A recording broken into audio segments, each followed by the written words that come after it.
One of these days I should really set up my keys so that I can just hit buttons to change scenes.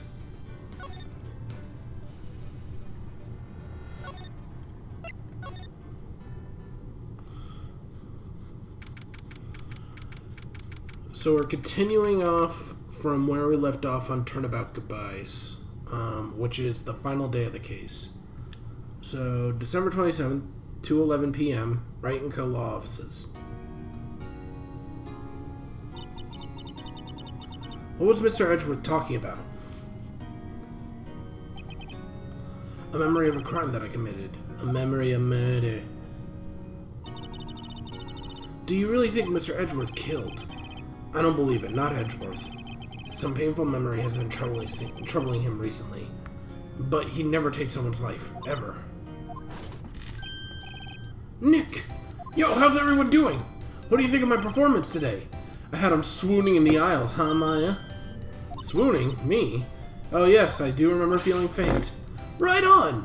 Tell me the truth, was it like love at first sight, right? Right, Nick? Huh? Me? Well, maybe my heart skipped a beat or two. I think you can do better than that. Come on, I saved Edgeworth in there, dude. Edgy!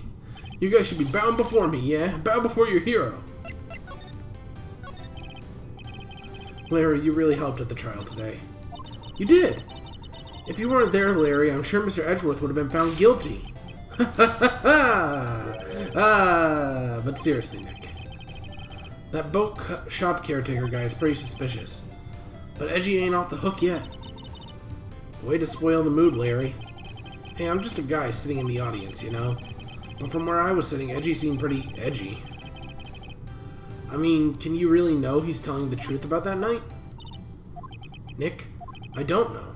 But what I do know is, I'm going to believe in you two until the end. Us two? Edgeworth and who else? You mean me, right? Nah, he means me, right, Nick? Yeah, you, Larry. Not me? But why you, Larry? Huh?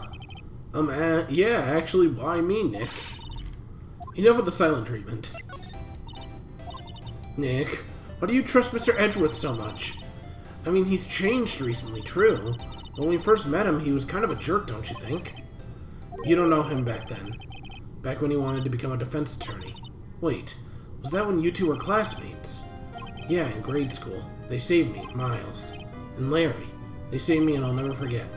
That's why I became a defense attorney, you know? What? Hey, Larry, what's he talking about? Huh? Sorry, I kind of forgot. Okay, Nick, out with it. Okay. It's kind of a long story, so hang in there. It was the very end of 3rd grade. I was on trial, a class trial. I was part of Danganronpa before I was in Phoenix, right? A class trial. You remember Larry Spring, the end of 3rd grade? A kid in our class got his lunch money stolen. Lunch money? Our school was really small. Every month, kids would bring an envelope with money for lunch for home. I see.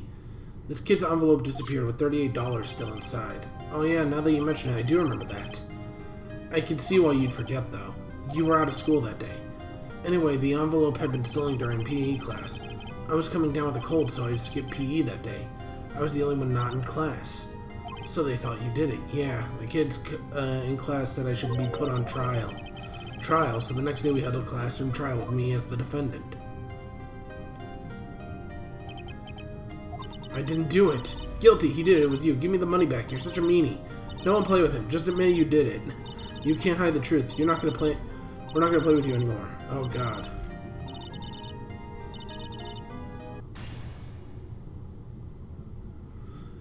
Now, Phoenix, you know you shouldn't steal people's money. It's not right. In the end, even the teacher thought I'd done it. Go over and apologize, Phoenix. I didn't know what was happening. I was so sad I couldn't stop crying. Everyone was staring at me like I'd done it. I tried to apologize. I went to where the boy whose money had been sitting. That's when it happened.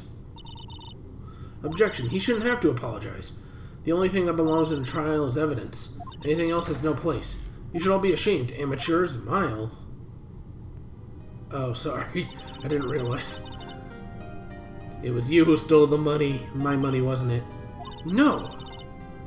Then you shouldn't apologize. Everyone's been shouting at you, but no one has any proof. That's why, Yana, this boy is innocent. But Miles, it was your money that was stolen. Yeah, he did it. He's the one. We don't need proof. Why don't you all just shut up? Oh. Edgeworth is actually a good person. This is always how it is. Everybody ganging up and picking on one person. Just think how he feels. He said he didn't do it, so he didn't do it. Edgeworth is actually a good person. I like him a lot more than that other guy that you said I would like and then I hate. Very well. I'll replace the money myself. The class trial is over. The gray-haired guy who keeps on interrupting me in trials. That's how it happened. After that, the three of us were best of friends. Wow, I had no idea. I had no idea either. I mean, I forgot. That's why I learned by what it meant to be alone. Totally alone, without a friend in the world. You did a good thing, Larry. Yeah, well. I was just lucky that I took the day off from school. If I'd been there, they would have thought that I'd done it. So I took it kind of personally, you see. When something smells, it's usually butts. The guy who's the current prosecutor? Yeah, fuck that guy. That's when I heard his father was a defense attorney. I remember his eyes would shine when he talked about his dad. I'm gonna become a defense attorney just like my father. A famous defense attorney. Then a few months later, he suddenly transferred to another school. The DL6 incident, right. I'm not sure, but the transfer probably had to do with his father's death. That's so sad. It was several years later when I heard Edgeworth's name again. There was an article about him in the newspaper. The headline was something like Dark Suspicions of a Demon Attorney. Fabricating evidence, manipulating testimonies, and covering up facts. The article said he'd do anything to get a guilty verdict, anything. But why? What happened? I mean, that's not like the Edgy I used to know at all. That's what I thought too. I tried to get in touch with him I don't know how many times, but he never replied. I guess he didn't want to see his old friends. I couldn't just drop it though. I wanted to meet him to learn why he became who he became. That's why I decided. Wait, you don't mean? That's why? That's why you became a defense attorney? To meet Edgeworth? If I was a defense attorney, I knew he'd have to meet me whether he wanted to or not, in court. Edgeworth believed in me and I believe in him. He's in pain and no one's on his side. I'm the only one who knows the real Edgeworth. I'm the only one who can help him. Whoa, Nick. So is that why you helped me out for free? Yeah. I helped you because I believed in you. Except I don't remember saying I do it for free. Oh, Nick! Nick! You have to save Mr. Edgeworth if it's the last thing we do, okay? Right, it very well may be. First, there's that rental boat shop caretaker.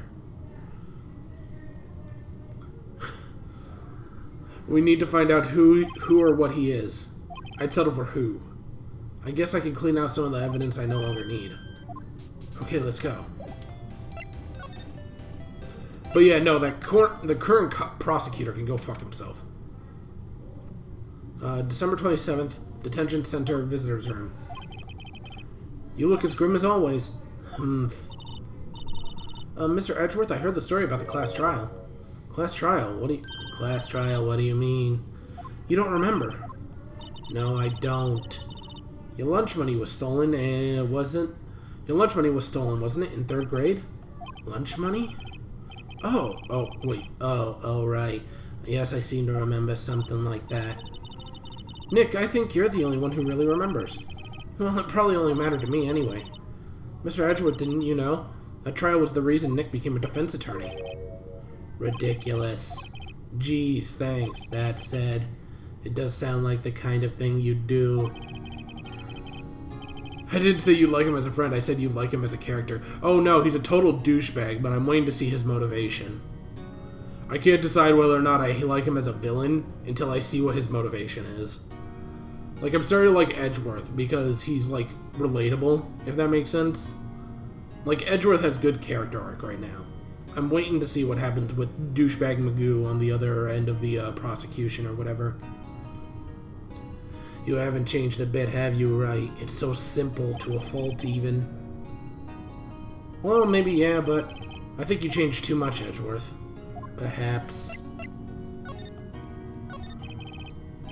Hey Edgeworth, why did you become a prosecutor anyway? You used to look up to your dad. He said you wanted to be a defense attorney, right? I couldn't let myself deny reality like you. What do you mean? My father was taken from me. You want me to defend criminals? I'm sorry, Wright, but I'm not that good of a person. One suspect was apprehended in your father's murder, right? Yes, the man trapped in the elevator with my father. His name was Yanni Yogi. He had to be the shooter any way you look at it. Yet he was found innocent. The defense attorney got him off the hook. That would be Robert Hammond. On that day, 15 years ago, the three of us were trapped in the elevator for 5 hours. When we were rescued, we all suffered oxygen deprivation. I had lost all memory of the murder. Lost your memory? Even now, I can't recall what happened in that elevator. That was the crux of Yogi's attorney's argument in court. He claimed Yanni Yogi had been not of sound mind due to oxygen deprivation. Yogi was released due to a lack of evidence. Innocent. That's when I changed my mind. I started to hate defense attorneys. What's your relationship with Von Karma? He's my teacher, a man who deserves respect. I learned everything in courtroom techniques from him. So he's like my sister was to you, Nick. He's a perfectionist in all things. In court, his personal life, he's obsessed with doing everything perfectly. Perfectly, huh? In all the cases he has taken on, none were left unsolved. And not one suspect was declared innocent, ever. But that's... I know. It's possible some of the suspects were indeed innocent. However, it's impossible for us to accurately determine that in every case. All Von Karma does is his job, to find the suspect guilty perfectly. In any case, it's nigh impossible to find a weakness in him. Should a weakness appear, he would do everything in his power to make it go away. Edgeworth. If what you're saying is true, then you're headed for a guilty sentence tomorrow. He's right. Now's no time to praise the enemy, Mr. Edgeworth. It's a strange situation which I find myself, I'll admit. No kidding. Yanni Yogi dude's gonna steal my picnic lunch, damn bear. God, I told that fucking penis chewy boot joke to someone else the other day, the one that you made. And it was received pretty well. I won't lie. Hey, speaking of penis chewy boot. Hey pal, long time no see. Oh, Detective Penis Chewy Boot. Close one today, eh? I got so work I snapped my tie in half. Sorry about that. No problem, pal. Thanks to you, now we all know who really did it. You mean the boat shop caretaker? Look, I'll make you a promise. I'll have that scoundrel in my custody by trial time tomorrow, come what may. It is my duty to you as a police officer. Now I'm off to catch me the criminal. Detective Gumshoe sure is active today. Oh, one other thing. Oh. No one can go into the woods today. The woods? Where Lotta was camping? The woods are off limit to camping, and apparently the park ranger found out. He got pretty mad no one could go in for a while. I guess Lotta's in a lot of trouble. Anyway, I'll be seeing you tomorrow.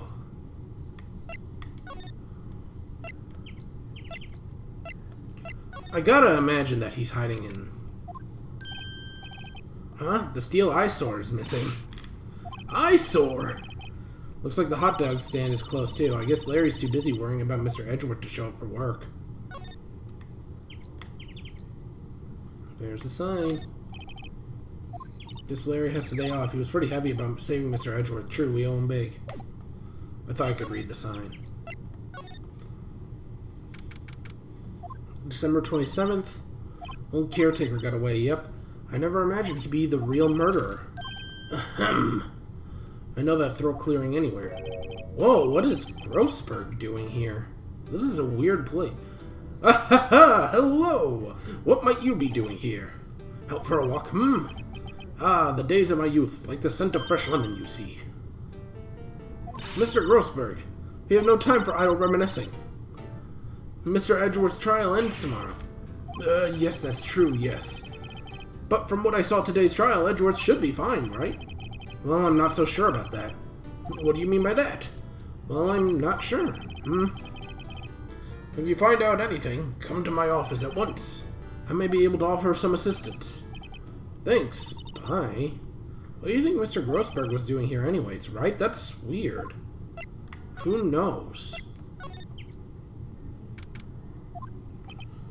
December 27th. Nobody's home. Hello, hello!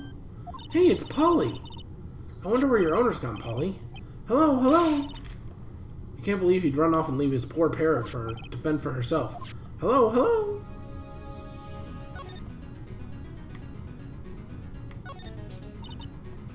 That reminds me, Nick. Polly here knows the number to the safe, right? Yeah, that's right. Polly, what's the number to the safe? 1228? Let's open it, Nick. Come on. I'm sure there isn't any money in there. But hey, he keeps it locked, right? Maybe there's something valuable in there. I'm not so sure. Okay, Nick, let's see what's in there. I guess there might be a clue or two. The only thing in here is a letter. A letter? Aw, boring. There's no name or signature on this thing. It's handwritten in very precise and clear letters.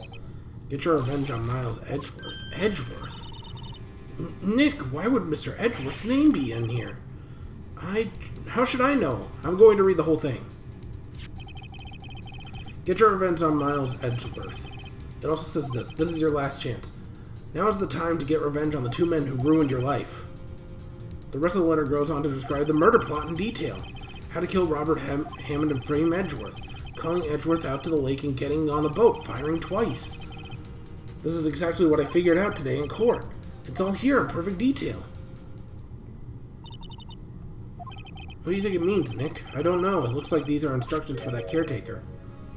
When he killed Robert Hammond, he called out Edgeworth. He was following instructions. But who could have written that letter? And what does it mean to get revenge on Miles Edgeworth? I don't know. Look, I don't know, okay? But one thing's for certain. This letter is an amazing clue.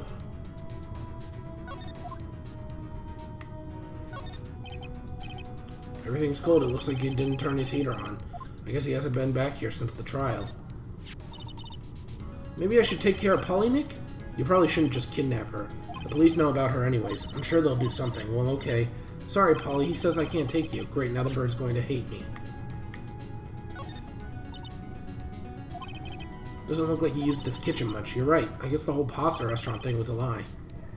What, you think he was telling the truth? Say, Nick, don't people usually put pictures of fish on the wall to boast about them? Well, yeah, I guess so. You mean pictures of fish they caught, right? Right, but don't all the fish on the wall here look really puny to you? Well, you know what they say, you shouldn't see in the one that got away. Except the one that got away from us is the caretaker, and we did see him. Why do I feel like we're having two different conversations here? Fishing pole looks expensive.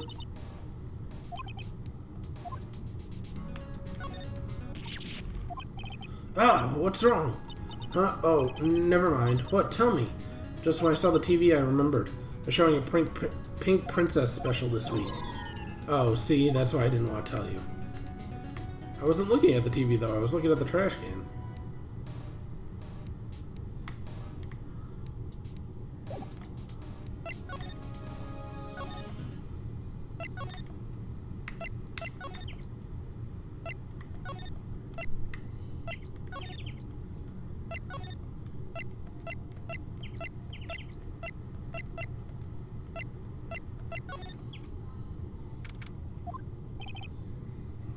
Looks like Detective Gumshoe hasn't gotten back yet. Gumshoe, he won't be coming back today.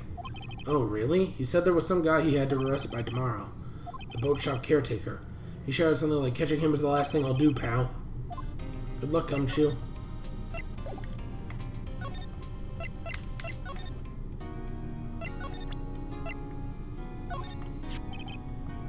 Edgeworth, see this letter? This came out of the safe in the shack where the boat rental caretaker lives. Revenge on me? Who is that old guy anyway? I don't know. Could he be an innocent defendant you got declared guilty or something? Nice, Wright, but I don't remember that old man at all. So he was following this letter then? Which means there was someone else behind it. Now is the time to get revenge on the 2 men who ruined your life. 2 men meaning myself and Robert Hammond. It also says this is your last chance. Last chance, wait, maybe. Maybe he's talking about the statute of limitations on the DL6 incident. Wait, that old man. What is it, do you know who he is? Yogi. Could he be Yogi? Yogi? The suspect in the DL6 incident, the one who was found innocent.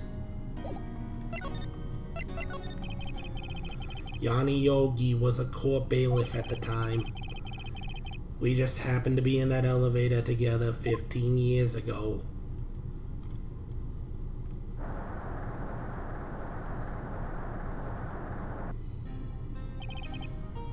The quake was incredibly strong. Before I knew it, everything was dark.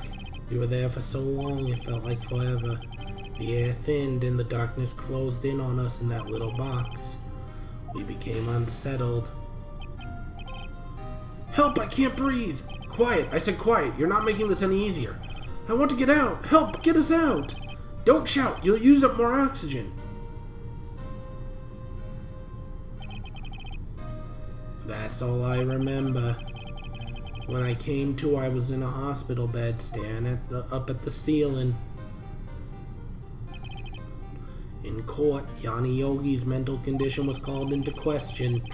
They claimed the oxygen deprivation and stress had caused temporary insanity. In the end, the claim was passed the court and Yogi was found innocent.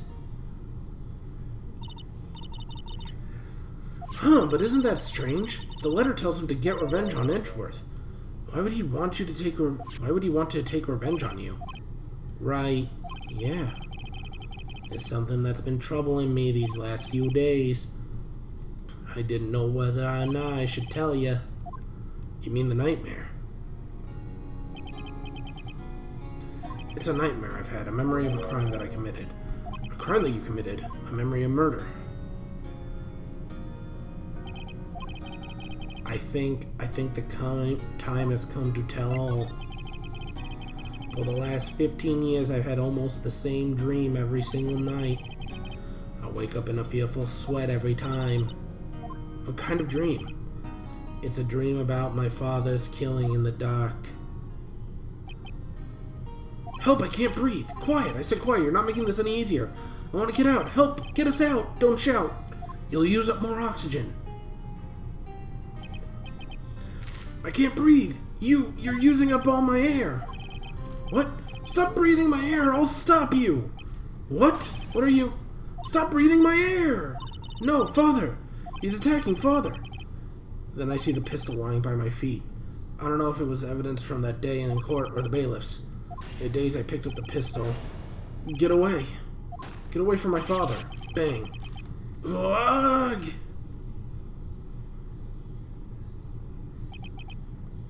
And with that scream, I wake.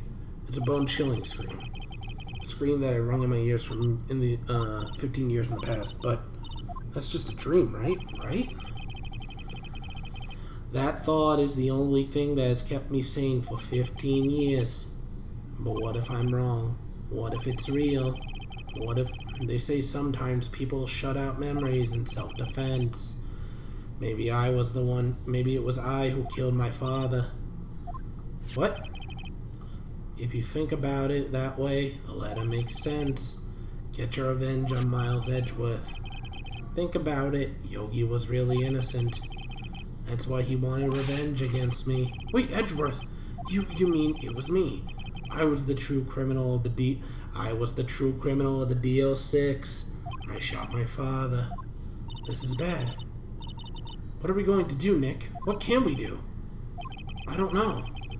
I don't think there's anything we can do, like it or not. It's like, if there's someone else who knew a lot about DL6 incident, maybe. There it is, Nick. There is someone who knows about the DL6.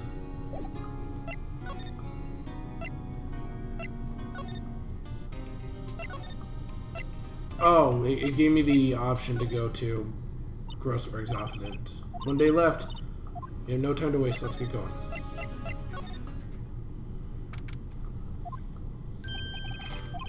Mr. Grossberg!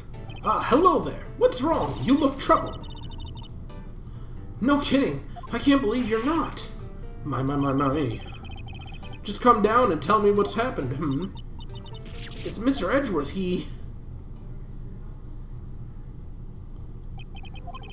I see. So Edgeworth dreamt he shot his own father. It's only a dream. Only a dream. I wonder. What? If that's the case, then why do you two look so troubled, Well, also consider this. Yogi quite certainly holds a deep grudge against Mr. Edgeworth. So deep he'd want to frame him for murder. This leads me to surmise that Mr. Edgeworth's dream was not a dream, it was real. As you imagined. Miles Edgeworth threw the pistol to save his father. The pistol fired and the deed was done. No! I don't believe it! Yogi was suspected of murder and his career as a bailiff was irrevocably wrecked. Thus he sought his revenge against Miles Edgeworth. This was his last chance, of course, with the statute of limitations so statute. I can't pronounce that word. A limitation so close. Gregory Edgeworth. What do you know about Edgeworth's father? He was a defense attorney without peer. It sounds trite, but it's true. Well, he may have had one peer now that I think about it. Your mentor, Mia Fey. My sister. Gregory Edgeworth was very disapproving of Mr. Von Karma's techniques. That's no surprise. Von Karma is an extreme man. Forged testimonies and evidence are nothing to him. The result, he has a perfect win record in court. To beat him, Gregory Edgeworth tried to call attention to his methods. And he lost. And died in despair, as it were. I see.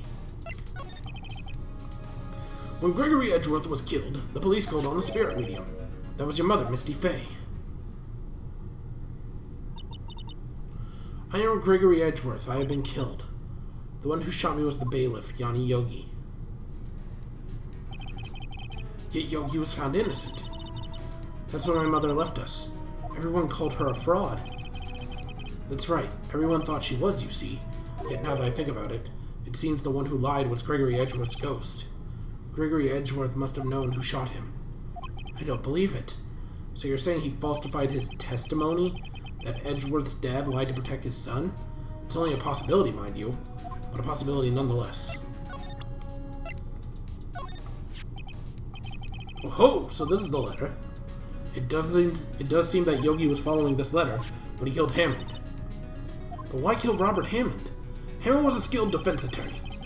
But he defended clients not for their sake, but for his own. His own sake. He never trusted his clients, that one. The only thing he trusted was his own ability. But he got his client found innocent, so why should it matter? Actually, my dear, it's quite different. He won the innocent verdict for no one but himself.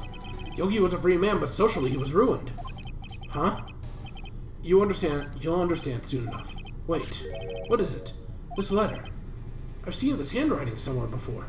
A long time ago. Whose handwriting was this? Do you have any idea who wrote this? Could it be Manfred von Karma? Von Karma? Why would he have something to do with this? Well, I'm not sure. Von Karma. Wait, you're right, my boy. This is Von Karma's handwriting, I'm sure of it. I used to see it all the time on the court reports. What? But that means the one who told Mr. Yogi to kill was, correct, Manfred von Karma himself. What does this mean, then? Why would von Karma want to frame Edgeworth?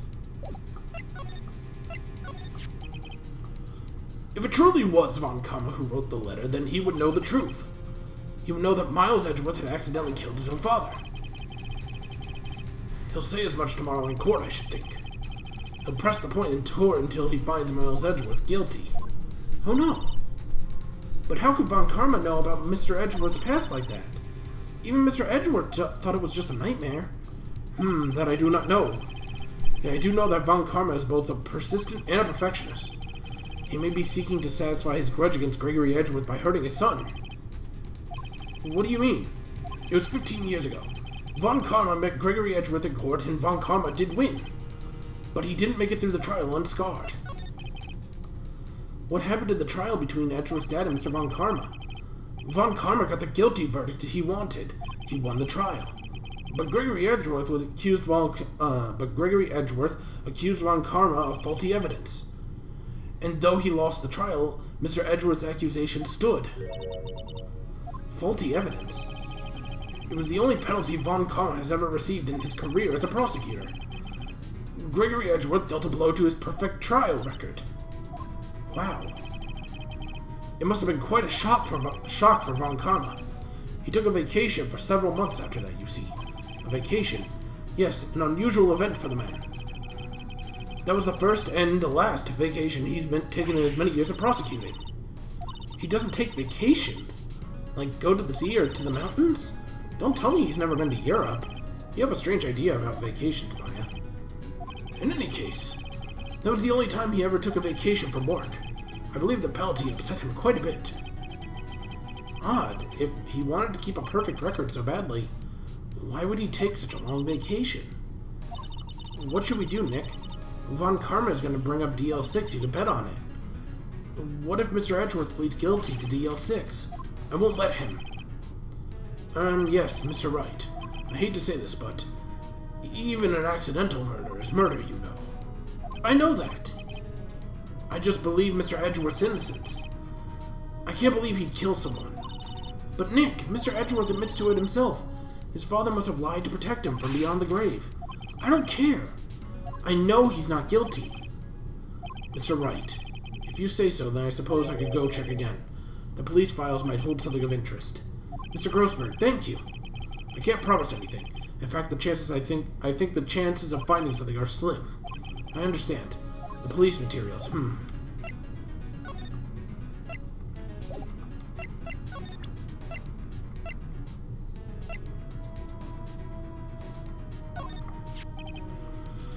This incident took place 15 years ago tomorrow, so tomorrow we will see the completion of not one but 2 trials, thanks to the statute of limitations. However, I'm afraid that the damage DL6 incident has done will never be erased. Gregory Edgeworth. He was a gifted man. His death was truly a loss. I wonder what could have become of Von Karma. I wonder what would have become of Von Karma were he alive.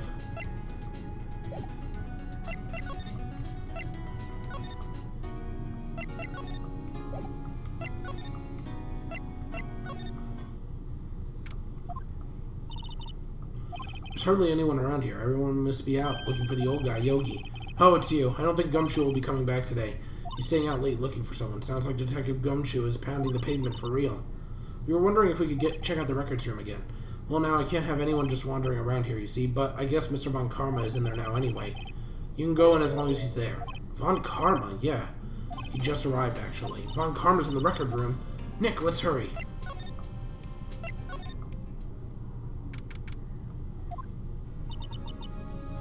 Dusty as always.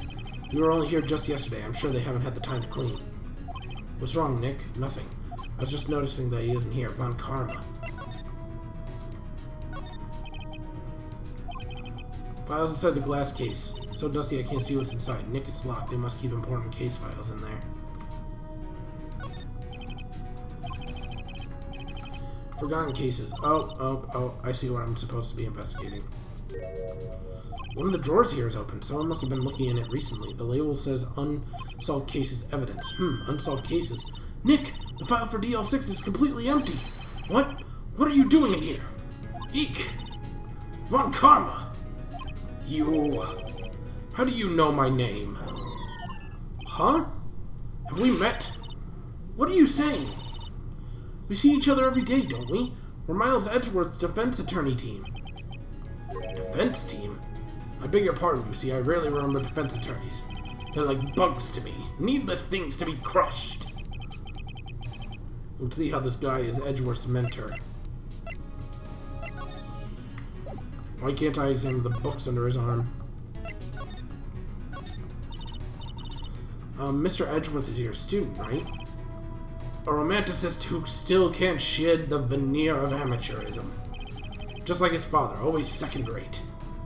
Mr. Von Karma, you had an axe to grind with Mr. Gregory Edgeworth, didn't you? Me, a grudge against a mere defense attorney, why? Because he dealt a blow to your otherwise perfect trial record? Humph! So you did. But what I don't get is, why did you take his son under your wing afterwards? The son of your most bitter rival? That, my dear attorney, is none of your business. Tomorrow will be the last day of the trial. It's been a while since I've had a defense attorney last this long. Still, you will lose in the end. Miles Edgeworth will admit his own guilt. His guilt of 15 years ago, you mean? You're quite the researcher. You've done your homework so well, then certainly you must understand. You know what Miles Edgeworth will tell the court tomorrow. You're right. So Von Karma is going to bring up DL6 in court tomorrow. I'm gonna save just in case. Because Von Karma seems like a bitch.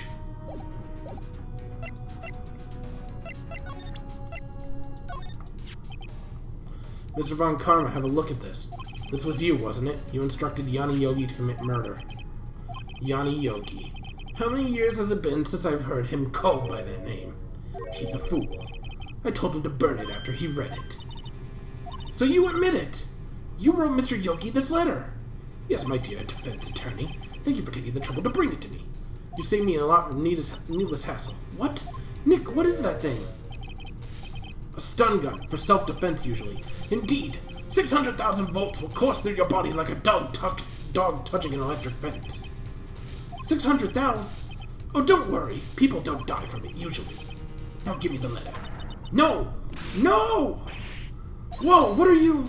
Nick, run! Ah! Maya, out of my way!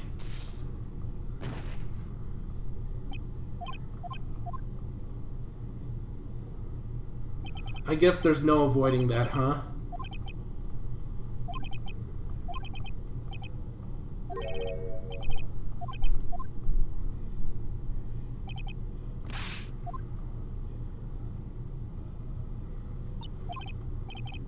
Maya, open your eyes.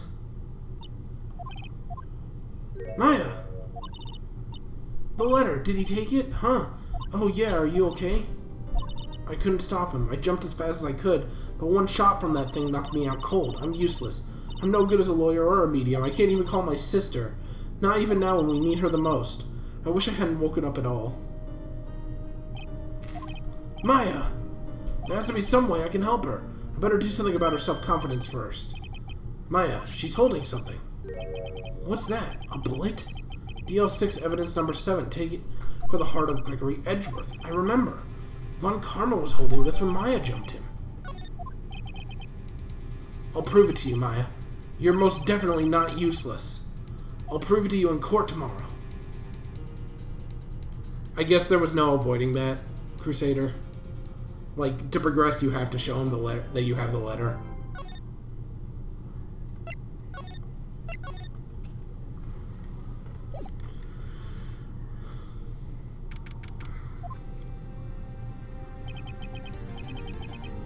I don't know. Crusader, I feel like you're lying to me. This is it, Judgment Day. Today things are going to be settled at last. A lot of things. Warg! What's the big idea? Sorry, Nick. I only touched your shoulder. I guess the shock hasn't worn out from my run-in with the stun gun yesterday. Anyhow, today's the last day of the trial. Good luck, Nick. Yeah, thanks, Maya. Edgeworth is looking glum as always. I hope Von Karma doesn't push him too hard. Whoa! What are you doing? Sorry, I'm sorry. I just thought I'd cheer you up with a pat on the back. Maya, maybe you should go outside and discharge. Right, good idea. Try not to electrocute anyone on your way out. Whoa, yeah, pal!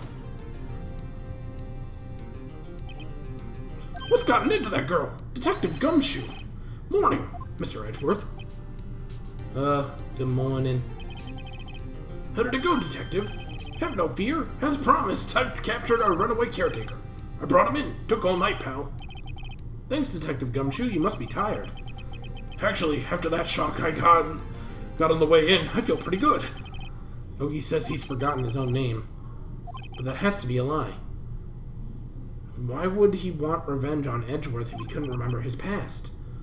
He does remember, and I'm going to prove it. December 28th, 10 a.m. District Court, room number 3.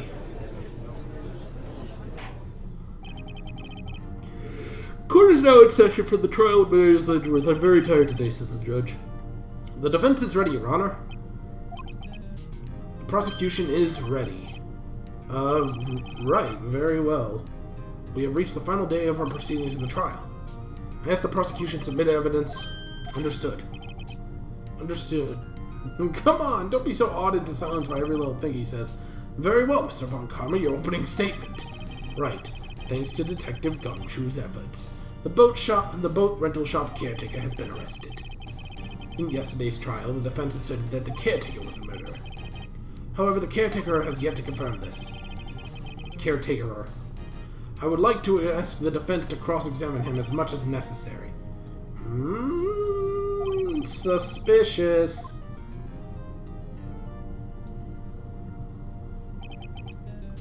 Ladies and gentlemen of the court, I believe you all remember our witness. He lives in the boat rental shop on the lake from where he witnessed the incident. In addition to his currently lost memory of his name and identity. Witness, why did you run away yesterday? Objection! The witness was not running away, as he will now testify. I see. Very well. Begin your testimony.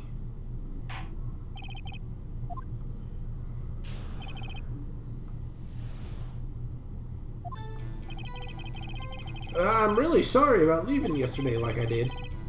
I wasn't running away or nothing. I went to buy some food for Polly, you see. I figured I got nothing to do with this incident anyhow. I mean, I need one of those motive things, right? I don't got one. So my testimony yesterday stands as is. Very well. Let's begin the cross-examination. He has to know his name. Yanni Yogi. You're Yanni Yogi, and I'm gonna prove it.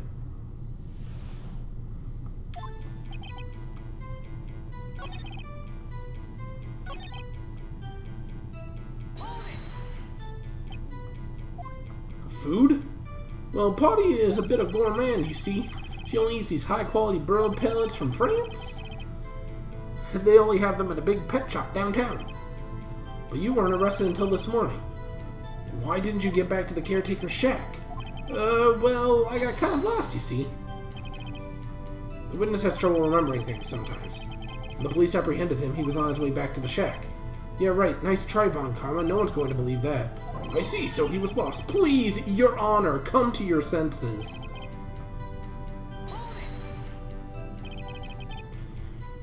You've lost much of your memory, correct? Yup, seems like it. How could you know that you didn't have anything to do with the incident? Or maybe you're lying about not having your memory, You know exactly who you are. The witness has testified quite clearly that he has no memory of who he is. If you claim he's lying, then show the courtroom proof. How am I supposed to prove that what's going on in that old codger's head? It's impossible. I'm glad you've come to your senses, Mr. Wright. Very well, witness. Continue.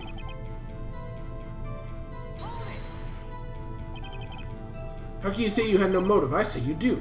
You held a grudge against Edgeworth and his victim, Robert Hammond. That's why you took revenge on them, right? Please don't make me repeat myself, Mr. Wright.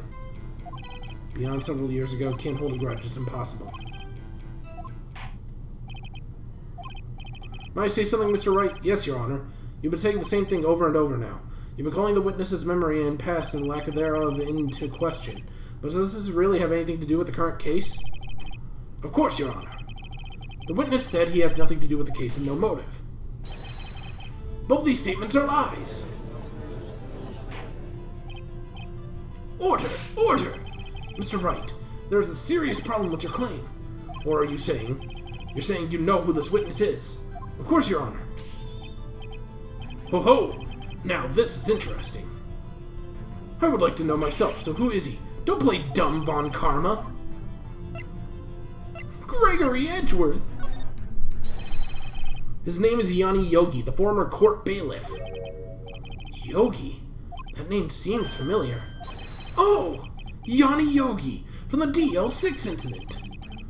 It figures the judge would have heard of it. It was a famous case. But what does this mean? Your Honor, if this man is Mr. Yogi, then he has a clear motive. Tisk, tisk, tisk. I'll break that stupid fingers of yours. Every single one of them. He's Edward's father, the one who died! Jumping to conclusions again, Mr. Wright. This man is a witness. Is Yanni Yogi. Fascinating. However, how do you propose to prove this to the court? This is a court of law, you may recall. You need proof. Allow me to repeat once more that the memory has lost. The witness has lost his memory. This is it. I have to do this now. If I can't prove he's Yogi right here, right now, then I've got nowhere else to go. Nick, how are you going to prove it? Can you prove that he's Yanni Yogi? It's okay. It's actually quite simple. Your Honor, please take this man's fingerprints. Then we'll compare them to the fingerprints on the file for Yanni Yogi 15 years ago. I see, that makes sense. Tisk, tisk, tisk. Huh? I'm so very, very sorry, Mr. Wright. Why? The witness has no fingerprint. What, he worked for Men in Black or something? Why does he have no fingerprints? Well, you see, I worked as a caretaker. I worked at a chemical plant. I burned my fingers working with the stuff. Yep. What? Yogi, you sneak. You burned your fingerprints off to hide your past. The witness has no fingerprints. I guess we'll not be able to prove his identity. No! What do you do, Mr. Wright? Seems the case has been decided, no. Chemical burns can't erase fingerprints. They still grow back, yeah. Like, I've cut my own fingerprints plenty of time, but they still come back. I just can't prove it. But no, I can't let it end like this. I can't lose. There has to be another way. There is no one who can testify as to who this witness is. No one! Nick, what are we gonna do? I didn't even consider that he might have erased his fingerprints. What do we do? Tisk, tisk, tisk. Well, Mr. Wright, perhaps you'd like a cross-examine his little parrot for a little comic relief, huh? Yeah, very funny. You're a sore winner, Mr. Von Karma. Wait a second. Cross-examine his parrot? What is it, Nick? No, you're not going to. Your Honor, the defense would like to take Von Karma up on his proposal. Take Mr. Von Karma up on my proposal? Exactly, Your Honor. I would like to cross-examine the witness parrot. I love this game. I love this game. Order! Well, what do you think, Mr. Von Karma? Need you even ask? This is a farce. I object. Objection. Wait a second. You were the one who suggested I cross-examine the parrot, Von Karma. I have the right to do as you suggested. Well, if you're so desperate, then please be my guest. Of course, should you go through with this, and nothing comes of it, I hope you're ready for the consequences. Nick, this is crazy. Well, still want to go through with your little game? Yeah. Cross-examine the parrot. Do it! It only gets better as you go through. Bless. Also, hi, Best. How are you? Let the parrot take the stand. I will cross-examine her, Your Honor. This is the most ridiculous thing I have ever heard. Von Karma's rigged every person's testimony, every piece of evidence, except the parrot. She's my last chance, at least I think so. It's a bot. Nah, Best Bot has been coming by for a while. Thank you, parrot. That's quite a bird. Please tell us your name. Name! The witness is ignoring me. It must hurt to be ignored by the bird. Very well, witness. Who is your owner? Please, testify for us. Who is your owner? Hello! Hello! Certainly this is the most concise testimony we've had so far. Very well, begin your cross-examination. What are you going to do, Nick? I don't know. What can we do, Maya?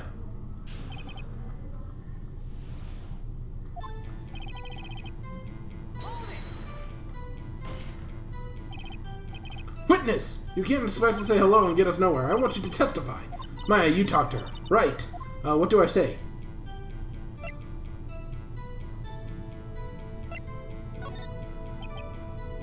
As I recall, 2 days ago. Polly, have we forgotten something? Don't forget DL6. If I can get Polly to say that here, it will prove that the caretaker had something to do with DL6. Polly, have we forgotten something? Hello? Hello? That's not what you're supposed to say. Forgot. Something we forgot. Hello? Hello? It's not working, Nick. She won't say it. This is ridiculous. Why won't she say it? Tisk, tisk, tisk. Something the matter, Mr. Wright? Wait, don't tell me Von Karma expected this. He couldn't have retrained the parrot, could he? Did he train her not to respond when asked if we forgotten anything?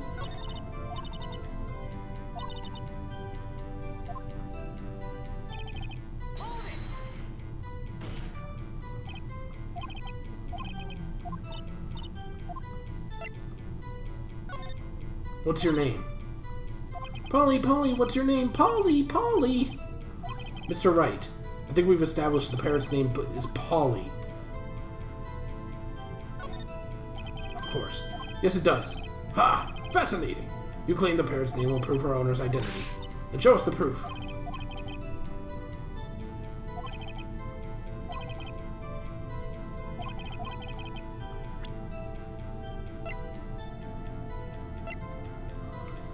I did not mean to hit yes.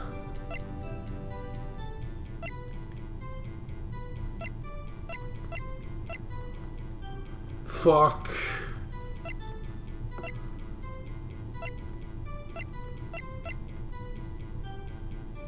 I'm gonna take damage from this, and I didn't mean to.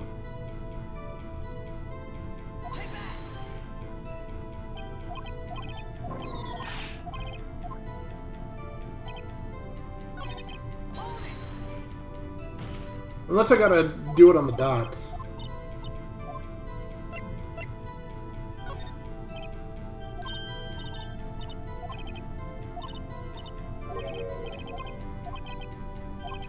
What a reckless parrot. Well, Mr. Wright, you aren't claiming this number has something... I didn't take damage.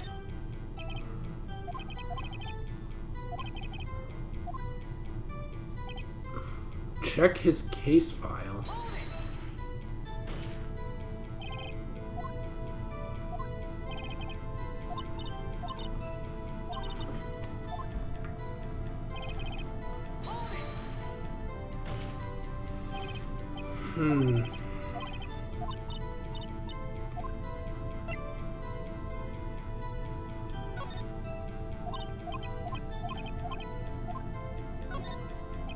Case file. Okay. Also for future, give me a little bit to think it over. So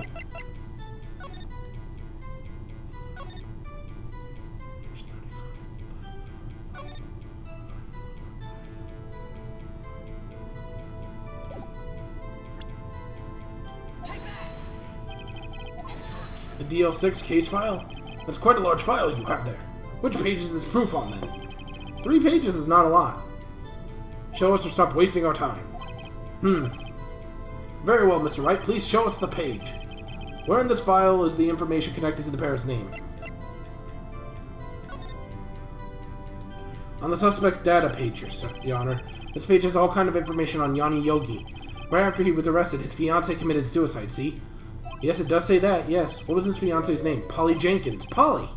Exactly, Your Honor. He wanted to remember the name of his fiancée who had committed suicide. That's why he named his parrot after her. I see. I guess that is possible. Bah, a mere coincidence, that's all. My granddaughter has a dog she calls Phoenix.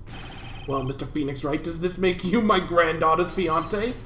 She's only 7 years old. Indeed. Alone it is a little weak on evidence in a murder trial. We need some other corroborating evidence. Where am I going to find that? Nick, we're getting closer. One more, if we could get one more piece of evidence. Right, but what? Very well, witness, you may continue.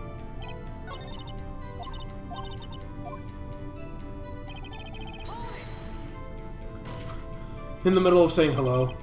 Witness, you can't expect us to say hello. Okay. So, she's not saying anything to have we forgotten something.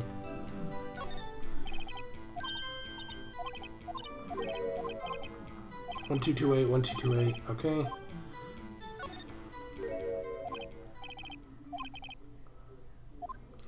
I remember 1, 2, 2, 8 is part of the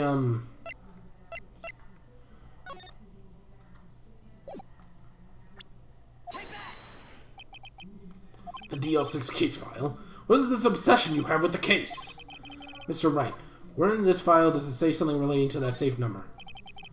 It's on the case summary page. Case summary? Specifically, the date on which DL6 incident occurred. The date of the incident, December 28th. That's today's date, 15 years ago. The number on that safe is 1228. He used the date of the DL6 incident as the number for his safe, Your Honor. That's how important the date was to him. I see. Certainly it is an interesting coincidence. People do often set their secret numbers to dates. Bah, this is not tangible proof. I set my ATM card number because I'm number 1. This has nothing to do with the date. Nothing. That's enough. I think we've reached a conclusion here. This is a mere coincidence, that's all. True, that is a possibility. However, 2 coincidences at the same time seem like more of a pattern to me. What are you saying? Summon the caretaker of the boat shop. Immediately! Witness, tell us your name. Wait! This witness he doesn't remember. No, it's okay. His eyes are clear. I've accomplished what I wanted to. I'm done. Nick, he looks totally different. This is the real Yogi, I think, finally. He's been acting feeble to hide his true identity. Acting for 15 years. Well, let me ask you again. Please state your name for the court. My name is Yanni Yogi. 15 years ago, I served in the bailiff in this very court. Order! Yanni Yogi! So it was you who killed Robert Hammond? And tried to fame Miles Edgeworth for his death? Yes, it was me. I did it. They put me on the witness stand 15 years ago. Robert Hammond. He said I was mentally unsound. He told me we could make me innocent. Get me off the hook. So I pretended to have brain damage. But I was innocent, really. But he didn't believe me. We won the trial, but I lost everything. I lost my job, my fiancé, my social standing. And then this year, 15 years later, a package arrived. It was a letter and a pistol. The plan was written out in careful detail. It was a plan for me to take my revenge on the people who ruined my life. I didn't care who had sent it. I thought this was my chance after 15 years. This was it. Finally, a chance to get my revenge on Robert Hammond and Miles Edgeworth. I have no regrets. Wait a moment, revenge against Miles Edgeworth? What do you mean? I'm not at liberty to speak on the matter. Why don't you ask Mr. Edgeworth yourself? Anyway, I admit it. I was the one who killed Robert Hammond.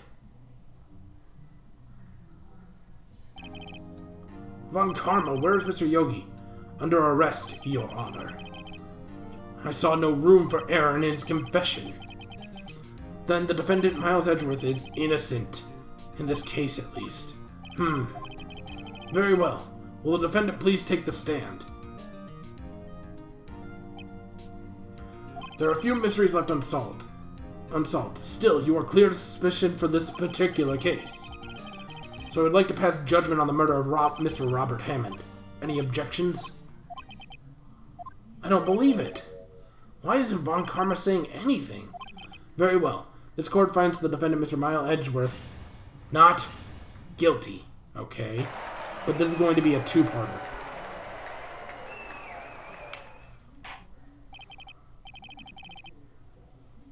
This is all. This court is adjourned. Karma finally lost. Objection. Oh, wait, who said objection? It wasn't Von Karma. Wait, but that means no. Edgeworth! This is the music. Your Honor, I object to your judgment. What do you mean? I am not innocent at all. As we have heard, Yanni Yogi killed Robert Hammond in revenge. But revenge for what? Nick! Edgeworth is trying to confess. He's going to say he's guilty. He's going to tell them that he was the murderer in the DL6 incident. He's going to tell them he killed his own dad. Uh-oh, what do I do?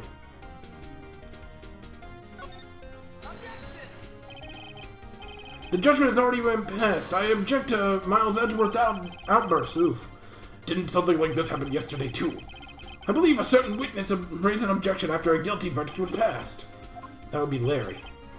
We must hear this new statement. We must hear Miles Edgeworth. He's right. We have a duty to hear Mr. Edgeworth out. For 15 years, I've had a recurring dream, a nightmare. It's only a nightmare, that's what I told myself. But now I know it wasn't a dream. Yanni Yogi wasn't the killer. You mean the incident where your father died? From the distance of the shot, it wasn't suicide either. Everything was clear as day. The murderer, the criminal in the DL6 incident, it was me, Your Honor. I confess my guilt. I am guilty for DL6, the statute of limitations, which ends today. The culprit is me. Order! Order! This is certainly unexpected. The defendant declared innocent is now confessing to a different crime.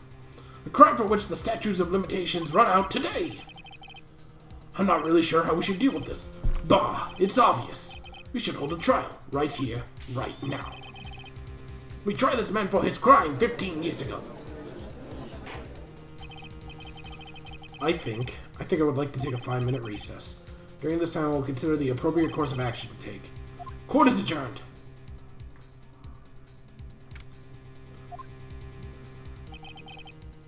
I'm sorry, Wright.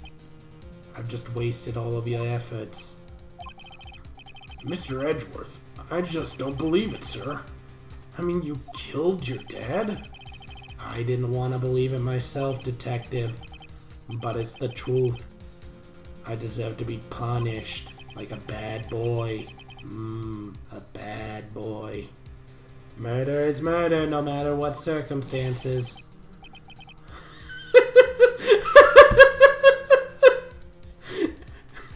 This is crazy, just crazy! Nick, what are you doing? Huh? Oh. I was just reading through the court record once more. I'm getting my case ready. Your case for what? Huh? Isn't it obvious? Okay, well that went by too fast and I couldn't read it. I'm assuming that I said something about defending Miles Edgeworth against his case against DL6. What are you talking about, pal? He just admitted to it. He confessed that he did it in court. I'm sorry, Edgeworth, but I don't believe your nightmare. What? It's just a dream, it's not real. The truth is right here on the court record. In any case, tighten your belts. The real fight is just beginning. I'll prove you're innocent, trust me. Right. Oh, God. December 28th, 2:30 p.m., District Court, Courtroom Number 3. Now then, I would like to resume our trial. Judge, Miles Edgeworth has admitted to his own guilt. He confessed his crime. Let's begin by hearing his testimony. Then go through the pointless, though pointless, let us the defense do their cross-examining. The statute of limitations run DL6 runs out today. Though unconventional for me, I'd like to run this one by the book. I see. Does the defense have any objections? No, Your Honor. Von Karma, you knew this was going to happen from the very beginning, didn't you? Very well. Well, Miles Edgeworth, take the stand. Will the witness state his name and profession? Miles Edgeworth, I'm a prosecuting attorney. Mr. Edgeworth, 15 years ago you mistakenly killed your father, Gregory Edgeworth. Is this correct? It is correct. Then testify about this matter to the court. When Edgeworth was telling me about his dream yesterday, I noticed something. One detail didn't quite fit. That will be the key, but only if I can get it to work. Please, please, please. That day I had gone from the courtroom to observe one of my father's trials. As I went to leave, an earthquake struck, trapping us in the elevator. My father and Mr. Yogi lost their composure and began to argue. Just then, something heavy fell at my feet. I picked it up and threw it at Mr. Yogi. I wanted them to stop fighting. A moment later, there was a single gunshot, then a scream. It was a terrible scream that I remember to this day. That is all. And until now, you thought this memory was a dream. We were stuck in that elevator for 5 hours. The oxygen in the elevator ran out, and I lost my memory of the events. Bah! The same claim as Mr. Yogi has made. Very well. Mr. Wright, you may cross-examination, please. Yes, Your Honor.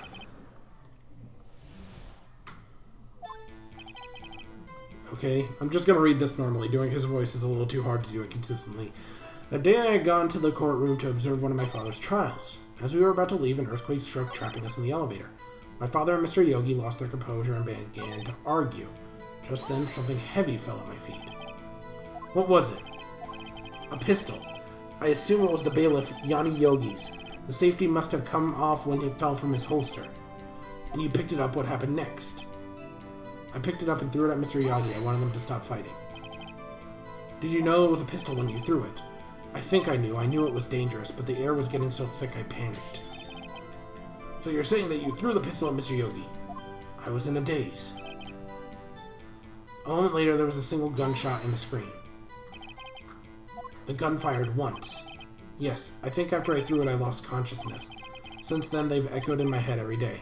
That gunshot and that horrible scream. The scream.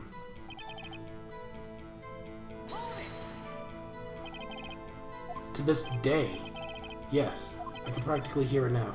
I doubt I will ever forget it as long as I live. There it is. One part of his testimony clearly contradicts the evidence, but I don't know what it means. I better find out quick.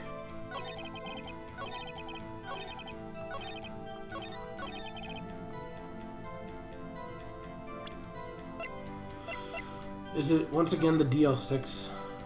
Elevate. No clues found at the scene. Defense attorney. One bullet was found in the heart. The murder weapon was fired twice.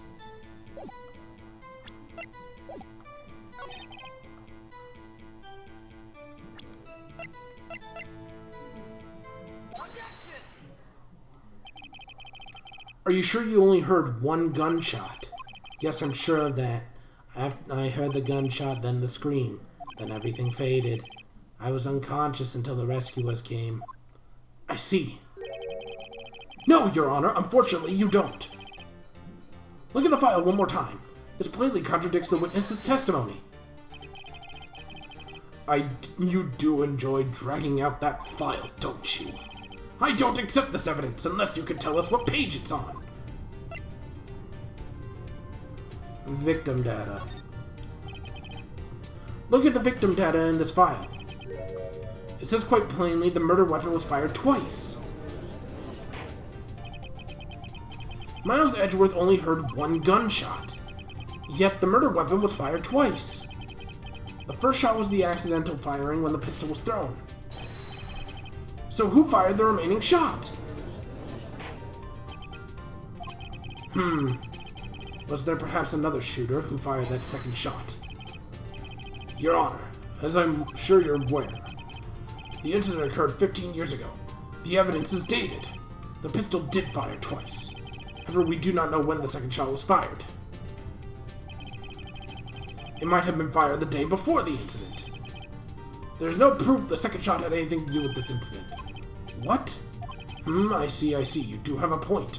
Mr. Wright, the murder weapon was fired twice as we have heard. One of those shots was fired by the defendant, a boy at the time. Do you have any proof that the other shot fired had something to do with the case?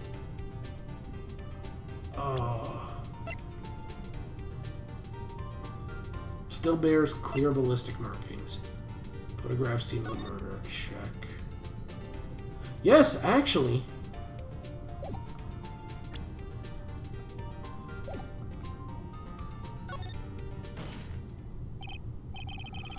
Yes, Your Honor, I think I will be able to show you proof. What? Impossible! Now, Mr. Von Karma, save your surprise for after you've seen the evidence.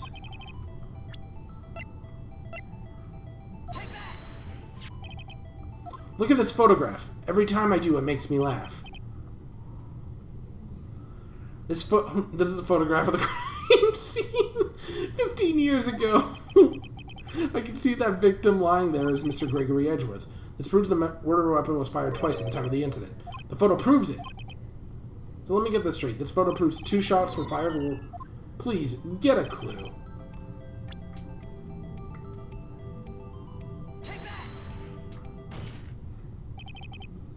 As it should be obvious, the contradiction is here. I see a bullet hole in the door. Your Honor, Gregory Edgeworth was killed by a shot from a pistol. Yet there is also a bullet hole in the elevator door. We also know that the murder weapon was fired twice. Thus, someone other than Edgeworth fired the second shot.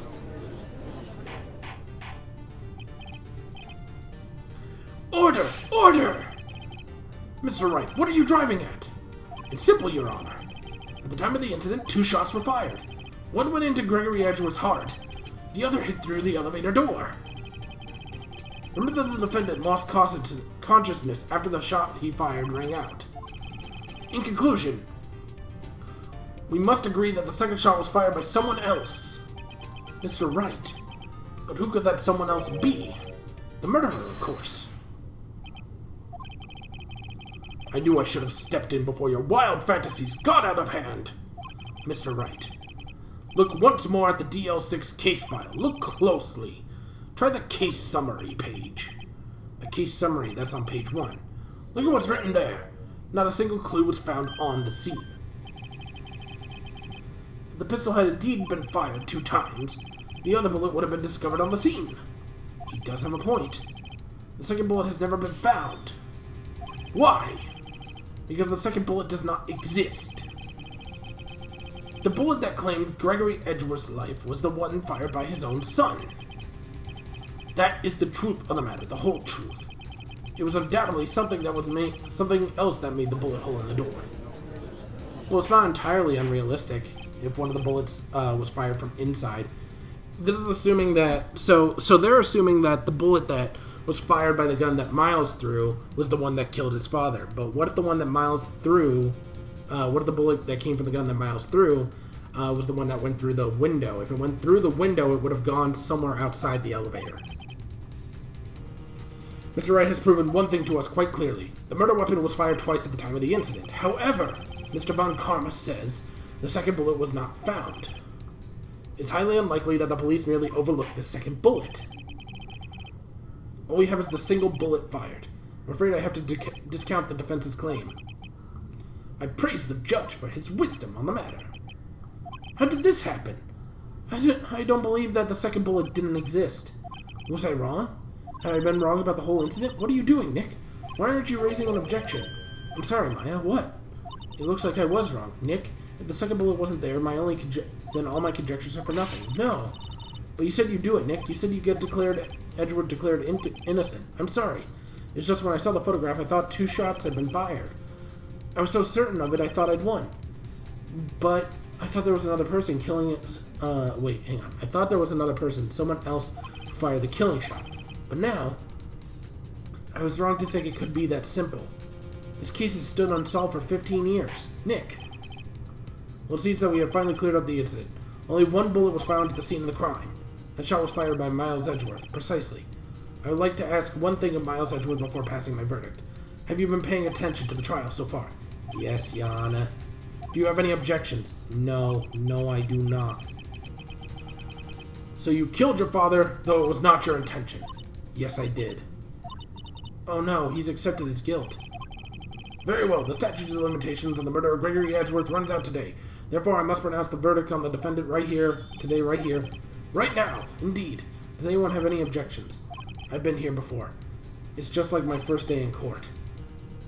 There are so many things I know I should be saying, but my mind's gone blank, I can't find the words. Mr. Wright? Your Honor! Your Honor, I object! Tisk, tisk, tisk. Mr. Wright, on what grounds do you object? Ugh. Nick, I don't know. His case is perfection. Oh no. It must exist. The second bullet. What? What did you just say? Nothing. The second bullet must exist, but where? Someone took it. It seems waiting is not going to produce us any answers from Mr. Wright. Wait, Your Honor. The second bullet. It, existed. We just heard proof that it did not exist. I realize that, Your Honor. I'm really grasping here.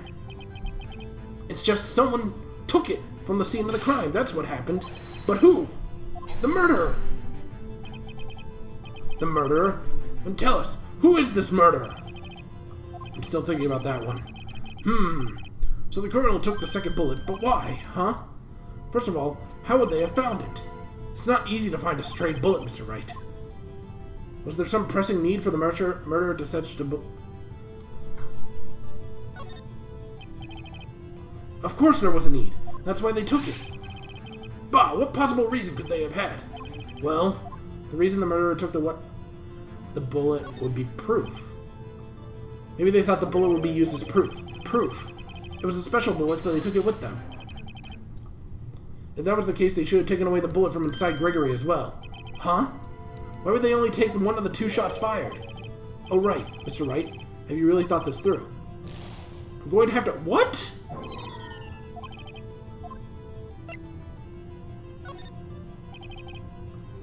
Why would the murderer have spent the time looking for that stray bullet? I haven't got a clue. What's wrong, Mr. Wright? The murderer had no reason to take the bullet. You don't want to admit it because it's true. Ugh. Had to take it. I literally just said... You're thinking too normal. Think crazy. Don't think why the bullet was taken. Think why the bullet had to be taken. Yes, Your Honor. The murderer had no intention of taking the bullet from the scene. But the murderer had to take the bullet. Had to? Mr. Wright, what do you mean? Well, for instance... For instance, what? Maybe the bullet hit the murderer? The bullet hit the murderer? Just saying, for instance. I mean, if it hit you, you would have to take it with you, didn't you? Wouldn't you? Hi, Diadems, how are you? It's been a while. I mean, if it hit you, you would have to take it with you, wouldn't you? It's not like you could perform surgery right there, you know? Wait a second. I was just talking off the top of my head, but what if that's what really happened? Let me get this straight. So at the time of the murderer himself was shot. But they left with the second bullet inside them? That's leaving only 1 bullet at the scene of the crime. Yes. I guess that's how it would work, yes. But there's a problem with that. The other two people rescued from that elevator, Miles Edgeworth and Yanni Yogi, were both unharmed. So that would mean the murderer came from the outside, yeah. Good, good. I'm glad you're chilling. I hope you're having a good day. The 2 men fight inside the elevator. Trying to stop them, the boy picks up the pistol at his feet and throws it. The pistol discharges in the bullet. The bullet goes through the elevator door and hits the murderer outside. The boy loses consciousness. Then the murderer opens the elevator door and sees the men inside.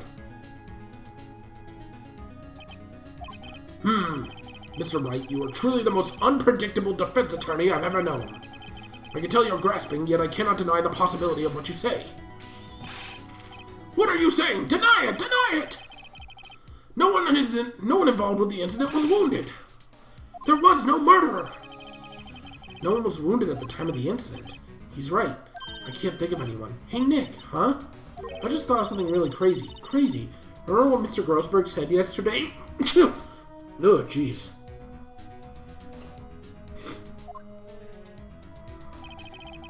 Gregory Edgeworth dealt a blow to his perfect trial record. Wow. It must have been quite a shock for Von Karma. He took a vacation for several months after that, you see. Yes, an unusual event for the man. Thank you, Diadems. That was the first and the last vacation he's taken in his many years of prosecuting. What if Von Karma didn't vacation because of the shock? But because he was injured? Which would mean... It can only mean one thing. He was the murderer in the DL6 incident. He was the man who shot Gregory Edgeworth. It was Von Karma. Oh man. Something wrong, Mr. Wright? You seem dazed. No, Your Honor. Well, you have indicated the possibility of the murderer came from the outside. Can you give us the name of your suspect? Uh-oh, should I come out and say it now? Your Honor, there is a suspect. One lone suspect. Well, this certainly is interesting news. Very well, Mr. Wright. Who is your suspect? My hands are shaking. Von Karma! Von Karma!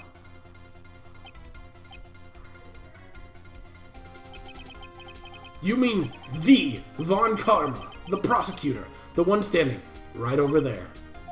Bah! You don't object? Humph! I see no need. Why honor this ridiculous outburst with my objection? Because you took a vacation for several months starting the day after the incident. Yet you pride yourself on a perfect record. Why would you take such a long vacation without any reason? So you're claiming that I took a vacation to heal my injury from the incident. Fascinating. Prove it. I would have needed surgery, no? Where did I go under the knife, Mr. Wright? Bring the doctor who operated on me. Have him testify. Nick, let's find out who his doctor is. It's no use. Edgeworth. I know Von Karma perhaps too well. He's perfect. He wouldn't leave clues. He probably didn't undergo surgery. That would leave a doctor as a witness. Nobody's that perfect. So what, Nick? Did Von Karma pull the bullet out by himself? That's insane. No, he couldn't have. You can't just pull bullets out of yourself. Wait. What does that mean? That bullet has to be somewhere, but where? Tisk, tisk, tisk. Well, Mr. Wright, can you produce evidence that I was shot?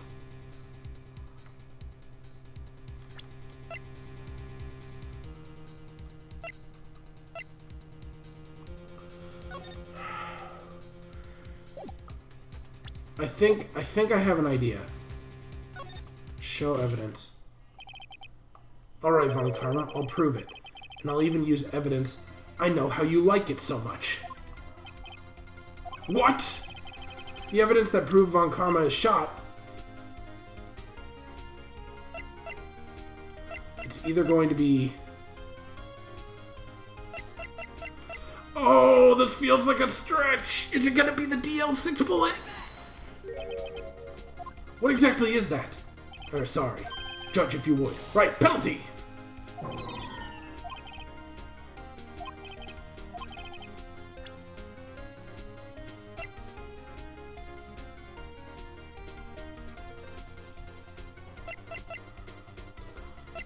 I'm right there.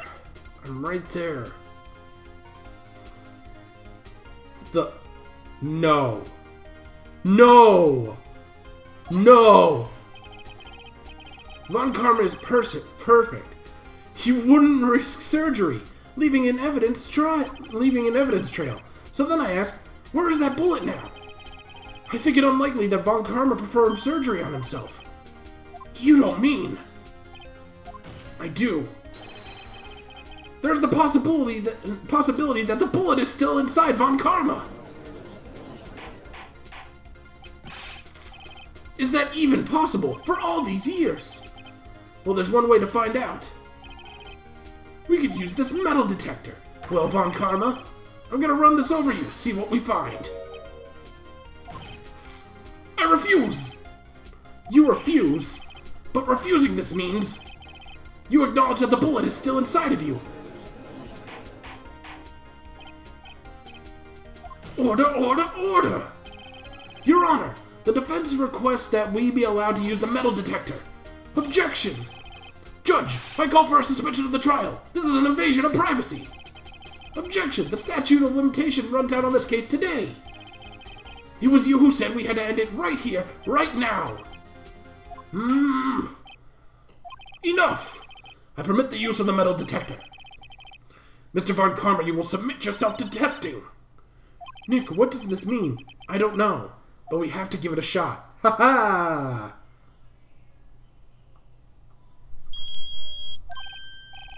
It reacted. Something's inside his right shoulder. The bullet. Mr. Von Karma. You. It was you. I was afraid this would happen, and so I remained silent. Indeed, there is a bullet in my shoulder. However, it has nothing to do with this incident. What? I was shot in the shoulder long before the DL6 incident. I claim the bullet in my shoulder has no relation to DL6. But Mr. Von Karma, can you prove that? Prove. I have no obligation to prove anything. It is Mr. Wright who must prove something here, not I. Mr. Wright. Well, can you prove it? Can you prove the bullet in Karma's shoulders from DL6? Of course you can't.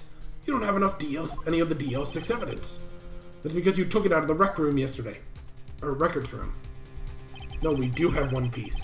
With no proof, you cannot convict me of any crime. So sorry, Mr. Wright.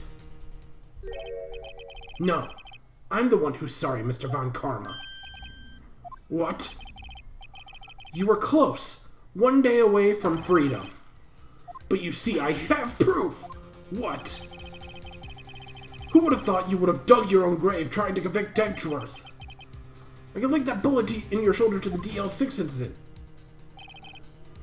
And here's my final proof. That's a bullet. Where did you get that? This is the bullet used in the DL6 incident. It was taken from the heart of the victim, Mr. Gregory Edgeworth. The bullet is preserved quite nicely with all the ballistic markings intact. Ballistic markings. You may recall the term. It came up in the first trial 2 days ago. Ballistic markings are the fingerprints of a weapon. All bullets fired from a gun are marked with that weapon's unique pattern. By examining the markings, you can tell which weapon fired the bullet. It's quite accurate. We have 2 bullets in our possession. One, the bullet removed from Gregory Edgeworth's heart, and the other is Mr. Von Karma, the bullet buried in your shoulder. We can analyze both bullets. Then if the markings are matched, we would know that both bullets have been fired from the same gun, the very same pistol, in other words, the murder weapon that killed Gregory Edgeworth. Mr. Von Karma, you will let us remove the bullet from your shoulder. Then we will compare the ballistic markings to those on this bullet. And solve this case once and for all. Well, Mr. Von Karma. Urgh! Urgh! Oh.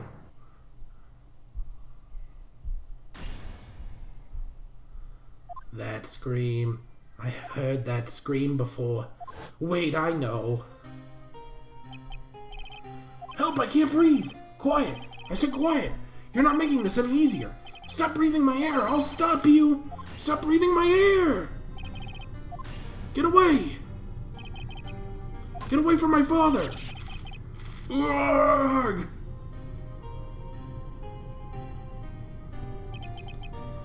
It's the scream I heard in the elevator 15 years ago. Von Karma, it was you who screamed. Mr. Von Karma. Lord Edgeworth. Edgeworth. Only you would dare defy me. So it was you. You and your father are my curse. Your father shamed me with a penalty on my record. And you left a scar on my shoulder that would never fade. I'll bury you. I'll bury you with my own hands.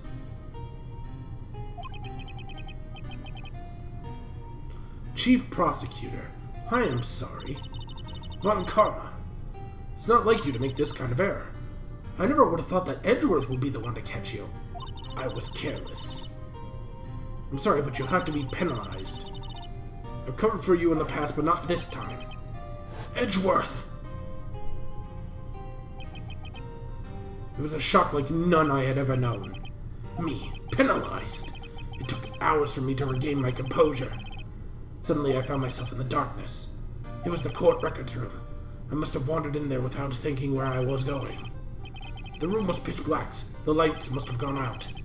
I went out in the hall and felt my way to the elevator. I pressed the button, but nothing happened. Then there was a noise. It was a pain. A horrible burning pain in my shoulder.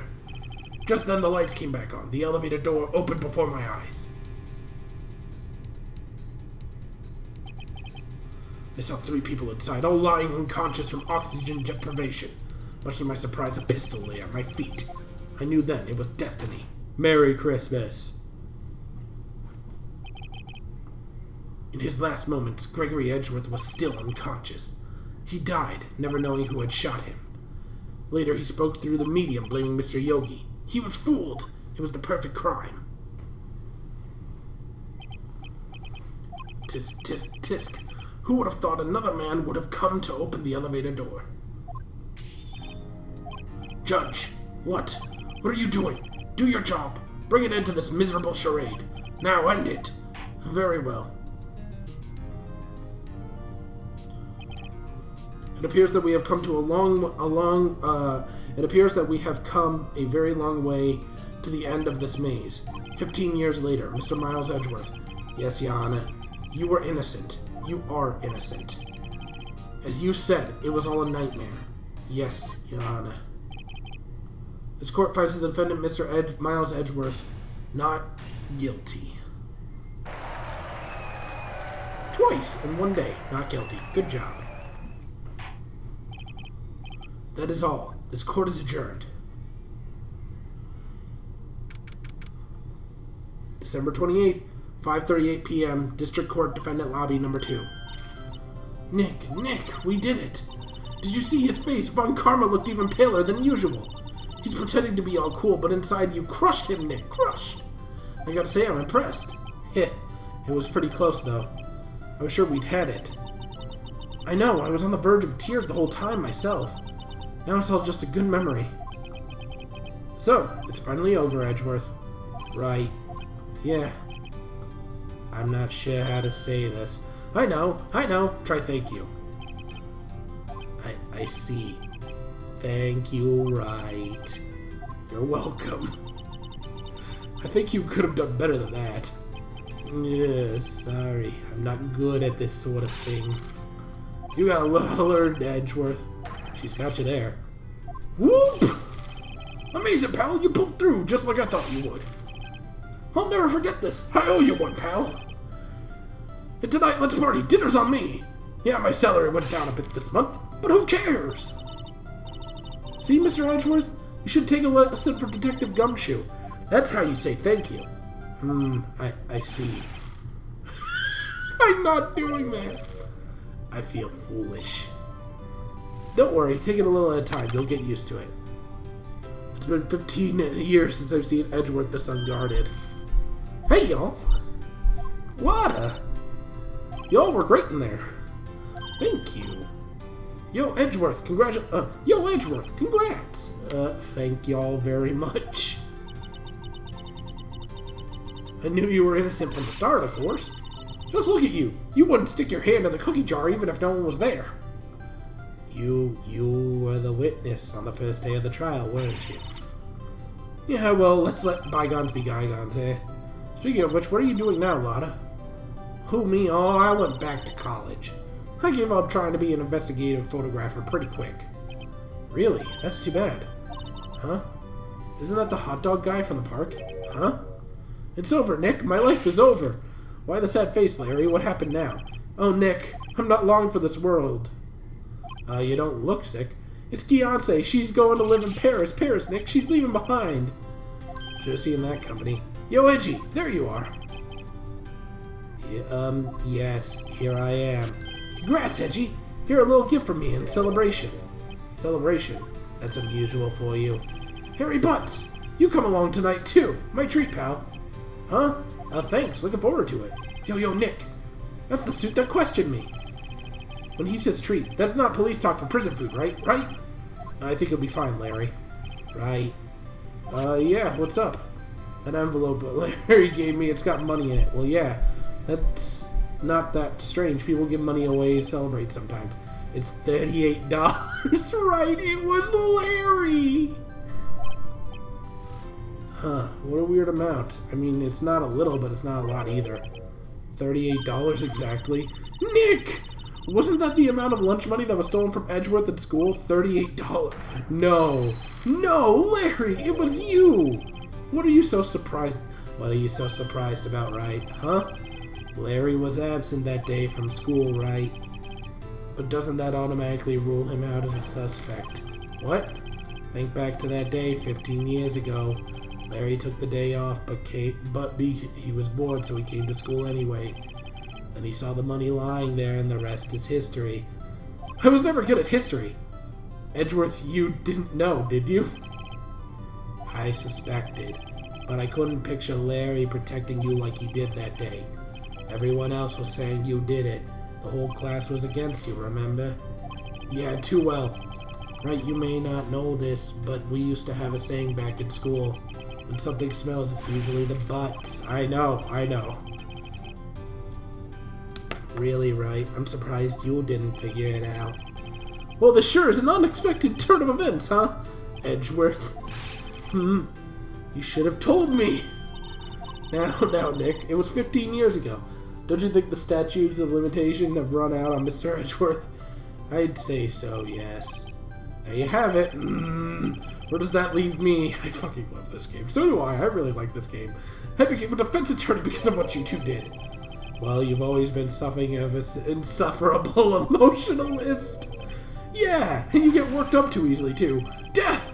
The death sentence for both of you! Man, if only I had known I'd become a prosecutor. The same goes for me, only the other way around. For the longest time, I thought I might have killed my own father. I thought I might be a criminal. I became a prosecutor in part to punish myself. If I had known the truth, I might have become a defense attorney after all. Edgeworth. Wanna switch, right? Hey, y'all! Line up, I'll take a photo. It's photo time. Let's go! And after that, dinner on me. Detective Gumshoe took us out on the town that night. We celebrated Edgeworth's newfound freedom, even though Edgeworth himself was still in detention.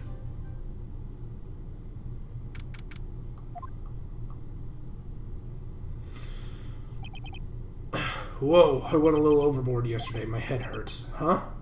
It's still only 5. Maybe I should go back to sleep. What's this? A letter. Good morning, Nick. You were really impressive yesterday. Seeing you, it made me think about what I'm doing here. I'm a spirit medium in training, of course. I wanted to help Mr. Edgeworth, too. I wanted to help you, but I couldn't. I was useless. So I've decided to go back to my training. I'll become a full-fledged spirit medium for starters. I couldn't say it to you in face, so I left you this letter. Goodbye, Nick. Goodbye? What time is it? The first train to the mountain I've already left. To the station!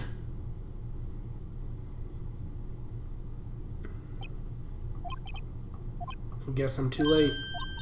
Hey, Nick! Maya! So you're leaving? Yeah. It's hard being a spirit medium who can't talk to spirits, and I think you'll do fine without me, Nick. Be good, okay? Hold it! Wait. What? I never could have saved Edgeworth without your help. Huh? On the last day of the trial, I heard her. I heard Mia's voice. You heard my sister? Yes, only her voice, but still. It was at the very end I thought we'd lost everything. Well, that's my sister for you. Detective Gumshoe helped, and Mr. Grossberg, and even Larry. I'm the only one who couldn't help. I was useless, Nick. But you were the one who stopped Von Karma, Maya. Huh? I didn't do anything. All I did was wander around in a daze. Sorry, but I have evidence that you helped. Evidence? A bullet? Von Karma was so convinced that he had taken all the evidence pertaining to DL6. But you were the one who rescued the last piece of evidence we needed. This was the bullet that put an end to Von Karma. You were the one who gave it to me. Nick, thanks, Maya. I couldn't have done it without you. I'll be back soon. Huh? I'm gonna complete my training and come back. Okay, I'll be waiting. Of course you will. You can't run that office by yourself. You're hopeless. I don't know about that. So this is it. See you soon, Maya.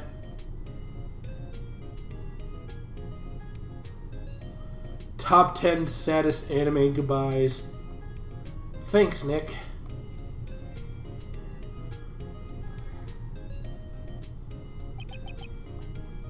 So my story ends. Time to turn a new page. To say goodbye to the novice detective and defense attorney that I once was. Now a new story begins. With the same old crazy cast of characters. Ha! Don't think you've graduated yet, amateur. Sorry. Mr. Wright, perhaps you'd like to rethink that claim? Yes, Your Honor. Uh-oh, I got a bad feeling about this.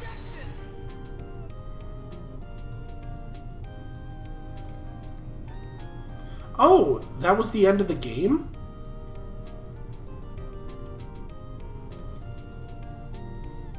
Hey, pal. Mr. Edgeworth came down to the precinct to wish you a Happy New Year. Talk about a pleasant surprise. Whoop! Detective Gumshoe! It's so weird. And then he had his head down low and went right back outside. Kind of like he was embarrassed or something. Strange, huh?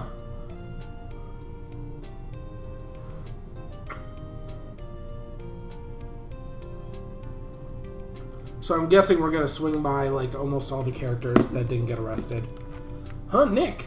No, I haven't seen him lately. Who, me? I've been working at a cheese shop. That Missy's a nice lady, but she's not exactly what you call a cheap date. Oh, she's in Hawaii right now, yeah. You gotta stop going for models, man.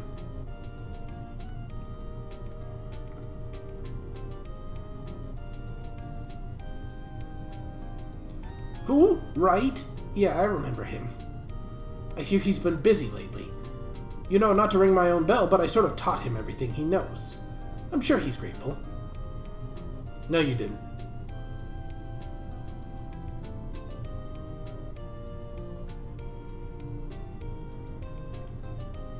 You were the tutorial. Phoenix Wright? Ah, the defense attorney for whom I wrote that affidavit for, yes. Oh, you should know I've taken over management of the Gatewater Hotel recently. Should you be in the area, please stop by.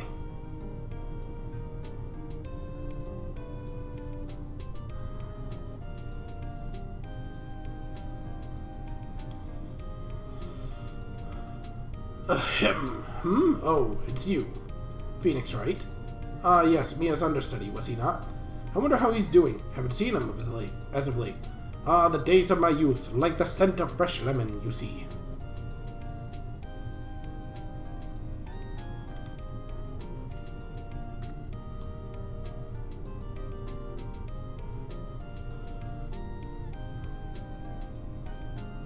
Phoenix Wright. Is he an actor? Well, I'm not buying it. You can't be a star with a name like Phoenix. Do you know oh, fuck, here she goes.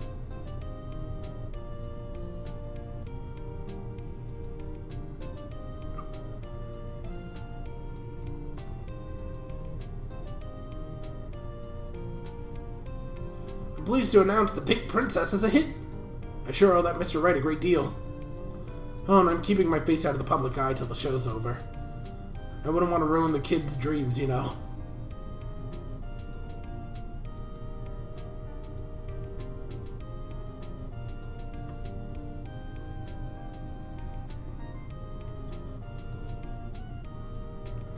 Oh, I got a letter from Maya the other day.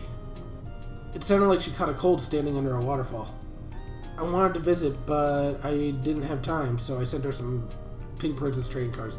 She says she can't buy them where she is. What kind of place is she living at, anyway?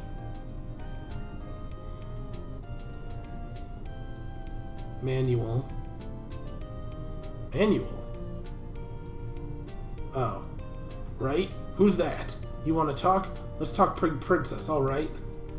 But, you know, I snuck into the studio the other day, and I saw her, the one inside the Pink Princess suit. Ugh, what a dog. It was kind of a shock for a boy of my tender age.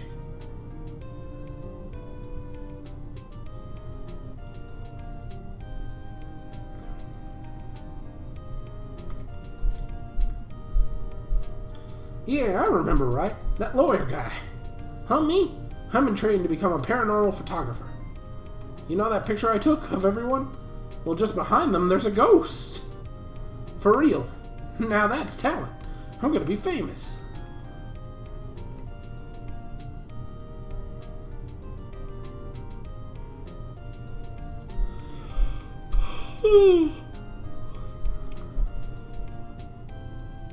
Oh god, it's Mia! Whoa!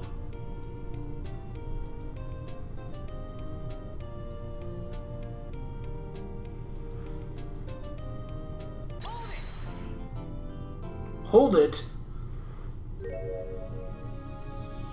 A brand new episode has been added.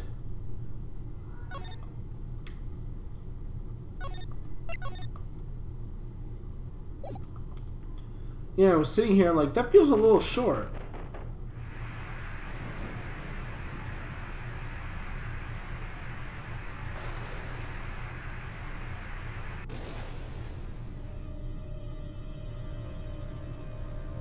This is a surprising amount of animation for this game.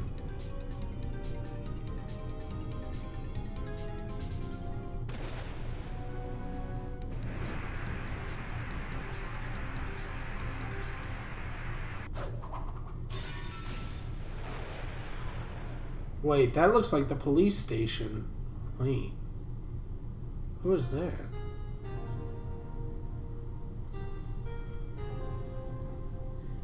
No. No, don't tell me Detective Gumshoe. It's been 2 months since Maya left the office. 2 months without a single trial. I've had offers, but none I took. That is, until the day this girl showed up. February 22, 10:02 a.m. Wright & Co. Law Offices. Why do I come here to the office every day? It's not like I want to work. There you are, finally. Where have you been? My sister's trial is tomorrow. Who are you? It doesn't matter who I am, it only matters who you are. The famous defense attorney, Mia Fey. Oh, you're not Mia Fey, are you? I'm sorry, but Miss Mia Fey no longer works here. So you are the coffee boy? I'm Phoenix Wright, a defense attorney. Right. Wait, you're the Phoenix Wright. Phoenix Wright from the Edgeworth murder case. Yes, that's correct. It wasn't Edgeworth who was murdered, though. That's a relief, then. You're better than nobody. I'm sorry, I'm afraid I'm not taking cases right now. But you're Phoenix Wright, yeah? The undefeated defense attorney? I'm not accepting any new cases. I'm sorry, but you'll have to try elsewhere. This girl's also cute like Maya. She looks kind of like Maya. Please, I'm out of time, but please, you have to help. It's my sister.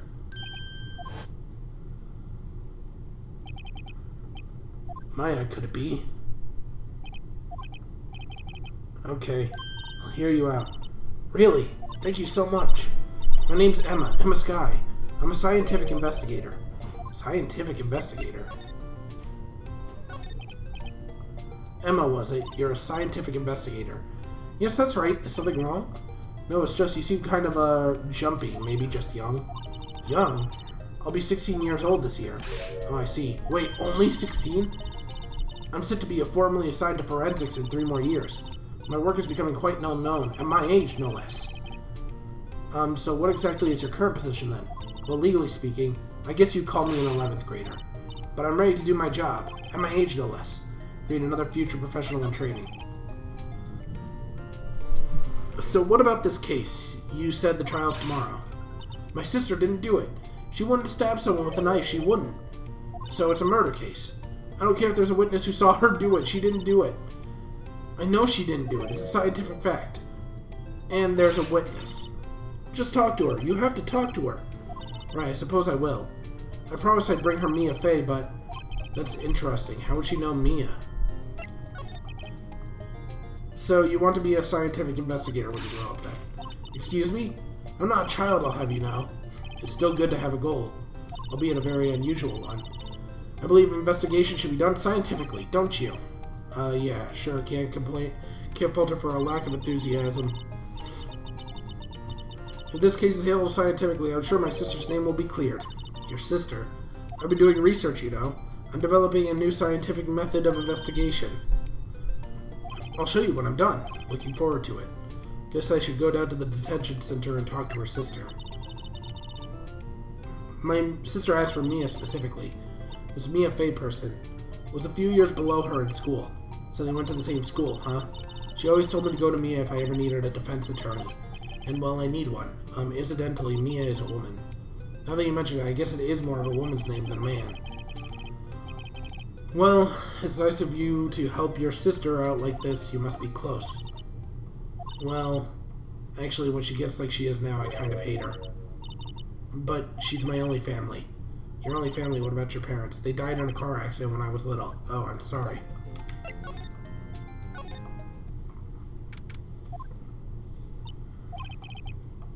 I wonder what's wrong with Emma. She got quiet all of a sudden as soon as we arrived. Guard, I thought I told you I didn't want any visitors. Sorry, ma'am. It's just your sister. No excuses. Or did you not want to raise this here? Understood, ma'am. What was that all about? Hi, Lana. Funny. I seem to remember specifically telling you not to come here. Perhaps my memory is failing. Look, I didn't want to come here either, okay? But your trial's tomorrow and you still don't have a defense attorney. I'll be the one in court tomorrow. This has nothing to do with you, Emma. Isn't that right, Mr. Wright? Hey, how do you know me? Mia mentioned you. I've heard quite a bit. I'm sorry, what exactly is it that you do? My name's Lana Sky. I'm I'm chief prosecutor for this district. You're a prosecutor.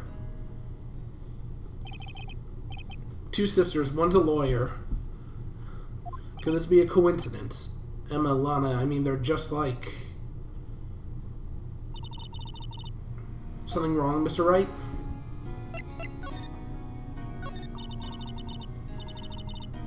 There's something you should know from the start. Chief prosecutor who's under suspicion of murder. Neat. Which is, the suspect in this case has confessed to the crime. Huh? Wait, but the suspect is me. I did it. Well, Mr. Wright? Well, why don't you begin by telling me exactly what happened? The crime took place yesterday, February 21st, 5:15 p.m. It's quite specific. It was in the witness's deposition. A witness clearly saw me committing the crime. That is a bit of bad luck, wasn't it? The crime took place in an underground parking lot in the prosecutor's office. The body was found in the trunk of my subordinate's car. The prosecutor's office, huh? In your subordinate's car trunk. Classy. I was arrested on the spot, caught red-handed, as it were. Well, that's just great. An investigator with the police department. I suppose the correct term is detective. A detective. Death was due to a loss of blood. He was... No... By you, death wasn't immediate, but the wound was fatal. I see. Allow me to repeat myself, Mr. Wright. The victim was a detective. You know what that means, right? Uh-oh. What? Mr. Wright, what does it mean? Well, it means the police department will consider it a matter of pride and have found me guilty. They will just use any means at their disposal to do so. This gets worse and worse with everything that I learn. I swear to God, man, it better not be Gumshoe. So you're the chief prosecutor. That's correct. I'm responsible for overseeing every trial handled by prosecutors in this district. I make sure that the prosecutors have what they need to do the job and manage every aspect. Those are my responsibilities in a nutshell. It's an awfully large nutshell. Still, I'm a little surprised. I would think you would recognize the district chief prosecutor, Mr. Wright, huh? In fact, it seems impossible that you wouldn't. Lana, what happened to your hand? Oh, this? I cut myself by accident when I stabbed him, that is. Huh? I'm not very good at being a criminal, I suppose. How am I supposed to defend this? Time to change the subject. Wait, she was in the class ahead of Mia, wasn't she? You were in school with Mia, correct? A few years above her? Emma told you that too, did she? Well, why not? I did drag him all the way from here to his here from his office, although it seems he has very little in common with Mia. Hey! It was in law school, I was in my 3rd year, and she was auditing the class. She was different than the other students. Different. She was strong. She'd do anything to become a defense attorney, anything. That was probably why she was attracted to me. Excuse me? Intellectually attracted. Lana was at the top of her class in school. I was the best there was. Oh. I'm doing pretty good in school too, by the way. Sounds a bit different when Emma says it. Well, Mr. Wright, excuse me? As you can plainly see, I am admitting my guilt. I think it's safe to say there's no way that you can take this case. None. But Lana! Why? Why are you doing this to me? You never think of anyone but yourself. I know you didn't do it, Lana, I know. So how come you say you did? If I lose you, I'll be all alone. I hate you, Lana. Mr. Wright, I believe our discussion here has ended. The rest, I leave to you. You mean you're requesting my services as your defense? Don't lose any sleep over it. Your client has confessed. After all, this case is over. Right. I'll do what I can to get to the bottom of this. Lana has confessed to the crime, yes. But something doesn't fit. It's that look in Emma's eyes. There's something else going on here, and I'm going to find out what. I'm sorry, Mr. Wright. Huh? About what? My sister. She's not always like that, you know. I just never expected to be defending another prosecutor again. She's changed a lot. She used to be so gentle, always smiling. Everyone liked her. I see. Sorry, but I'm having trouble imagining that. What happened to her? I don't know for certain myself. But I think maybe she, well, maybe not. Sounds like there's something there that defies simple scientific explanation. Let's check things out at the underground parking lot in the prosecutor's office, shall we? Okay.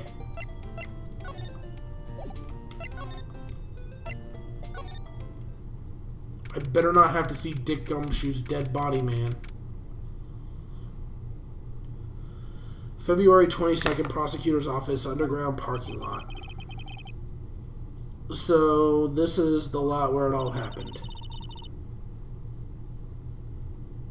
There is no body. She consumed all of it. Which one? Emma looks like she could pack it away. Looks like they're still investigating. Funny that my first visit to the prosecutor's office should be like this. Have everyone keep up the good work. Hey, what are you thinking? Well, they're going to be my co-workers 3 years from now. No harm in saying hello. Actually, there is. You know attorneys aren't supposed to examine crime scenes? I'm trying not to stand out too much here, see? Hey there! You suspected to go under nose here, partner? Partner. What do we have here? Looks like a bambina who got loose from the... This is making me nervous! Folks gotta learn to keep them doggies tied down, partner. Mr. Marshall! Marshall looks more like a sheriff to me. Look here, bambina. I know how you feel. But this is my gang's gold strike, you see? Strike. This is our claim, our territory, with a mother load of evidence. If you're fixing to mix with what's ours, you'll regret it, partner. You know what dreams the cacti out in the desert dream? Well, do you? What is this guy talking about? You head along home now. Happy trails, bambina. Was that, hombre a friend of yours? Kind of, sort of. Yeah, he's a detective. Who thinks he's a sheriff from the Wild West, it seems. What's this, a wallet? Excuse me. Wait, what are you doing, Mr. Wright? What am I doing? I just found this wallet, so I'm handing it over to the police. I don't believe it. This is real basic. Anything at the crime scene is evidence. Let's be scientific about this, please. Just put it in your pocket. How is that scientific? It sounds like theft to me. I'm called to duty already at my tender age. Here, I'll teach you the trick of examining evidence in detail. By the way her eyes are sparkling, I can tell she's been waiting for this. Look at the court record. Okay. You have to be sure to evidence all carefully on all sides. Now let's start examining from every angle. I think there might be a clue here. You could...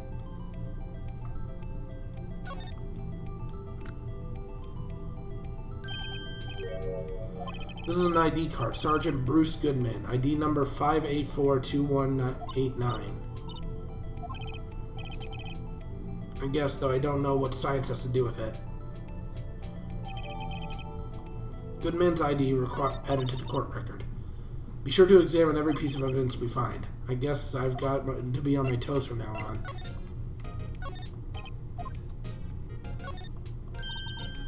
Look, a door! This must mean something. I'm not sure doors mean anything. No, it won't open. A mysterious lock. I fail to see what's mysterious about it. Mr. Wright, you need to learn to enjoy life more. Let's finish our investigation first, shall we? A ladder. That's a step ladder. What's the difference? In scientific terms, please. Scientific, huh? Look at the basic nature of the things, Mr. Wright. Somehow this seems horribly familiar. Here, a phone. Let's see if it works. Hey, don't touch stuff we don't need to be touching. I can't hear anything. My ears. No, my ears! Maybe it's due to the barometric pressure. What's she talking about? Hey, what did you just say? See, you can hear just fine. The phone's broken.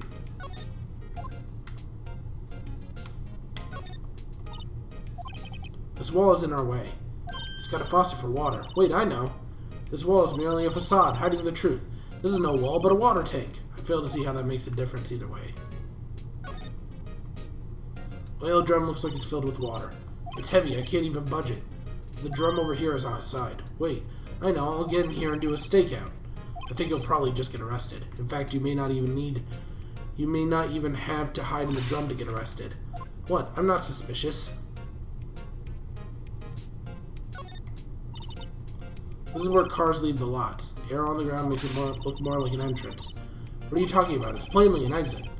Well, maybe it's both, kind of dual purpose.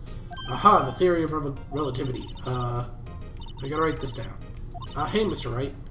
You know, was Mr. Relativity German or was he British? Mr. Relativity.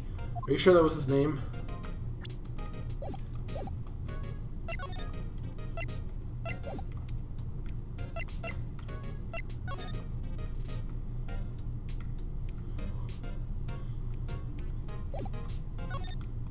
Oh, I can move. Neat.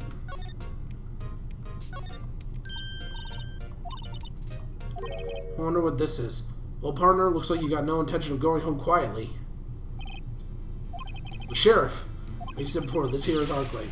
You best be moseying along unless you fix it to bite the bullet. Gosh, scary. Could you tell us just one thing? Who owns the car? Well, the little filly's got a good nose on her. You want to know who rides in the red Mustang with the body in her saddle? Please. No problem, partner. About time for vittles anyways. Get yourself to the saloon up on the 12th floor for, Oh, God, I hate this guy.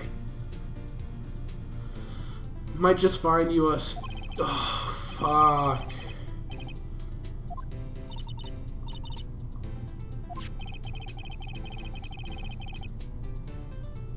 Maybe we should check out room 1202, the High Prosecutor's office.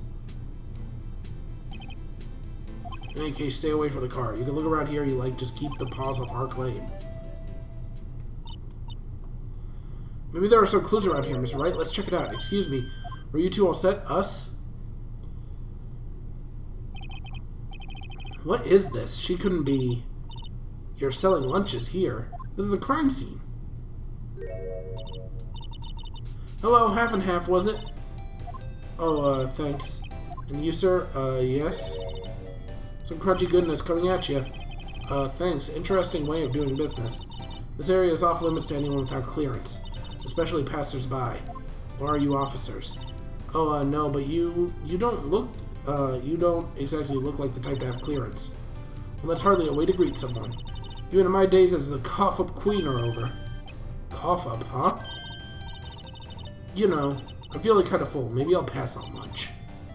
I'm connected to the case, you see. The images are burned into my eyes, you might say. Yes, all the sordid secrets. Secrets.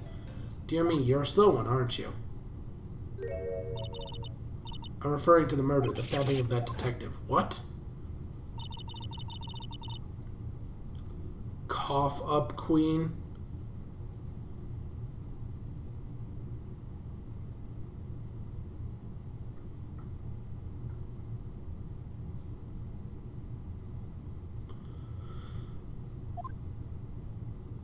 Was she a prostitute? Is that the joke here? You mean you're the witness my sister was talking about? Please, cough up, queen. Tell us what happened. The name's Angel Star. She's a porn actress. Don't you go forgetting it.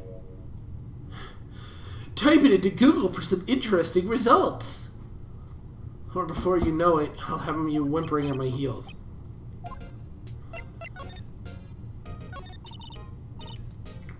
Somehow I knew. Yesterday was a day of destiny. I knew something was going to happen.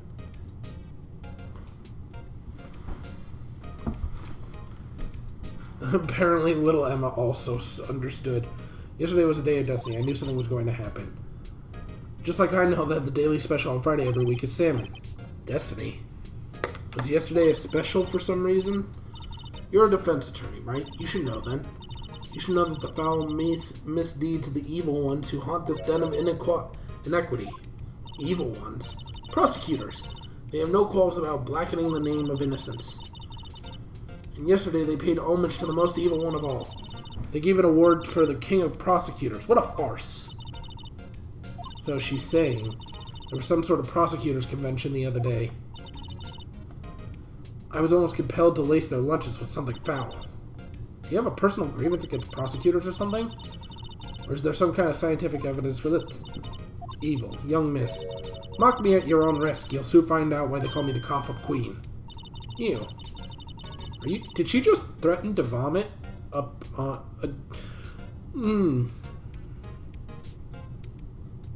This woman is the reason why there's a COVID-19 pandemic. I understand now. The most heinous of all the evil ones, the one they awarded yesterday, was in his car that they found the body. Proof that he devours all the evil lunches of all. Really? Really what? I'm totally confused. One thing's clear, this lunch lady has a thing against prosecutors. What exactly is it that you witnessed, Miss Starr? It was a fascinating spectacle to be sure. I now feel I know what they say when they talk about a woman's wrath. Able to see Lana Skye wield that knife, so... Her knife flashed in anger, bringing him to a sad end. It's truly a sight to see. You mean you saw the moment of the crime? The sound of his silvery ties to this world being cruelly cut still rings in my ears.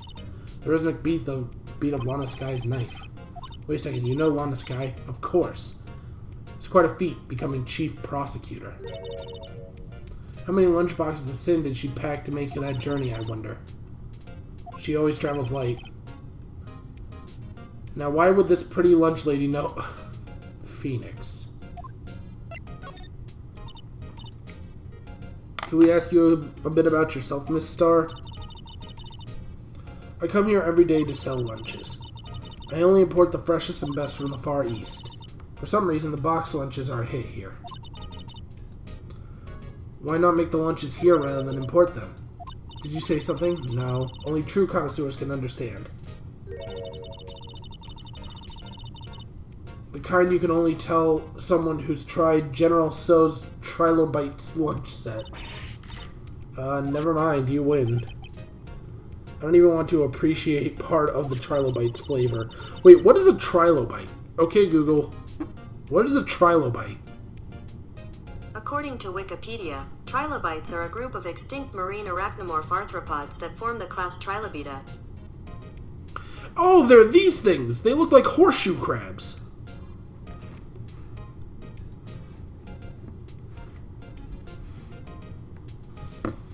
Also, I'm going to grab a quick snack. I'm not even going to turn off the camera because I'm just going right behind me.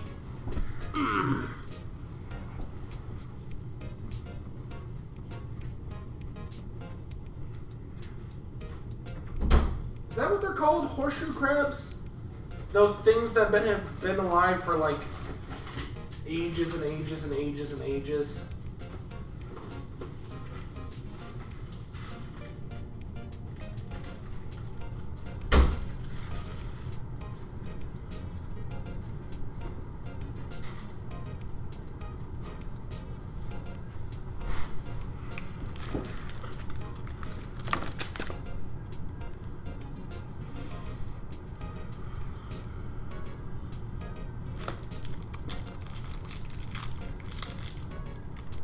Granola.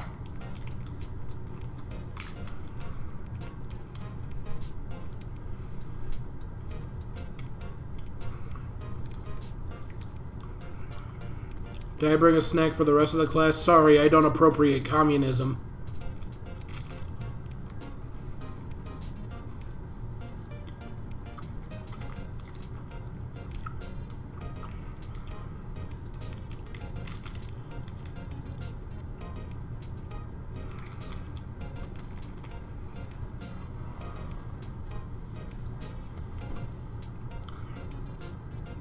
I believe in the true principles of capitalism. I buy up all the snacks and then blame everybody who didn't get some before for not earning enough to buy them before me.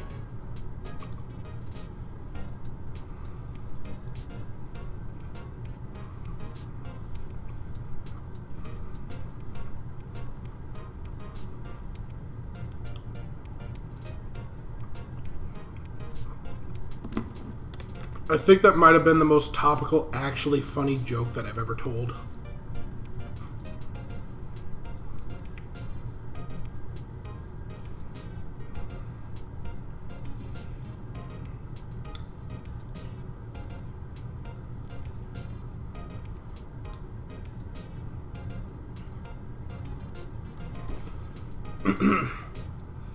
Anyway, I come here every day to sell lunches. My boyfriend works in the security room here at the prosecutor's office. Your boyfriend? See the security room over there? The glass-walled booth. I sell my lunches, and since I'm here anyway, I drop in to see him. And now I got Rice Krispies. In true consumerist fashion, I have bought up many name-brand snacks and eat them all for myself. Dude, my eyes are dry. Hang on. I need a second.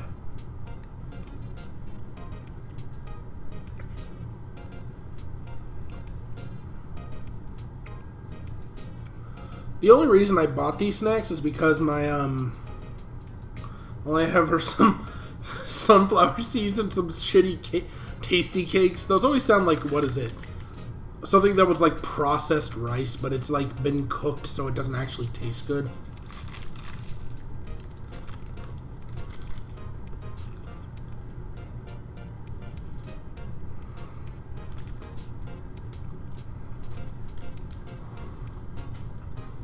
I only bought these because there was a box of 60 of them for like $10 at my work.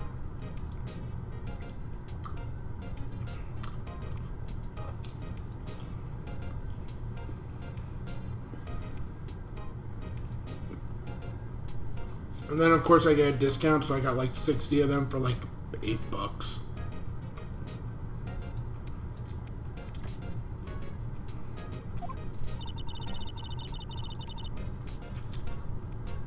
So scientifically analyze the data available so far. You, Miss Star, are a lunch vendor with an ulterior motive for coming here. Useful analysis, not. Did you have some bad experience with the prosecutor, Miss Star? I sense some hostility. Hostility, ha, perhaps. Prosecutors are all alike, and the bigger they get, the worse they smell. Kind of like 10-day-old clams from the chowder. I wonder if Miss Star was involved in some sort of illegal trouble in the past. That'd be a sure cause of food poisoning, scientifically speaking, of course. I mean, now, you're talking cough-up queen. I thought she was just a lunch vendor, but now I'm not so sure.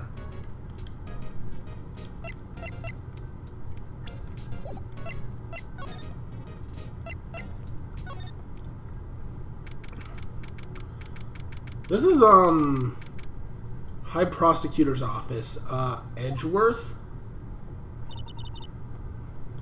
This is the kind of room that just screams I can do the job. Quite a change from your office, really. Thanks. Look, there's a trophy you're selling here. A trophy? Wait, that shield? What, that shield? It takes real nerve to display stuff like this. Whoever's office this is, they must be a stuck-up jerk.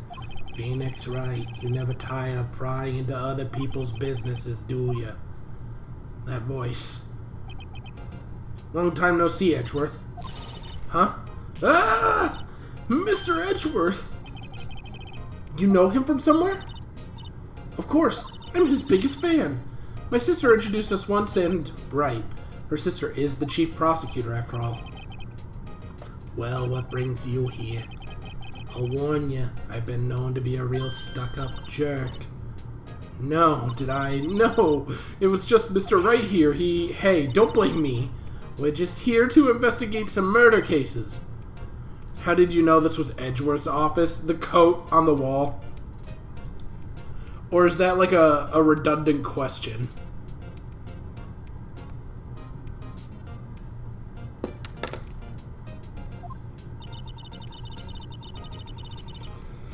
The body was found in this nasty bright red sports car in the parking lot.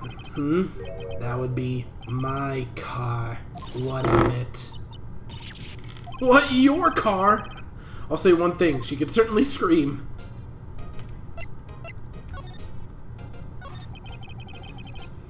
So the body was found in your car? Go ahead and say it, right. You think I did it, don't you, after you went through all that trouble to help me last year, no less. He's smiling like an unconscionable amount. It's making me anxious. I don't know why. No, we don't think you did it. I mean, it was my sister who stabbed him. Wait, no, she didn't do that. I mean... Wait, you're the chief prosecutor's little sister, then? Yes, sir, Emma Skye. It's, nice to meet you again. Now, that didn't sound forced at all. Now I remember, you've really grown. I'll admit it was a surprise for me, too, to think my own car would suddenly become the scene of a murder. More surprising still, I'm being forced to prove my superior's guilt. I can understand. Wait! What did you say? Lana Skye is the chief prosecutor, the top prosecutor in the district. She can't prosecute herself, and I'll be the prosecutor at tomorrow's trial. You, Mr. Edgeworth. Because Edgeworth is worth his edge.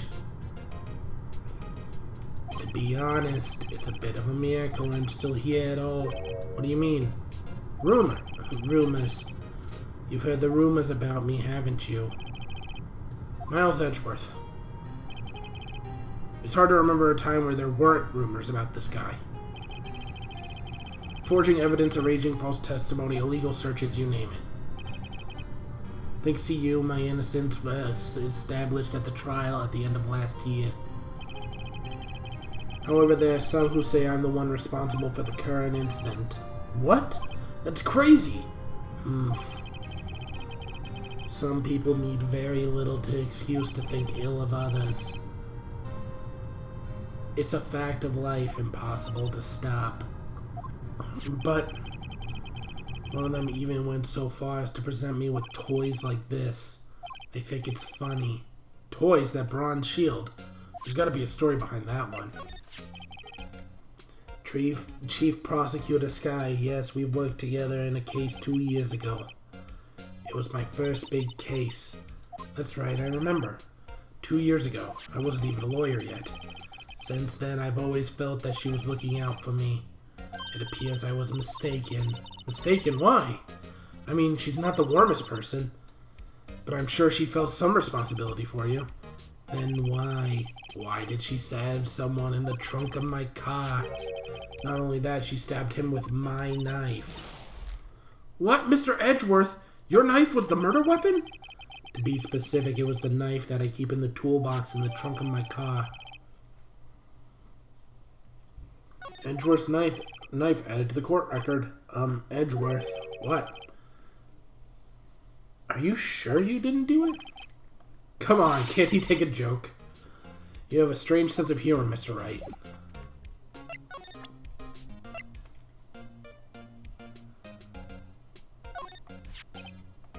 Say, Edgeworth, I was wondering about this. Mr. Wright? Huh? What? Are you sure you'd be showing that to Mr. Edgeworth? Oh, he'll take it for sure, won't he? I wish we could be on the same side as Mr. Edgeworth. But then my sister would be found guilty. If she sighs A deeper...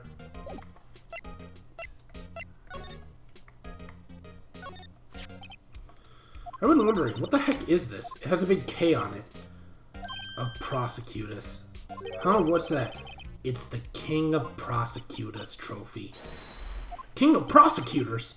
It's a great honor. They send the shield to the best prosecutor each year. What? So the K, K stands for King? Yeah, you got a problem with that? I didn't design the thing. King of Prosecutors, kind of like Employee of the Month, only better.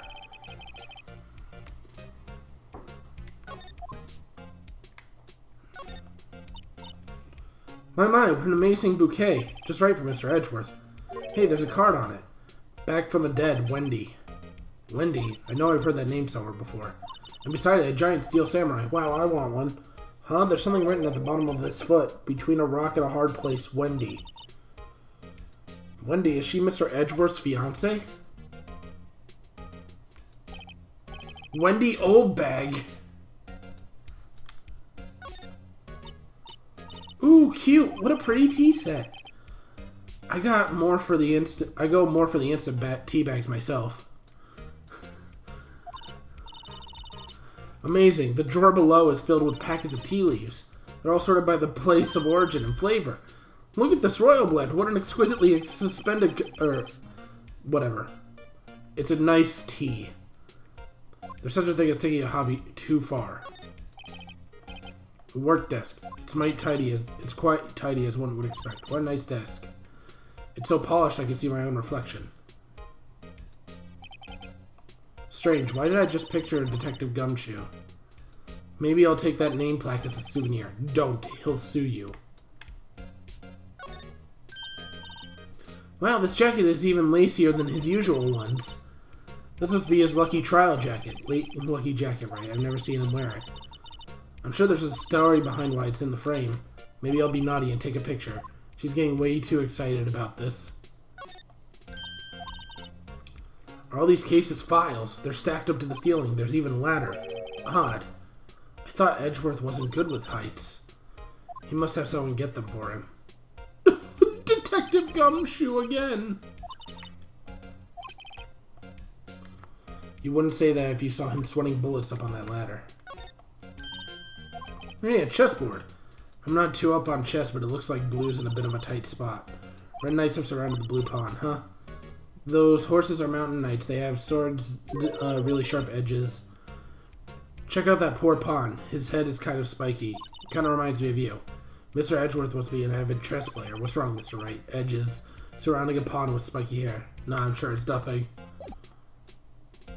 Penis chewy boot. No. Well, I can at least feel a little at ease. That.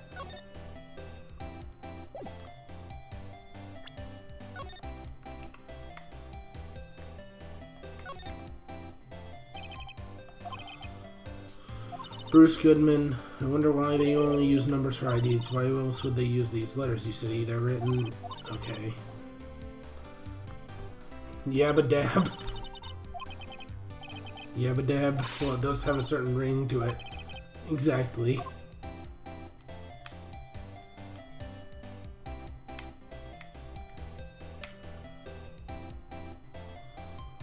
Boy, it's like this was printed on a PNG, or like, what is it, a JPEG.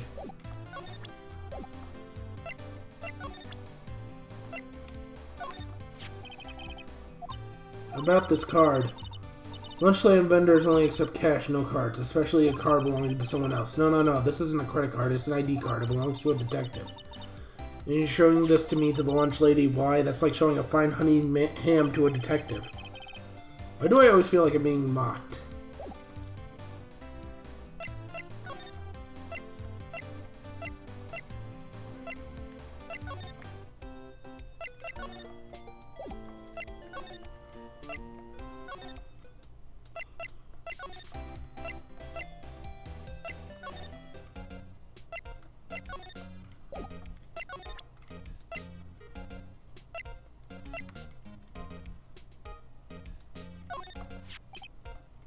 So basically this says you were the best of the best last year, huh? You could take that foolish grin elsewhere, right? I lost a day of work to receive that travesty. Huh? Why's that? I had to go to the police department to receive that broken shield. The police department? Yes, right next to the police station downtown. You've been there, haven't you? Oop, 1 second. Cat! What are you doing? I see you.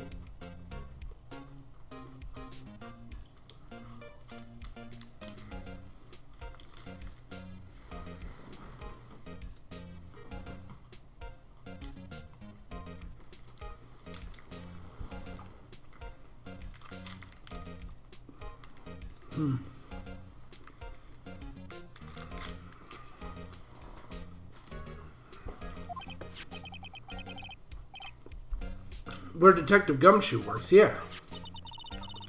I was wondering something about your shield. Why is it broken? What does that matter? I've got more important things to worry about. Oh, right. He doesn't seem too concerned about his award for better or for worse. Yesterday was a very busy day for prosecutor's office. Maybe we should ask him more about yesterday.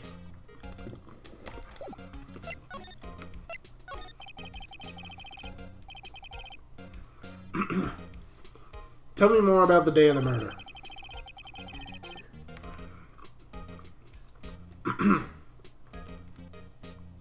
Yesterday was the annual cleaning day at the prosecutor's office. Cleaning day?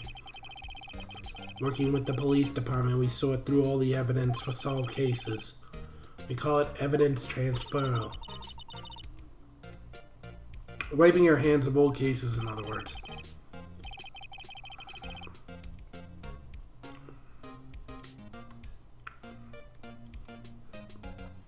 Oh boy. Wendy is Edgeworth's fiance. I didn't see that before. Oh, another thing. A ceremony was held at the police department. There's an annual review and award for outstanding police officers and prosecutors. And that's what you got, the shield. I was at the police department yesterday afternoon. I got back here at 5:12. That's very precise. And people like myself and Mr. Edgeworth pride ourselves on precision, Mr. Wright. No, I place little faith in my memory. And the only thing I trust is solid evidence. Parking stub. This is the parking stub from the underground lot. The murder took place at around 5:15. So the murder happened right after you got back. What, right? I'd appreciate if you direct that suspicious glare elsewhere. Oh. Excuse me, but, is Mr. Edgeworth, anywhere on the premise? I'm Edgeworth. What is it? I'm here, sir, at the request of the chief, sir. I've got your report, sir. Report? What, did you find new evidence in the case against Chief Prosecutor Sky? I don't like the way this conversation is going at all. Sky, sir? No, name of that kind, sir. Not in this report, sir. I think I just heard Edgeworth's lid blow. Mr. Edgeworth's lid isn't on very tight, is it? I made a clear request to the police department, did I not? I need to focus on the trial tomorrow, so don't bring me anything unrelated. Sir, but sir! I'm just following orders, sir. They told me to bring this to you, sir. I wasn't aware of... Oh, give me a name. Yes, sir. Meekins, sir. Officer Meekins. Right, Officer Meekins. Take your report and leave. And good luck with that raise next month. Oh, but sir, I didn't know. Poor guy. Looks like he was the absent on the day they gave out brains and good luck. Wait, his hand is all bandaged up. Yes, sir. He caught me off guard. As you can see, I'm busy. You may leave now. Let's do as he says, Mr. Wright. The victim was a detective from the police department, the same police department as that patrolman just now. Go down to the police department. You can ask more there. Thanks. He seems to have finally calmed down at least. Goodbye, porn actress. February 22nd, police department entrance. I saw the brown jacket and I was just sort of like, oh!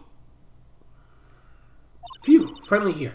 Why would they put the police department so far away from the prosecutor's office? Beats me that almost took 30 minutes by taxi, and traffic wasn't even that bad. The police department, huh? I've only ever been to criminal affairs next door. Hold on, what's that?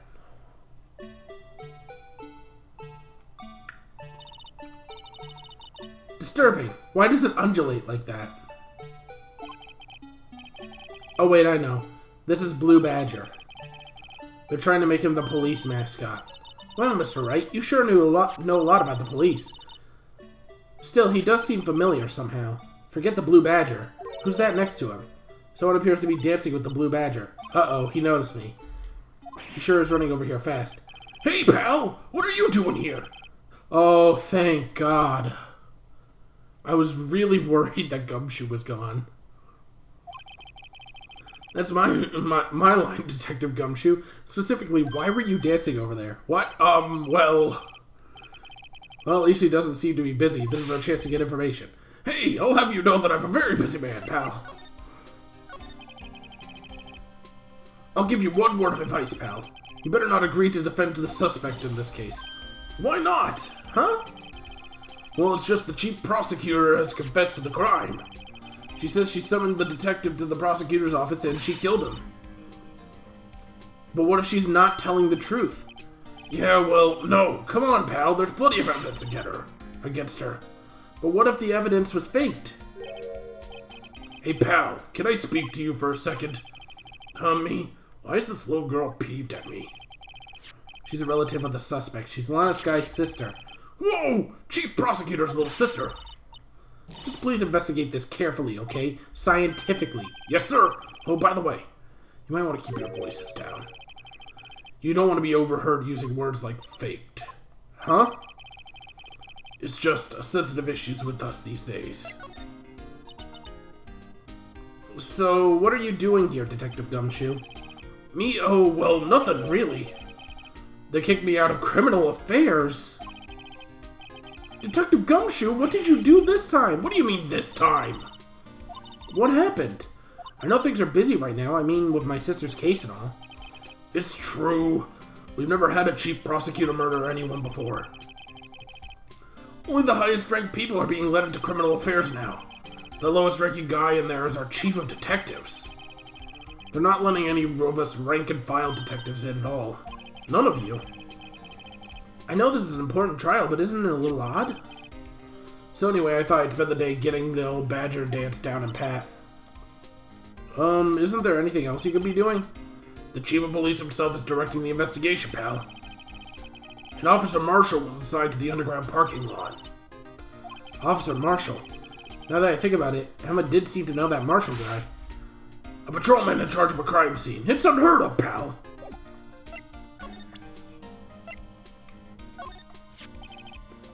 Detective Gumshoe, what can you tell me about this? Hey, pal! That's a detective's ID card. You can't just keep that, you have to turn it into the police. It's people like you that get me into so much trouble all the time.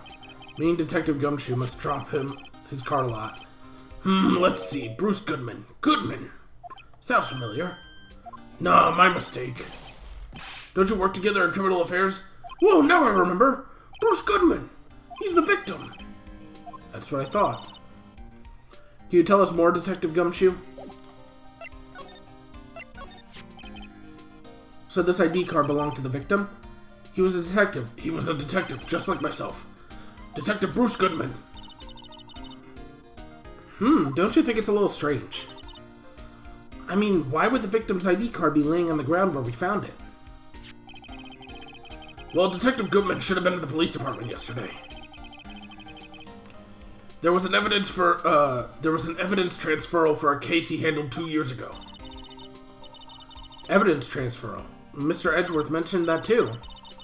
But Detective Goodman was killed at the prosecutor's office. Well, that's the thing. It's hard to say this, but word is Chief Prosecutor Sky called him out there, to the parking lot. And Lon's confessing as much.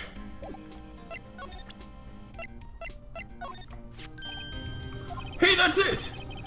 That's the King of Prosecutors Award that Mr. Edgeworth got yesterday. Were you at the award ceremony, Miss Detective Gumshoe? Of course, pal.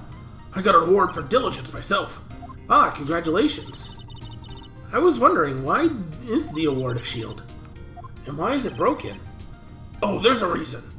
I'll tell you what it is later. Apparently he's forgotten. But I was proud of Mr. Edgeworth for winning the award. Even with all the naysayers in the prosecutor's office. Naysayers must be because of the rumors.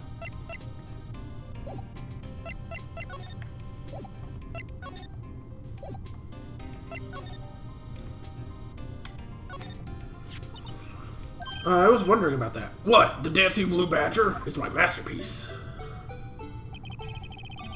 You made this, Detective Gumshoe? The chief threw together some designs and I just did my thing, pal. Nice work. It's battery powered, so it can go anywhere. There's no switch, so it just dances until the battery dies. Poor Blue Badger. Fated to dance until he drops. Work of art designed by the police, by the chief of detectives and created by Detective Gumshoe. The patrolman is saluting the other guy. He must be a detective. And then I said, "Hey, you who do that, your soup will get cold, buddy." That's hilarious, sir. I laughed so hard I cried. I guess he wasn't saluting. He was wiping tears from his eyes. They make a good pair. Detectives in there are looking pretty busy. Just imagine, right now, behind those doors, police drama in action! Somehow the thought fails to excite me.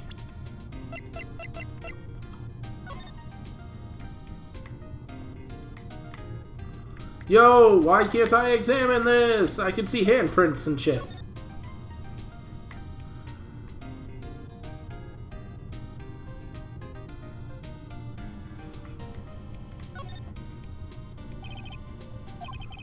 Miles Edgeworth, 712. This is dated the day of the crime. The murder took place 3 minutes after Edgeworth parked his car.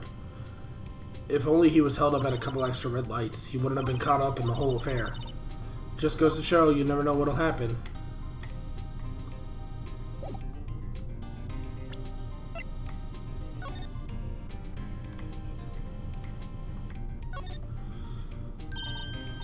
Hey, check it out. There's a metal plate here. It looks like the names of all the previous recipients are engraved on it. Wow, one guy's lifted a bunch of time. Von Karma. I guess he must be a foreigner. Yeah, that's probably it. Well, wherever he's from, he must have been an amazing prosecutor. I'd like to meet this Von Karma sometime. When she says his name, it does have a kind of ring to it.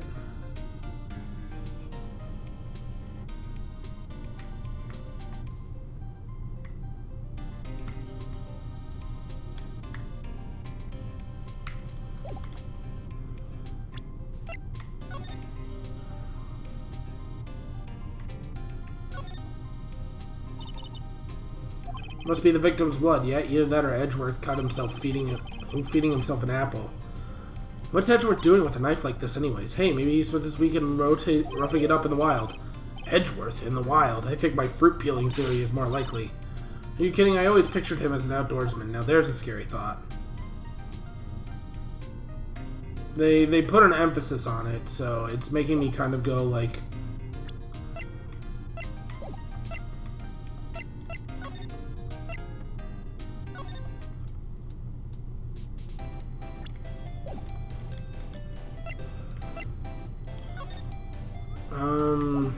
I don't really know where else to go.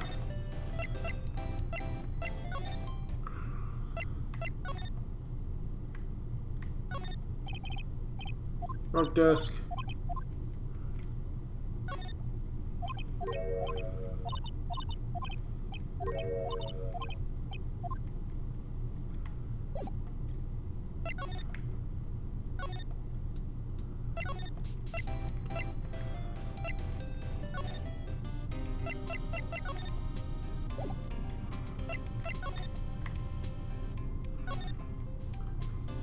Mr. Wright, do you know why patrol cars are painted black and white? No idea why.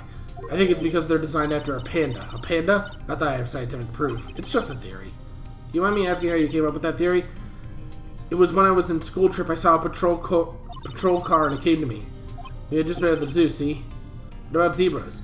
Or did they not have those at the zoo?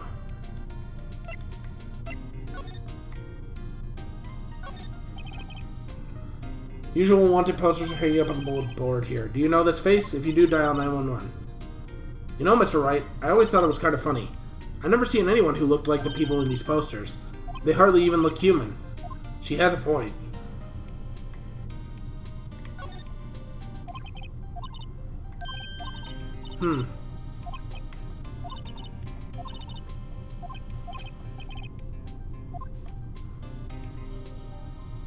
I don't really know where to go.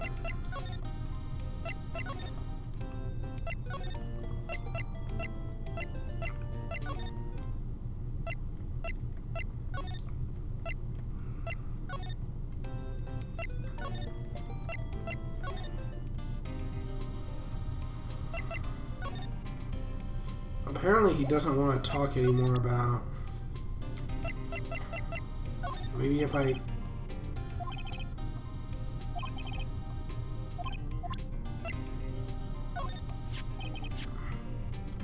Found a Mr. Edgeworth's car stabbed with Mr. Edgeworth's knife, huh? What would drive the chief prosecutor Sky to do such a thing? Wait, I didn't mean... I mean, sure, of course, someone else really did it. Someone who must have a grudge against Mr. Edgeworth. The car and the knife do seem a little too well organized to be a coincidence. Poor Mr. Edgeworth, what could have happened? We have to find out a little more about what's going on with Edgeworth. But I'm not getting anywhere.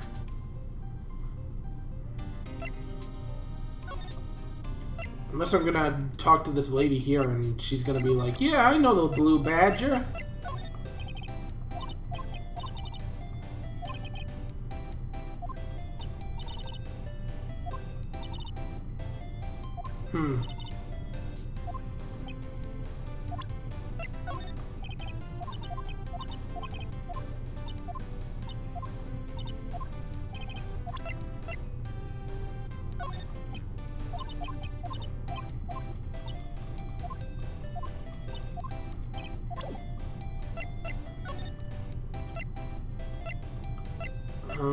The only place to go is the High Prosecutor's office.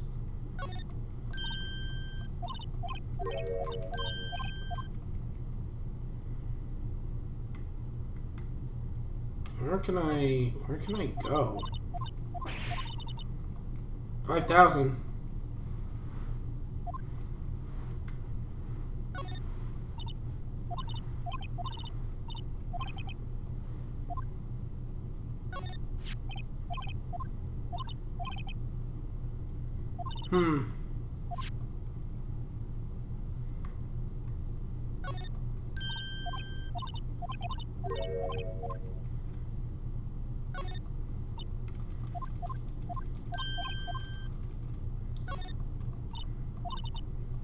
What a view! It must be nice to have an office on the 12th floor. I guess that would make you feel important. Incidentally, were you to jump out this window, the amount of time to ground impact would be approximately 3.23 seconds.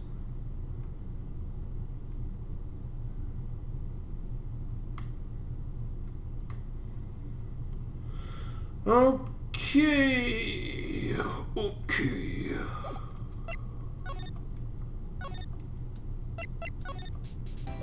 No, you don't have anything more, and because you're here, I cannot move.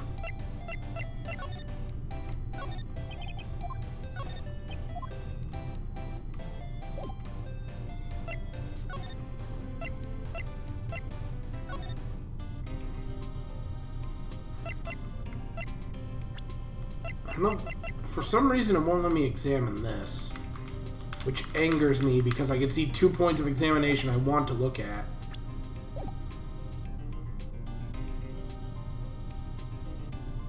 I really have no idea where to move.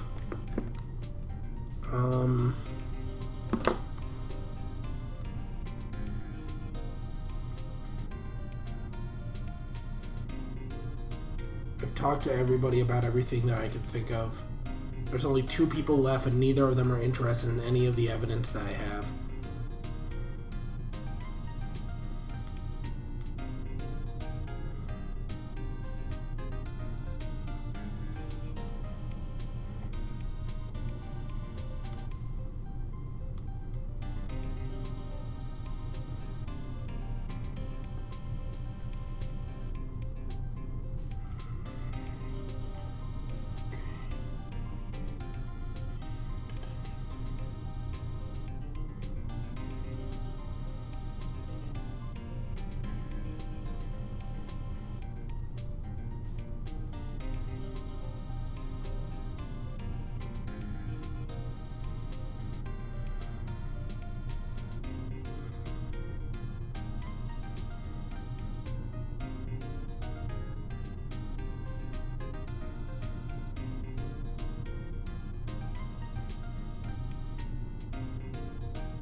Wait, I gotta show them separately?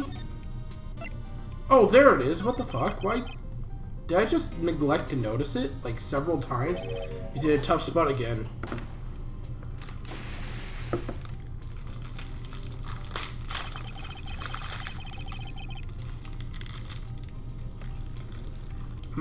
Crispy.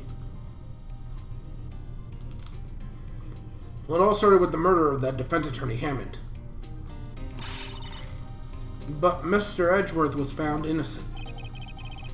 Listen, pal, there have always been rumors about Mr. Edgeworth. Forging evidence, making deals with witnesses. Nothing outright, but there were always whispered rumors. Ever since he was accused of murder, no one's whispering. They're practically shouting.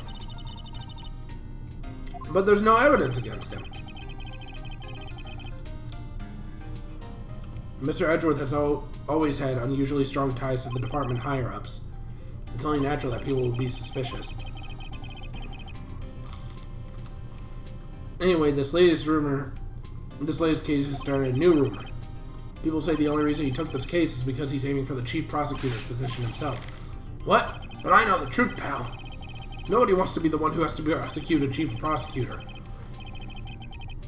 Mr. Edgeworth is biting the bullet on this one. He's doing this for us all. That's all I know about that. I'm not officially on the case, you know. Thank you. Why aren't you handling the case, Detective Gumshoe? We met the guy who is... What was his name? The guy in the parking lot. That'd be Officer Marshall.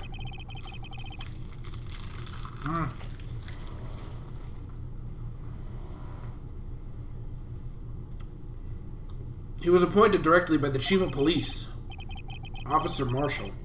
Is he some kind of Wild West sheriff or something? No, Jake Marshall's just a regular officer from West LA. For a moment there, I wasn't sure. Look, pal, let me just try to make things a little easier on you. Show them this and they'll let you examine the crime scene, maybe.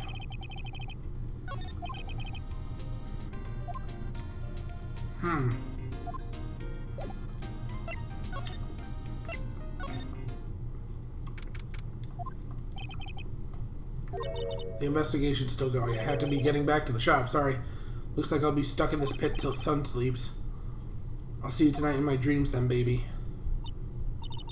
Oh. Ah, hello. Why the surprised looks? Didn't I mention I got a boyfriend in criminal affairs, too? What happened to the security guard? Hey, what's wrong, Bambina? You're looking like a doggy that lost its herd. Jake Marshall. God, I hate kids sometimes. What happened, Crusader? Strange guy to put in charge of a crime scene. Would you mind reading this for me? What's this? I warn you, fan letters to me go right in the spittoon. It's a letter of introduction for Detective Gumshoe. May we investigate? Gumshoe? That old cow dog. He's holding a birthday party or something? Huh? Look, where it should say letter of introduction, it says invitation. I think you just miswrote it. Why am I getting all defensive here? No worries. This proves that... this proves it's from Detective Gumshoe. Better than blood test. I better let you in, then. Thank you, Officer Marshall. Oh, that's right, he's a patrolman, not a detective. Which reminds me. Hey, wait a sec.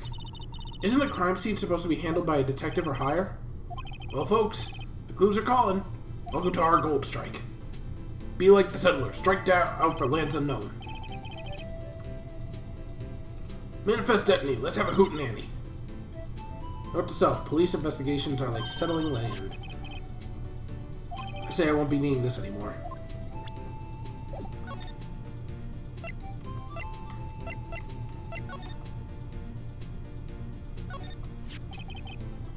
This looks like a cell phone. Scientific analysis would suggest this belonged to the victim. I can't think of anyone else it could belong to. What's so scientific about that? Should we check it out? Check it out. Right. Let's check it out.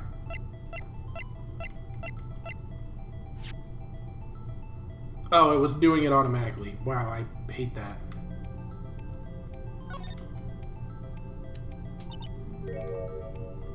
The phone's still on the redial screen.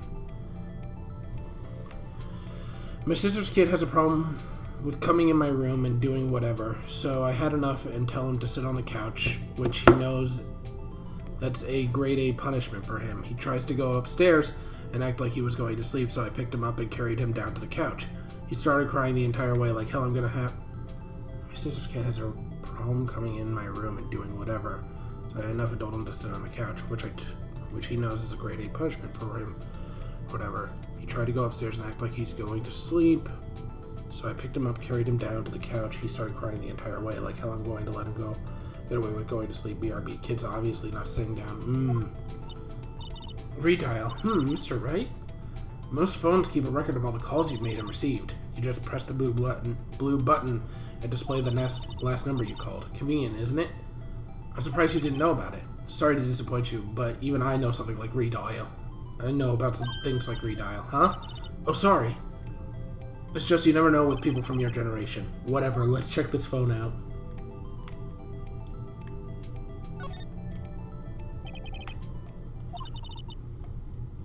Note to self, a defense attorney doesn't think first. He just pushes the button.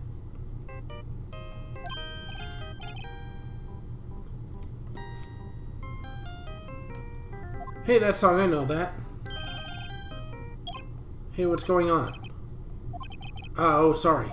I see you, partner. You pressed redial on that there phone, didn't you? Well, yeah. Whose phone is this anyways? It was on the ground over there. Whose is it? That belongs to Chief Prospector Sky. Or, Chief Prospector? Prosecutor Sky. She apparently dropped it when she was taken into custody right after the crime. Look, the last call was made right when the murder occurred. It looks like she was fixing to call someone, except she only spoke for a few seconds according to this. Who'd she call? No idea. Sorry, partner. Now I got a question for you, partner.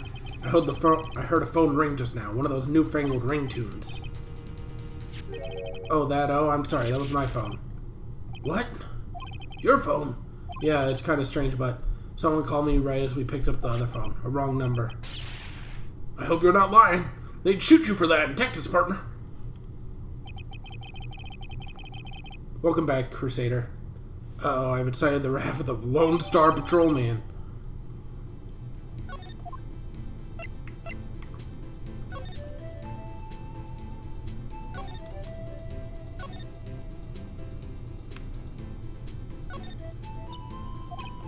This is rope, isn't it? Yeah, they lay it on the outline of the victim's body. So wait, the victim must have died when the killer closed the trunk on him. You have got to be the only person I know who would come to that conclusion. Kid obviously has some sort of attention problem. Kids just don't know how to be... The lock on the trunk is busted. Crime took place in the underground parking lot of the prosecutor's office. The body was found in the trunk of one of my subordinates' cars. Quite a luxury car. It just screams I have money to burn. Yeah, prosecutors get the big bucks. It belongs to Edgeworth, dude. B block is through there. That's where the visitors park. I can see the Lunchland car over there, far in the distance. Hey, you're right. I like the cute design on the door. I can see a cartoon cow munching down on a juicy-looking steak. Doesn't that strike you as a little creepy? Just don't think about it too deeply and you'll be fine. There's one. Where is evidence number 2? 1, 3. Oh, the trunk is considered separate. Kid has obviously some sort of attention problem. Where's his mom? 6-75-12-2. Goodman. You're right. The name on the printer above that, Goodman. Maybe this fell out of his pocket when he was killed. Well, so, what does it mean, Mr. Wright? How am I supposed to know? Note to self, for deductive reasoning, go to Edgeworth, not Wright. I'm sure Edgeworth wouldn't know what this means either.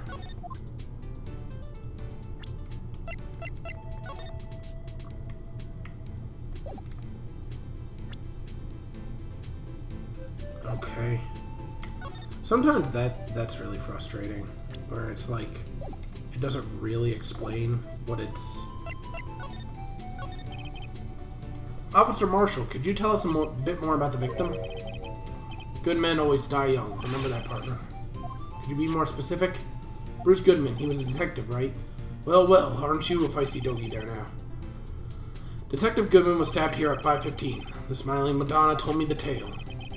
I think he means the witness, Miss Angel Starr. One stab to the chest, a fine piece of work. Here's the autopsy report. Goodman's autopsy report. Added to the court record. My sister was involved with the victim in any way? Funny you should mention that, Bambina. Chief Prospector Sky and Detective Goodman had nothing in common at all. Nothing in common? They apparently worked together on a case a few years back. So there's no motive. Goodman was a particularly gifted detective. That's one reason why he didn't do much work with the chief prospector. But my sister called the victim here on the day of the murder, right? Here, to this parking lot? So it seems, like calling an unarmed man to a shootout at high noon.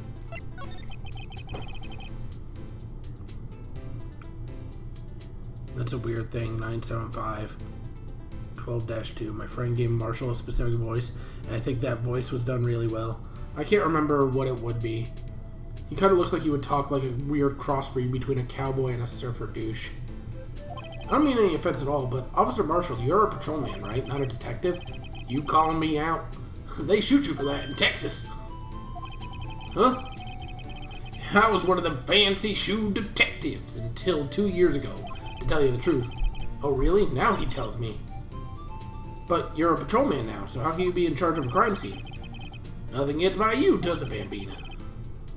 So why are you in charge? No reason. We're just short on hands right now. I'm keeping an eye on the meantime.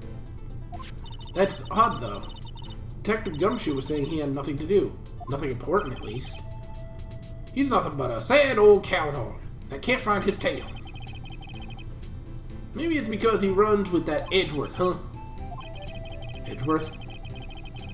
That cowdog's been kicked out of the cattle run by order of the chief of police. He just doesn't realize it yet. Detective Gumshoe kicked out of the investigation. Oh boy. There's no detective between Detective Goodman and my sister. There's no connection between Detective Goodman and my sister. That's correct, but there's a gold mine of evidence against her. And the prospector tomorrow is none other than Edgeworth himself. I'm afraid your sister's fate is decided, Bambina. Many condolences. Officer Marshall! Yeah, Bambina? How can you say that? You and my sister, you were... Is there something between this cop and her sister that I don't know? I apologize, Bambina. Something must have gotten to me. Maybe it's that dry wind that's a-blowing through the prospector's office. Dry wind or ill will. Someone's up to something here, but who? Suspicions about Mr. Edgeworth have been flying around here for nearly 2 years. Forged evidence and arranged testimonies, you mean? He was unbeatable because he did whatever it took to win. Unbeatable, that is, until he met you. But rumors are just rumors, aren't they? There are prosecutors we're talking about. Evidence is everything to them. Hi, Goober. If you follow the rumors about Edgeworth to their source, you'll find one person. But they're off limits, untouchable, you might say. One person. Who? Hate to say this, but it's your sister, Bambina. Chief Prospector Luana Sky. What? My sister? Huh, Metal Gear. Edgeworth couldn't rustle all those cattle by himself. Some people load their guns with bullets, some load them with deals. Are you saying Edgeworth was making deals to win trials? Where there's gunshots, there's bound to be bullets. That's what old-timers say. There's a big old secret hidden around here somewhere. Everyone knows it. That's why Detective Gumshoe was taken off the case. Did they target him because he was closest to Edgeworth? So, how are we doing, Mr. Wright? I guess we got some clues. We have an autopsy report, a note from the victim, and a cell phone. You think we'll be okay? The only thing so bothering me is Lana is confessing to the crime. She says she did it. No problem. I can guarantee she's not the criminal. Oh, by the way, Emma? Yeah. I know that song your phone plays when it rings. What? It's the Steel Samurai theme song, isn't it? That popular TV show for kids. The phone that rang earlier wasn't mine. It was yours. 5:18, just after the murder took place, your sister called you, didn't she, Emma? I'm sorry. You told me what she talked to you about. No, she hung up right away. I see. Cell phone updated in the court record. How are you, Goober?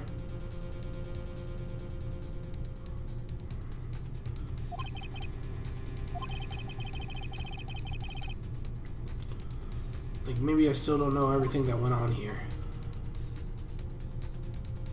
To be continued.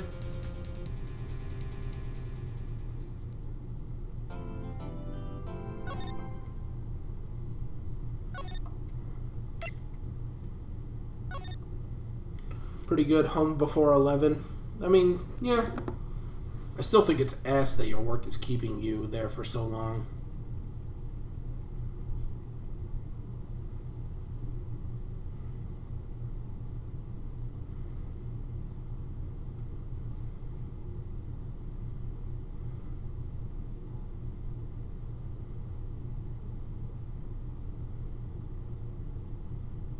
Okay. Sorry, I'm just checking something really quick.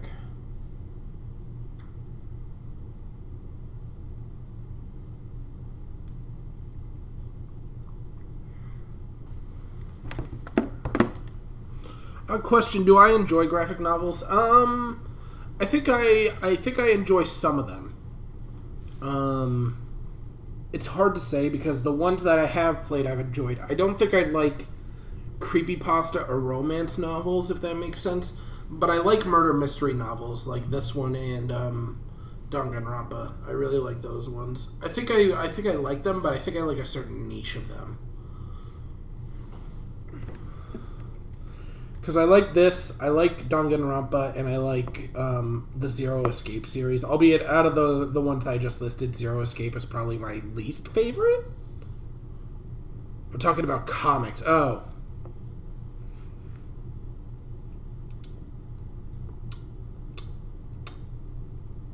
I read some manga. I don't really read comics. February 23rd, 9:34 a.m., District Court, Defendant Lobby number 2. How did the investigation go yesterday, Mr. Wright? Frankly, there's still a lot of gray areas. Or rather, the whole thing is one big gray area. Don't worry about me, no matter what the outcome. I'm ready to accept my fate. I believe in you.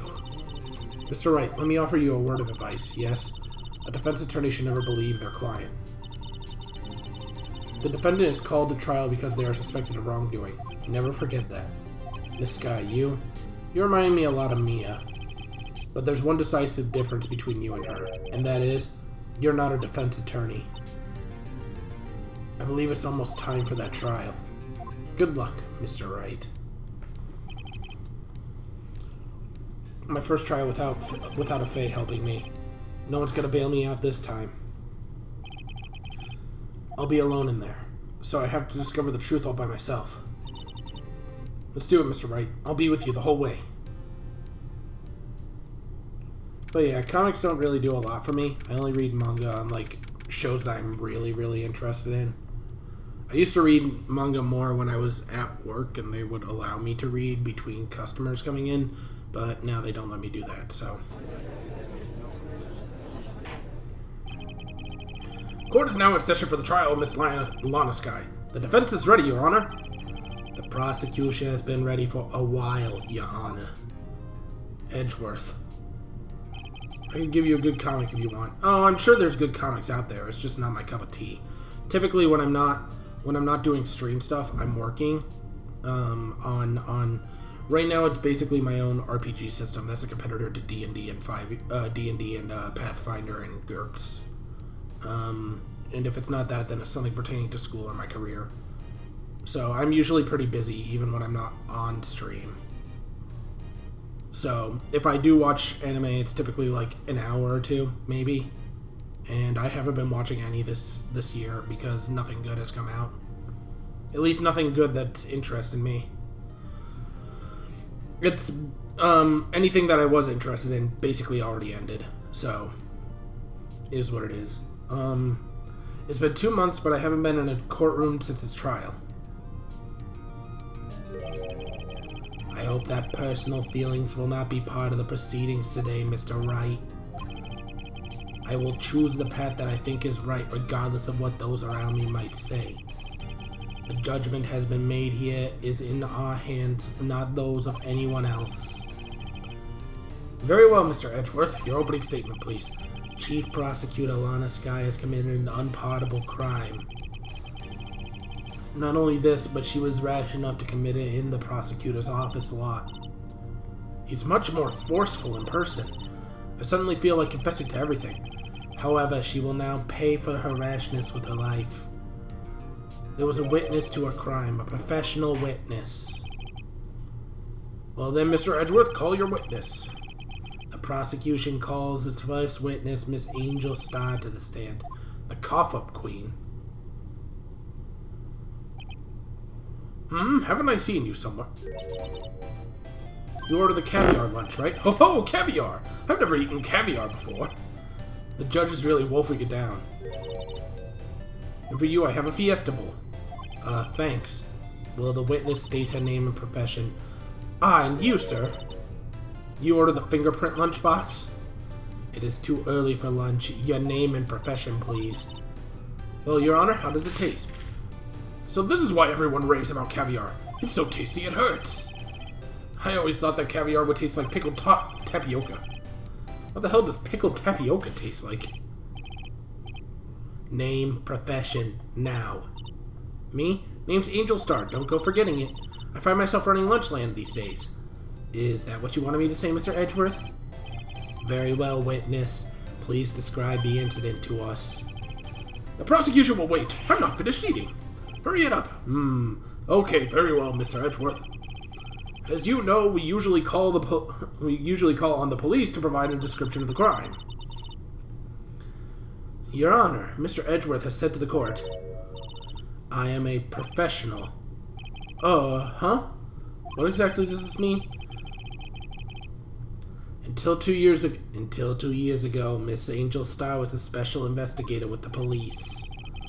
She was a first-rate homicide detective. What? Miss Starr was a detective? Aha!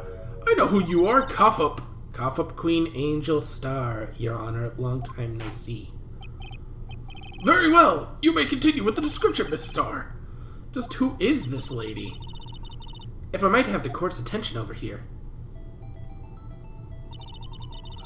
The parking lot at the prosecutor's office is divided into 2 blocks. A block is for the prosecutor's office personnel. B block is for visitors and clients. A chain divider separates the 2 blocks. I suppose that's to keep the visitors from taking up the prosecutor's spaces, yes? The crime took place by a car in the back of A block, in the car's trunk. The killer stabbed the victim with this knife and went to drive the body out. Unfortunately for her, there was a witness, and an arrest was made on the spot. And who was this valiant witness? Why, it was me, Your Honor. Parking lot floor plan. Witness, did you see the very moment of the crime? Of course, Your Honor. Immediately after that, I apprehended Chief Prosecutor. It does seem rather cut and dry, doesn't it? Well, Mr. Wright, I can't agree on principle, Your Honor. It seems that some poor losers are unwilling to accept the truth, Your Honor. Shall I proceed to crush what little hope they have remaining? If you can, then give them your worst, Miss Starr. Wait, are they talking about me? Witness account. Somehow I always knew a day like this would come. I was on my way to deliver a lunchbox to my boyfriend, when I sensed something. Perhaps it was my finely honed detective's intuition at work. Through the wire fence, I saw the chief prosecutor standing next to a garish car. The chief prosecutor was holding a knife in her right hand. Then she thrust the pointy tip into Detective Goodman's chest. Bring your lunchbox to your boyfriend. How touching. As you can see, there's no room for doubt. The key point of your testimony seems to be nothing other than the point of which the knife you saw being stabbed at Detective Goodman. So how does it feel to be utterly crushed? I'm still thinking about that. It's merely a flesh wound, Mr. Wright. Oh, come on!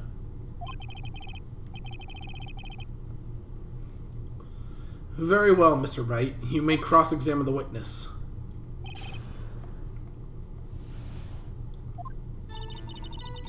Somehow I always knew a day like this would come.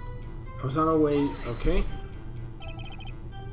This boyfriend, he's the detective? Not that boyfriend, the security guard. That boyfriend? You have several. Yes, this boyfriend, that boyfriend, and the other boyfriend. Care to join? The yet another boyfriend position is still open for applicants. I'll stick with the lunches, thanks. Note to self, the judge had to think before replying. The security guard room is in the lot at A block.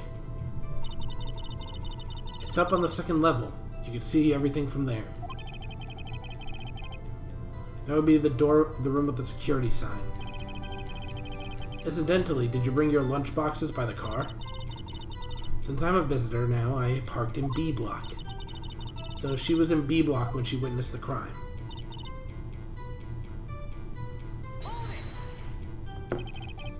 You sensed something. You're saying you had the premonition of a murderer? It felt like, how would you say? Oh yes, it was like the feeling you get when you view a pumpkin chock full of seeds. I have no idea what that means. Speaking of a detective's intuition, wasn't the victim Mr. Bruce Goodman also a detective? Yes, well, he was like a young cheese. A young cheese? A pale white cheese, not yet tangy with experience on the streets of Greenhorn. Then I must be hard, yellowed, and sharp as tack. Yeah, with an odor of old cheese to match.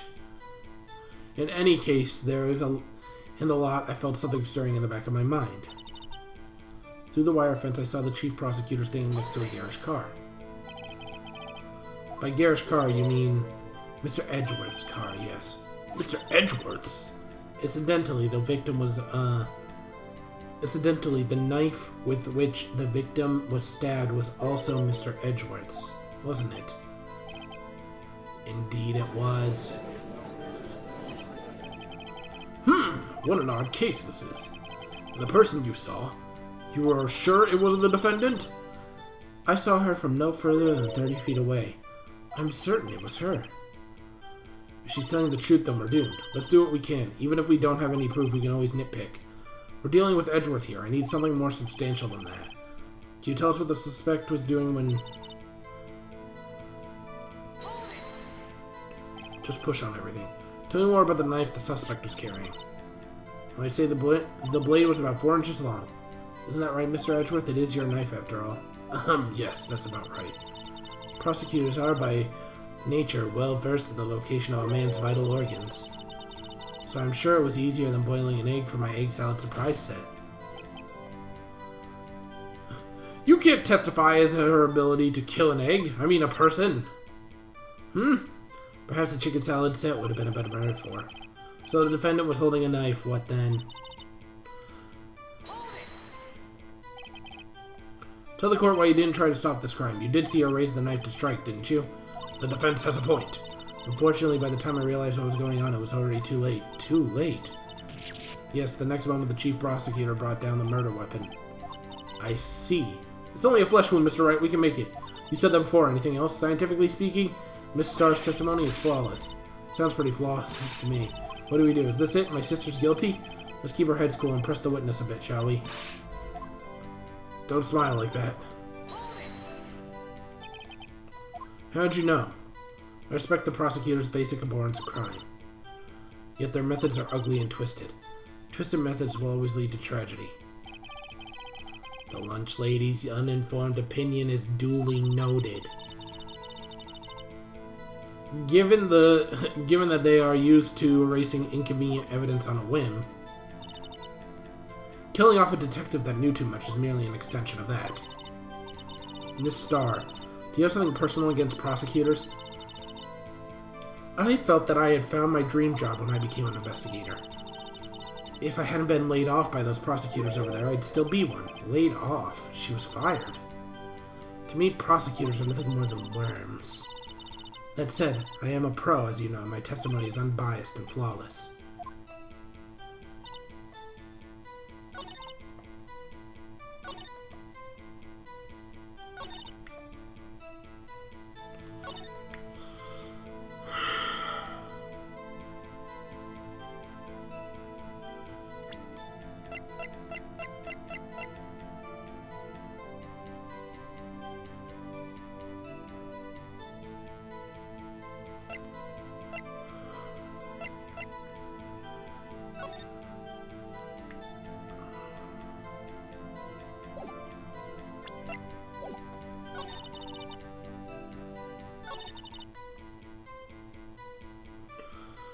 I feel like... Wow, this one is much harder. It doesn't even give me a hint as to where the weak point is.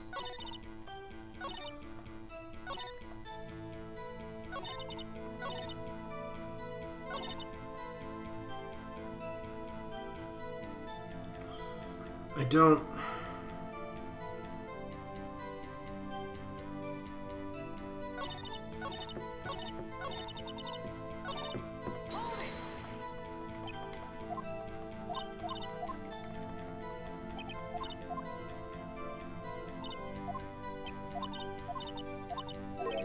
Personal, she was fired, okay. She may continue. Deliver a lunchbox to her boyfriend. Security guard.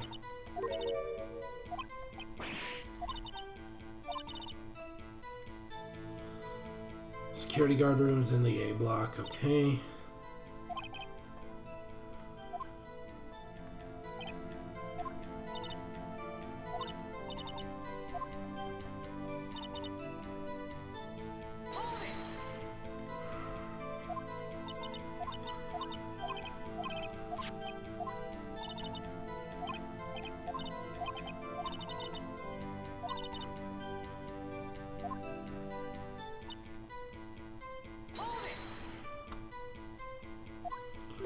garish car, Edgeworth's, incidentally, wasn't it?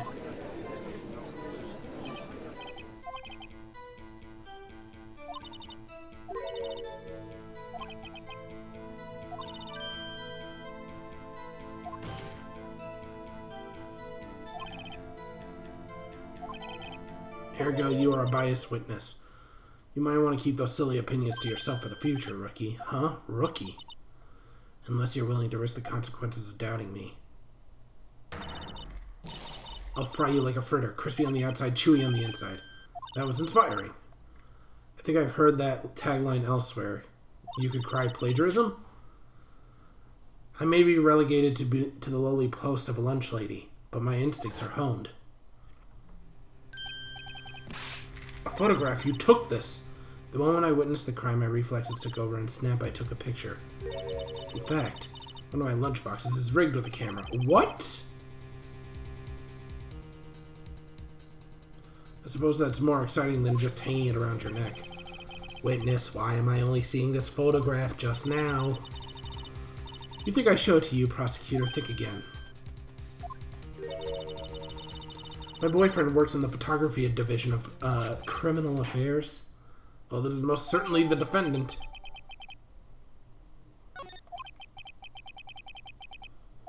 That's unmistakably Lana Skye. So what was the defendant doing at the time?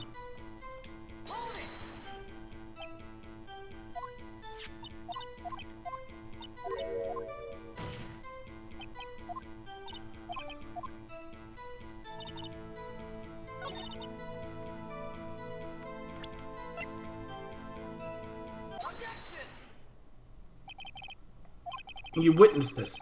You said you saw Miss Skye stab the victim with the knife? I've already said yes. I swear on my finest salmon swirl lunch. I'm sure that's a fine lunch. But isn't that odd? Look at this photograph. This photograph you took at the very moment of the crime, is it not? Why is Miss Skye not holding the knife? Ahem. Mr. Edgeworth, your thoughts? Objection. That had to be the weakest objection ever, Edgeworth. Yet it was still stronger than your feeble mind, Mr. Wright. What do you mean, Mr. Edgeworth? This photograph was not taken the moment before the stabbing. It was taken the moment after the stabbing. Objection! How can you tell that? Blood spatter. Huh? See the dark crimson stain on the chief prosecutor's coat. But it's a black and white photograph. Ah, yes, it's hard to tell, but this could be blood. Oh, Mr. Wright, I see no problem here. No problem except you. Mr. Wright, are you going to sit there and take that kind of abuse? You got a better idea? Wait, that contradicts with what the witness said in her testimony. Namely, that she took the picture the moment she witnessed the crime. Well, it seems I was slightly unclear. My apologies. That's it? If you run out of lunch, you order seconds. Problem solved. If you don't like it, try ordering a jumbo-sized lunch from the get-go. Good advice. I'm not sure I understood, but good advice. I didn't have time to stop her. Prosecutor Skye was cold, calculating like a robot. She killed without pain or remorse. It was a premeditated murder. Premeditated? How do you know? Look at the chief prosecutor's hands in the photograph. Are those gloves? Surgical gloves made of thin rubber, most likely. Why would she have those on? If it was not premeditated, she would not be wearing those gloves. These gloves do seem to tell a tale of premeditation. Premeditated murder, a serious offense. Witness, add this to the testimony.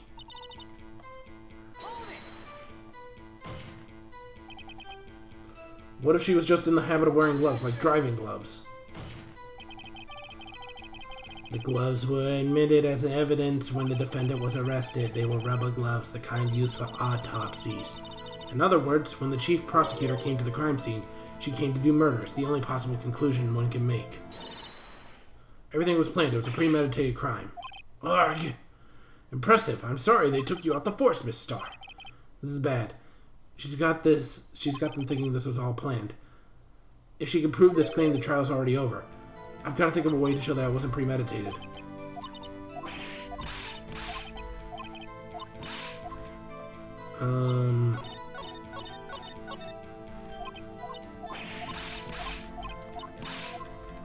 Sorry, I was just trying to bash my way.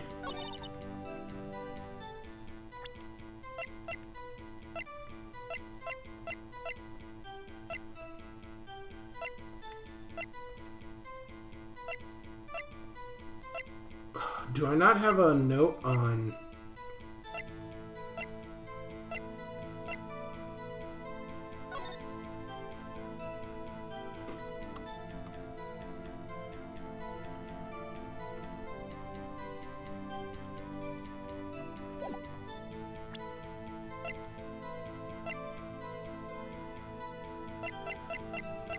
Why do I not have... Ugh, God.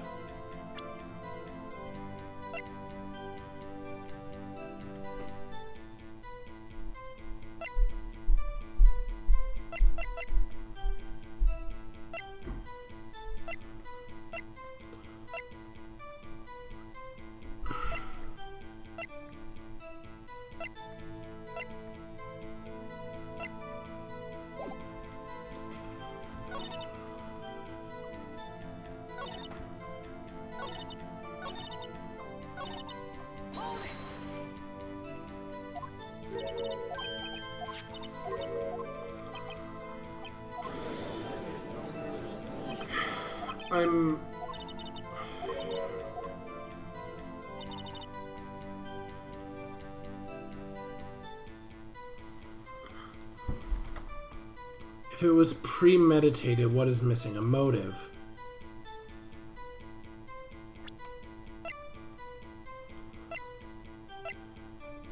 But I don't see the option for motive here.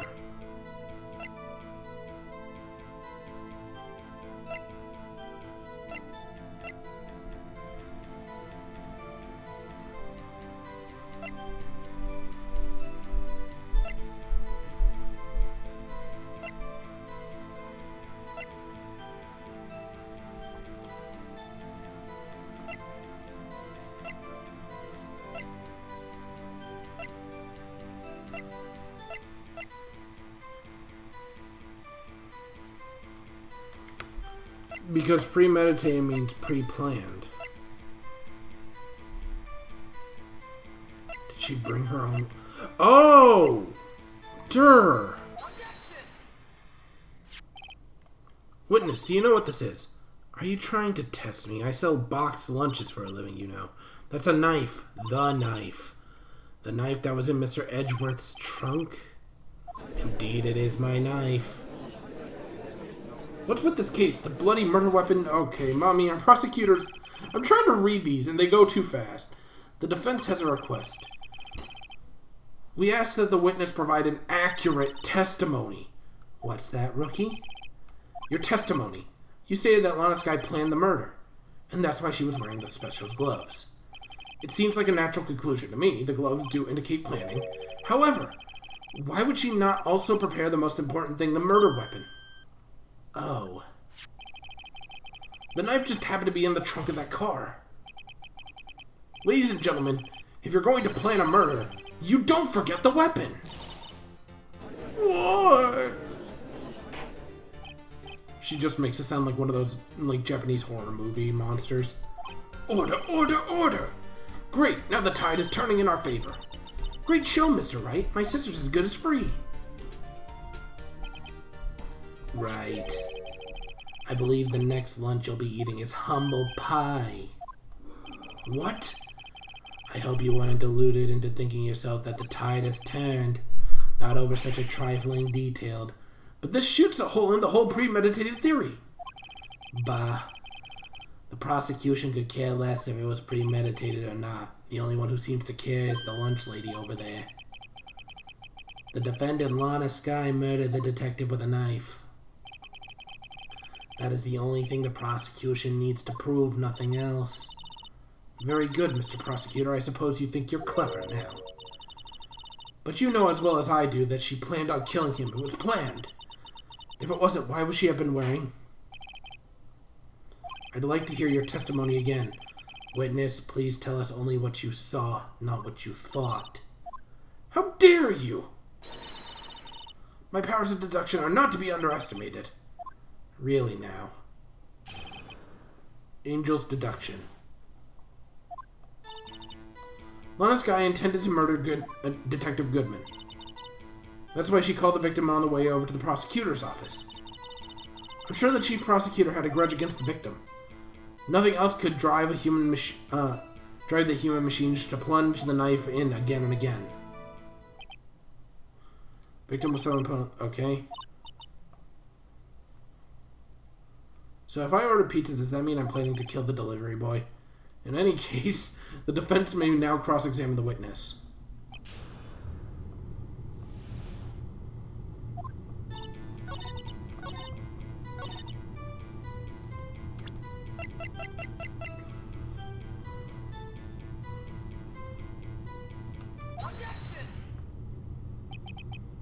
You say she stabbed him again and again, but you couldn't have witnessed that. Are you testing me? Then I'll test you. With my moss? Surprise! I'm afraid the moss is growing under our feet as we wait, Miss Starr. Oh, that's quite the face. What do you mean?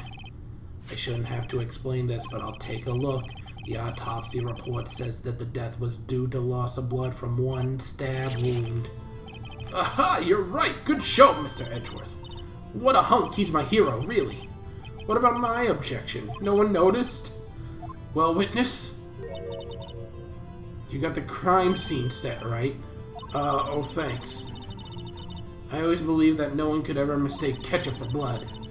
But now I realize such mistakes are possible. So, you're saying you mistook something for blood. She lifted her knife, and I thought I saw blood at her breast. Splattered blood from her victim. That's why I thought she must have stabbed him at least twice. Tell us what you saw that you thought was blood. Testify! Her red muffler looked like blood to me. That's how ghastly the whole scene was. Her red muffler? Yes, like a scarf. The chief prosecutor always wears one around her neck, so she can be easily hanged at a moment's notice, I suppose. She's right.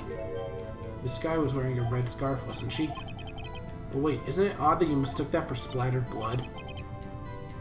Well, people often mistake my beard for a bib. The judge with a bib. That's why this place feels so much like a kindergarten this time. Actually, I think I saw some traces of blood on her chest.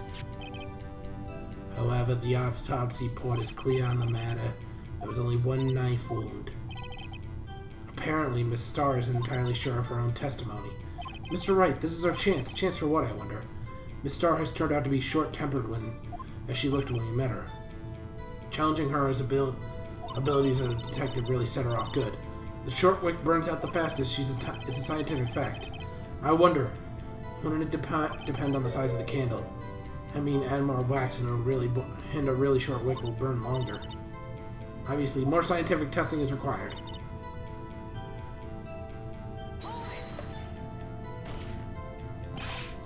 You've said that, but you haven't told us how you know. That's what I'm about to tell you, rookie. I believe what she just said is a mere prelude to the story she's about to tell. Try not to interrupt her again, rookie.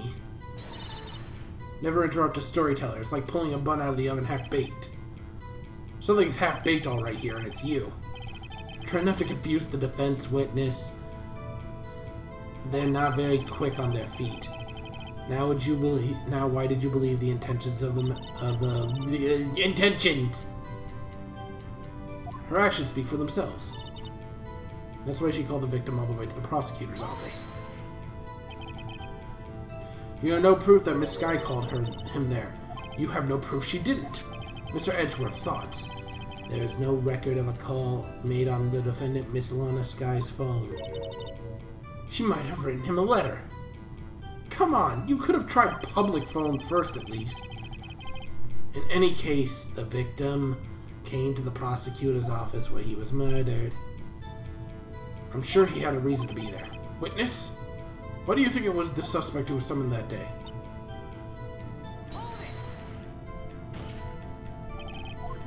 What kind of grudge? Well, I wouldn't know that. Of course you don't. That's because she didn't have one. Rookie. I have a lunchbox here. Now what's inside? How am I supposed to know? See, we all agree that there's a lunchbox here, but we don't know what's inside. A person's life is like a lunchbox with pretzels. Don't you agree? I get it. That's why my lunch was so salty. The judge isn't very good with metaphors. The suspect had a grudge against Detective Goodman.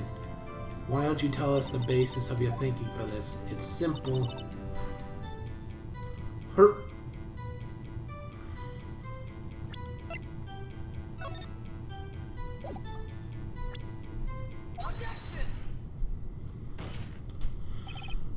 Miss Starr, I demand an explanation. Witness has clearly not suited for detective work. What?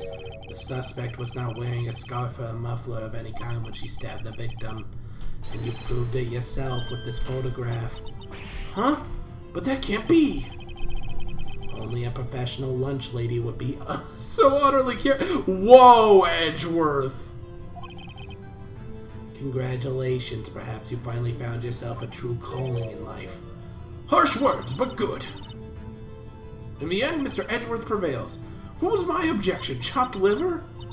But it was there, the scarf. No, not that, but something red, really.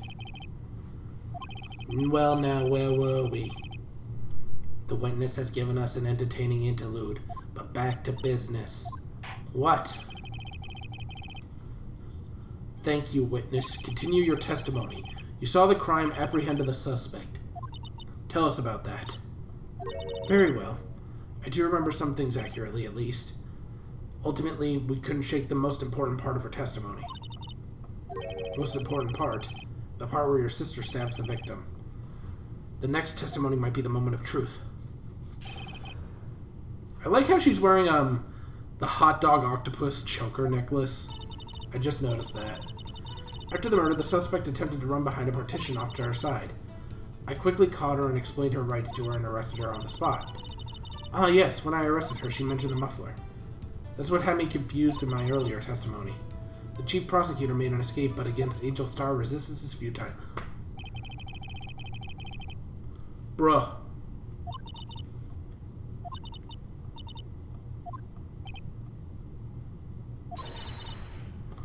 Don't bother me with the details unless you want to get bitten. Mr. Wright is weak against poisonous snake bites. I think most people are weak against poisonous snake bites.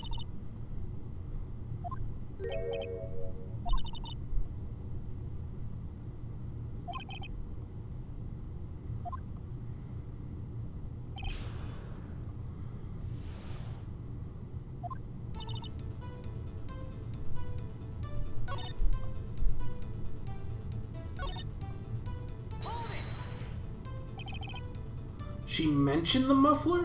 What exactly did she say? I don't remember exactly. I would have told you in the testimony. Cheeky. All I heard was the word muffler. Just that one word. So what you heard wasn't the suspect talking to you, but someone else. The chief prosecutor was talking on her phone. Her phone? She can't mean... By phone, do you mean the cell phone discovered by the crime scene? Yes, ultimately. Ultimately. My memory is like salmon heading upstream, you see. No, the court doesn't see Miss Starr. The chief prosecutor first attempted to use the phone hanging on the wall. The wall? That's right. Near the car, there was an emergency phone on the wall. Apparently it was out of order. So she used her cell phone. Indeed, the emergency phone was out of order that day. Good witnessing, witness. Good witnessing. What happened to good testifying?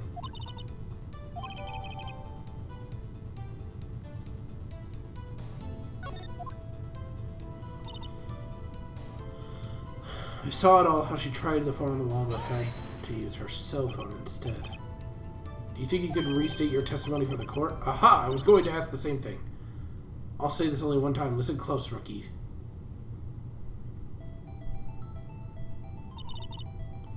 The chief prosecutor stabbed the victim and ran behind the partition. She then picked up the emergency phone on the wall, but it was out of order. She pulled down her cell phone out of her pocket. During that time, you climbed over the chain-link fence? Then when I boldly grabbed her arm, the chief prosecutor hung up her phone. And you saw her doing this? What is it, Mr. Wright?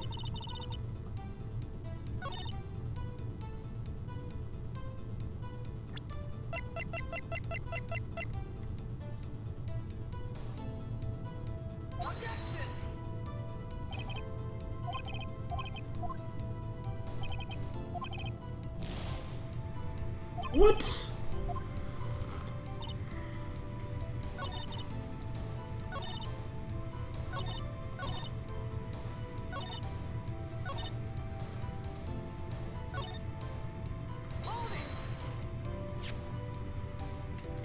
So where's this partition on the floor plans? I'm sure she means this wall next to the car. That's right. There was a wall there, about 6 feet high. She was obviously trying to hide herself. Quite a natural thing for a criminal to do. And what'd you do then? You said quickly, were you close to the suspect? Just as I said, I was only 30 feet away from her the whole time. Maybe I should press her for more details? Why was that automatically set to no? 90% of the time you just want to press them for more details. I'd like to see on this floor plan just to be safe. Lunchland car was... She was a visitor. Thus she was parked in B block. So you witnessed the murder from here. That would make you about 30 feet from the car, yes? Is that correct, Miss Starr? Yes, that's right. There was a chain link fence in front of you. I went over it, of course. Amazing, the Coffin Queen, lunch lady athlete, indeed. It would have taken her a little time to climb over the fence, so she couldn't have gotten my sister that fast. Yeah, the fence was about 9 feet high, too. So how did Miss Sky not get away?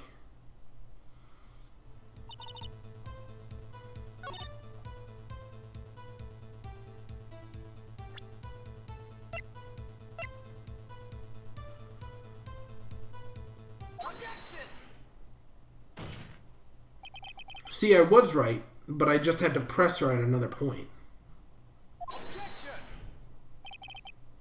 The witness is a former detective. Her testimony is unmarred by personal bias. Well, who would have thought that you would be my knight in shining armor, prosecutor? You who, together with the chief prosecutor, kicked me out 2 years ago. Well, Miss Starr, this fatal contradiction with your testimony, how do you explain this? I don't know what you're talking about here. Mess with me and I'll make you cough it all up. Ahem.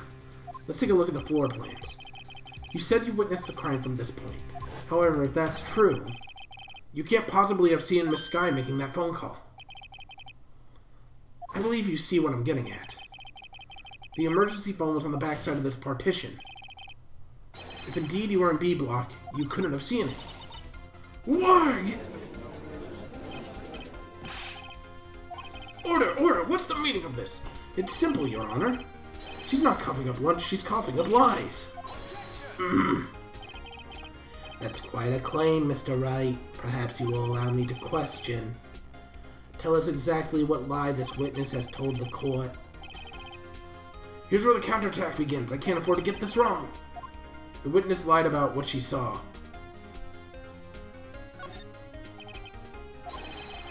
She lied about what she saw. In other words, she didn't see Miss Sky using the emergency phone.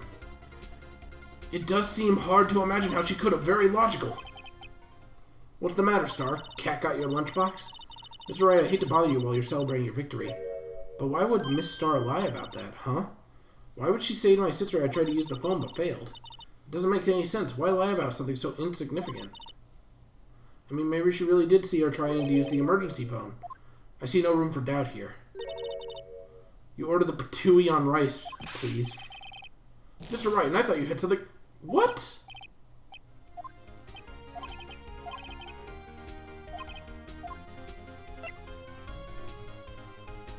It's either where she saw it or the order of events.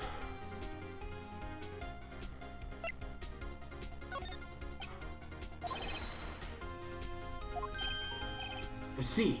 I hadn't thought of that.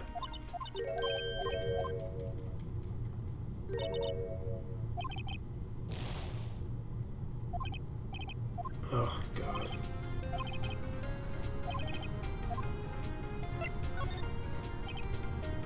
Miss Sky tried to use the emergency phone, but it was out of order. What's significant about this fact? Nothing. Therefore, it would be pointless for Miss Star to lie about it. Pointless to lie, I see. But say the witness did actually see Miss Sky using the emergency phone. It would mean Miss Star witnessed the crime from a different location. A different location. Now that's a pointless lie if I ever heard one. Before you call my lie pointless, at least let me tell it. Let me question our clever wordsmith. Let me ask a question to our clever wordsmith, Mr. Wright. Just where was the witness when she saw the crime?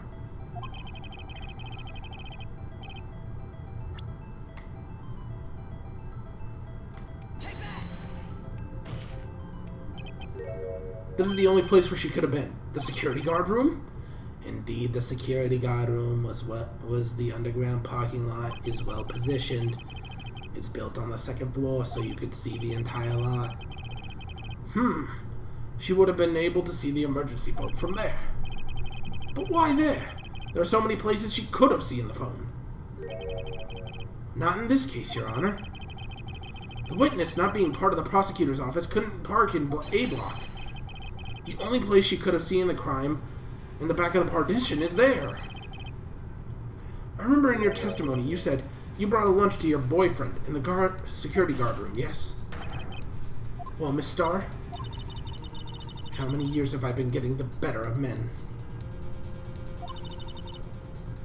To think the tables could be turned.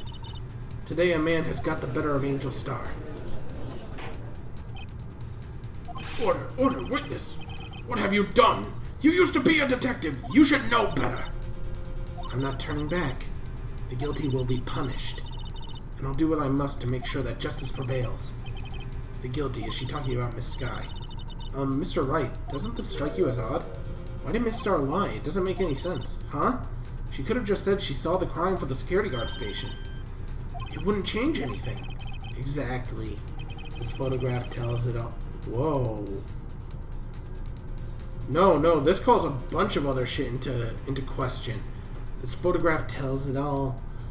It was the defendant who stabbed the victim. The truth still stands. It still stands. I disagree, Mr. Edgeworth. What? If a witness is found to be lying, they're guilty of perjury. She knows this. She wouldn't risk this without good reason. So tell us what her reason is, Mr. Wright. Huh? Me? Who else? Mr. Wright, let's review everything we know.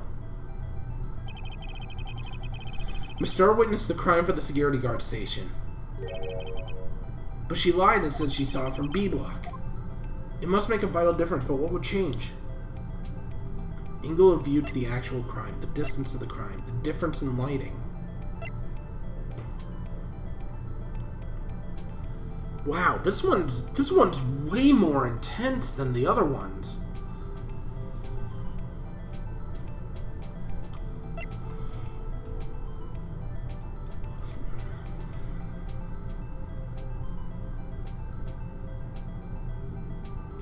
I feel like it's either distance or angle. The angle at which she saw the crime occur would change. The angle, what do you mean? Well, the security guard station is on the second floor, and, she would have a more 3D view of the crime. And this is important. Why? Wow, I'm gonna lose. I didn't lose any of them up until this point, and fucking...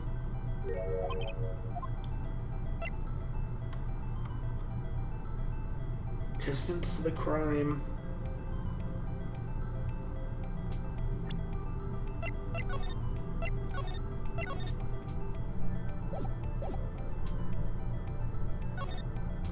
The difference in lighting just feels too weak of a reason.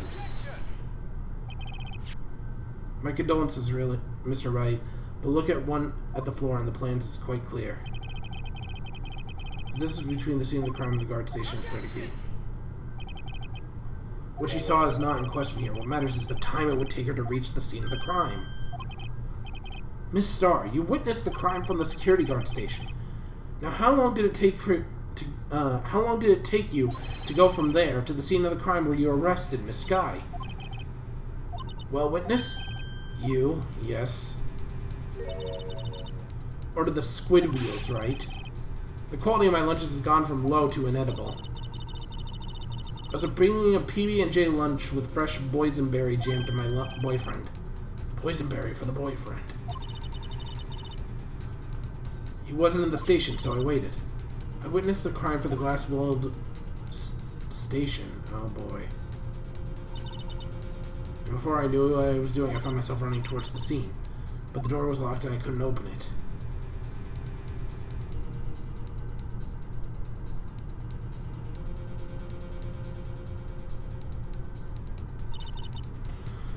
That's why I had to go through the visitors' parking in the B block. It's quite a detour. It probably took me at least 5 minutes to get to the scene of the crime. 5 minutes?! This changes things considerably. But it was that woman over there in the defendant's chair who stabbed him. I know it. I have photographic evidence. I swear it. I swear it on my finest plastic spork. You have a point, and the spork is a wonderful invention. Would you like another caviar lunch? Absolutely! Uh-oh. Mr. Wright, you have to do something. Do I have any evidence to stop this?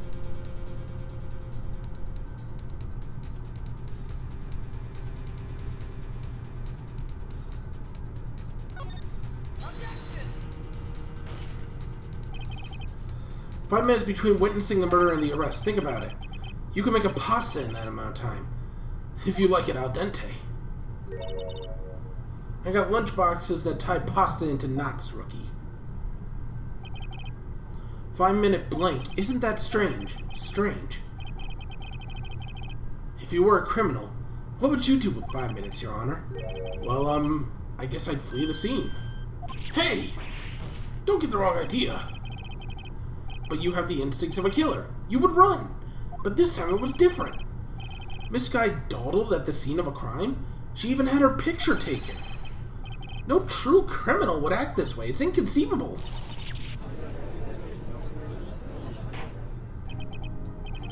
Well then, it seems we've come to the end of this testimony. The witness has a grudge against the defendant, and a blank in her testimony. Mr. Edgeworth, is the next witness ready to go? Unfortunately, I appear to have overestimated the witness on account of her professional history. We did it! We screwed that shut, Mr. Wright. That was too close. I'm afraid that the cough-up queen has been dethroned. And with that, court is adjourned.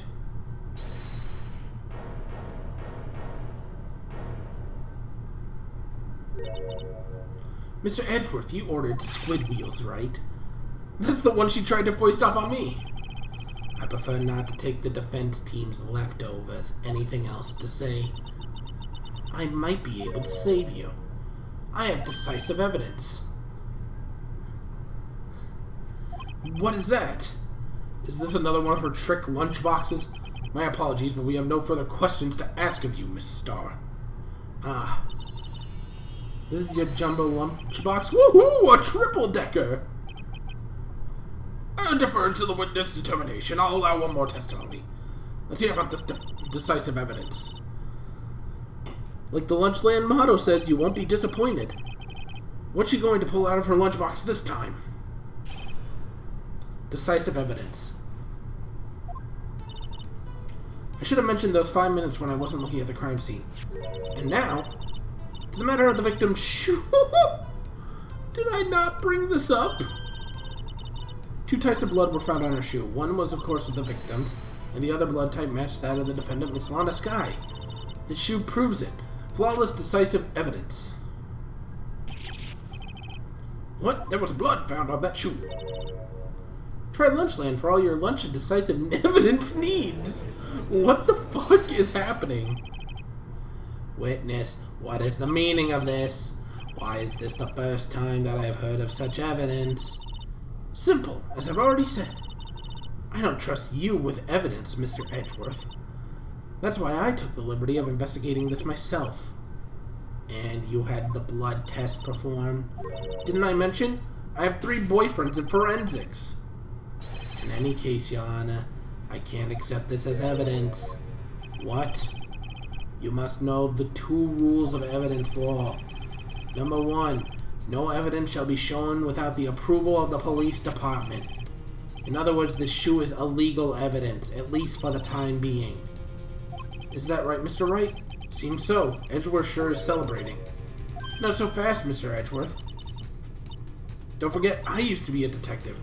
As I mentioned previously, the shoe has already been tested by a member of the forensics department. As you can see, it was approved by the police department as of today. Even the general public can produce official evidence, Mr. Edgeworth. Does Edgeworth see the time being, too? The time being?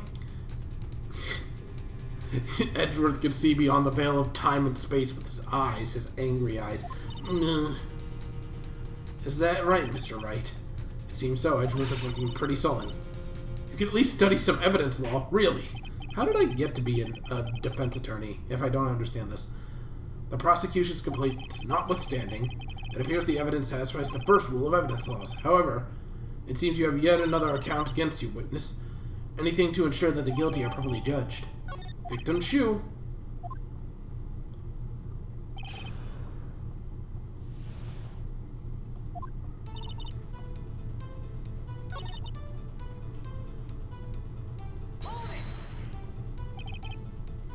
You found the shoe at the scene of the crime. I detained the chief prosecutor and notified the police department. I wanted to make myself useful while I was waiting for the police to arrive. So like an ill-trained pooch, you snuck off with a shoe. I was afraid if someone else would erase the chief prosecutor's crimes. This shoe is my secret weapon should that happen. See the fashionable basket I have here? It carries more than lunch boxes, gentlemen. I'm happy for you and your lunchbox bag, really. In any case, you removed valuable evidence from the scene of the crime. Now tell us what you did next. That would be tampering with evidence, wouldn't it? It would be...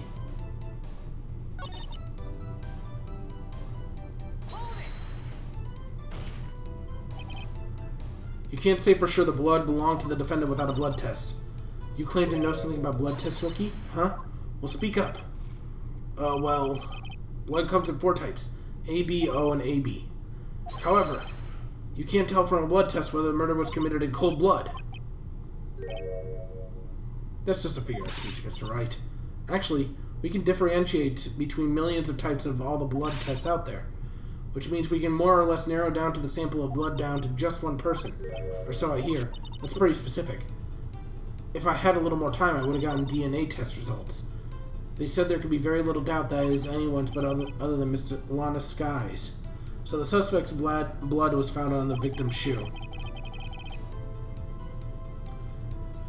That ties her directly to the death of Detective Goodman. I was afraid he was going to say that.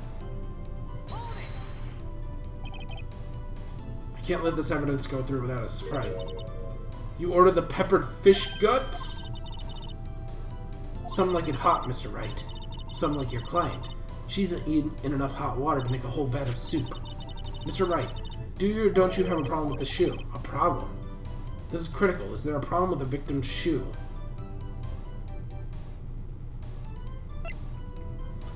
Oh, fuck.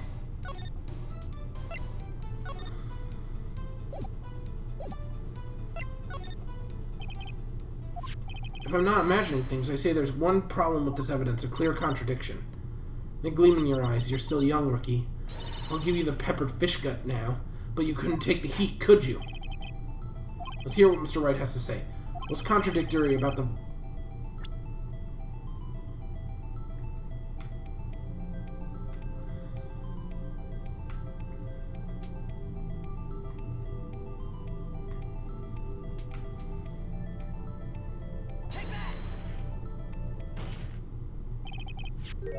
I wonder if you noticed there's blood on the bottom of the shoe.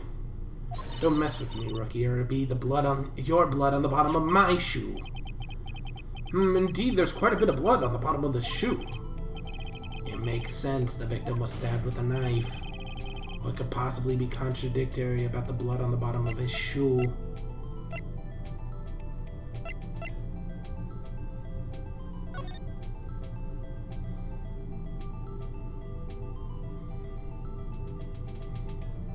Fuck.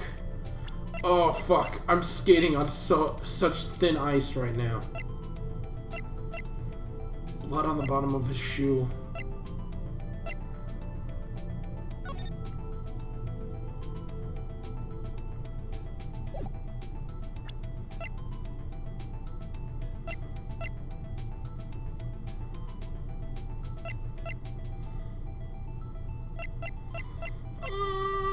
I don't know. I want to use the autopsy report, but it doesn't feel right. I don't know. It feels like it could be this.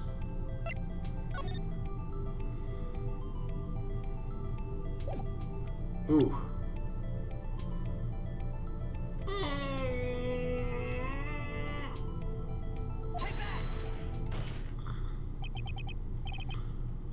Lies in the footprint. The footprint. Note that the bottom of the victim's shoe is covered in blood. Then isn't it strange? Why weren't there any bloody footprints found by the scene of the crime? Aha!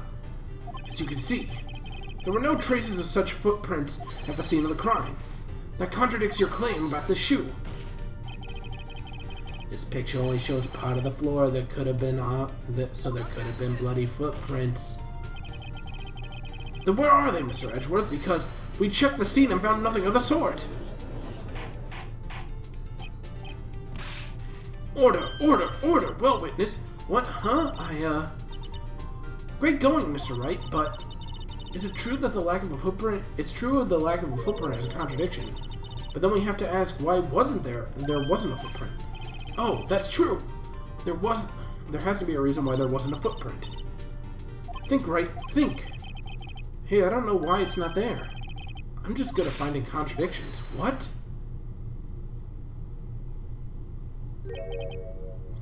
I see, now I get it. Get what? Our witness is more devious than I gave her credit for. We were hoodwinked to the very end, but she slipped. There's one vital hint of truth in her testimony. What are you talking about? Think back to when she was apprehending the suspect. The chief prosecutor tried to resist, but the chief prosecutor tried to resist, but her efforts were in vain. She knocked my hands aside, kicked over an oil drum. Oh, she's beautiful but deadly. This predator, this one. Leopard woman, roar. I thought it was strange for a normally cool-headed chief to do. No kidding. Now, witness, allow me to ask a very simple question. This oil drum, was it empty? Oh, that, I'm not sure I like your attitude, Mr. Edgeworth. Although apparently you're not the slowest conveyor belt in the lunchbox factory. Witness, well, was the oil drum empty? The oil drum kicked over by the prosecutor was brimming with water. Water? What does that mean? Still don't get it, Mr. Wright. Do you want to know the real reason she knocked it over? The real reason? Aha, you don't mean... Yes, the suspect knocked over the oil drum for one reason alone. To erase the blood stains that will become evidence against her. That ties things up quite nicely.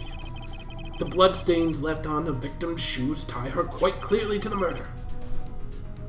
Then after the deed was done, she knocked over the oil drum and to erase the telltale signs. Why, that's a prosecutor's specialty, erasing evidence.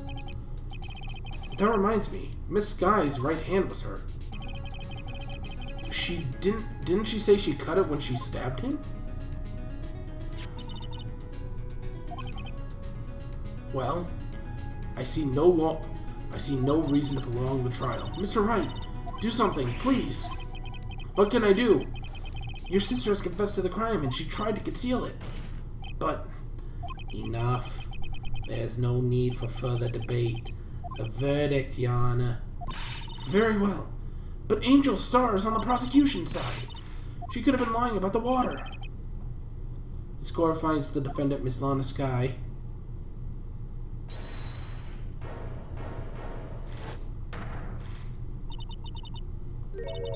Little girl, what did you just say? Huh? Me? Did you say that I, Angel Star, was on the prosecution side? Well, yeah, you are. You're saying my sister hid evidence by erasing the bloody footprints. Well, I thought you'd had your fill, but here you are demanding a second helping. Another lunchbox. A lunchbox called evidence. Wait, witness, don't tell me you have something else. The time for deliberations has passed. Any further comments, you will be held in contempt of court. Your threats don't scare the coffin queen. Look at this. Why does she have another photo that she didn't submit? A photograph? I had it just in case anyone had the gall to suggest. The white shoe didn't belong to the victim. I see no room for error in this evidence. Mr. Wright, wait. Look at the asphalt in this photo. Hey, it's clearly wet. Erasing the last trace of doubt from the court's mind. Immediately after the murder, the crime scene was washed with water. I'm sorry, Mr. Wright. I guess I couldn't help after all. It's not your fault. I knew I couldn't win this case from the beginning. And it seems like this is what your sister wanted anyways. I'm sorry, Mia. Right, wet or not. Don't be so quick to throw on the towel. Get yourself up to the asphalt, take another good look. Don't give up, not till the bitter end. This is the last piece of evidence. Very well, this time I'd like to declare a verdict for good.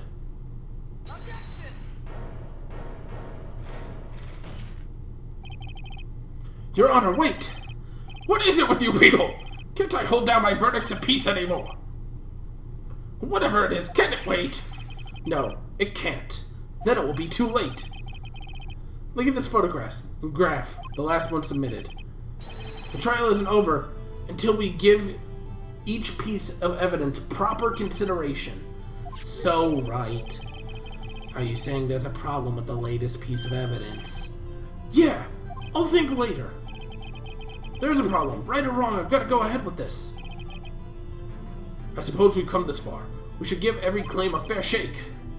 Very well, Mr. Wright. Show the courtroom the problem with this photograph.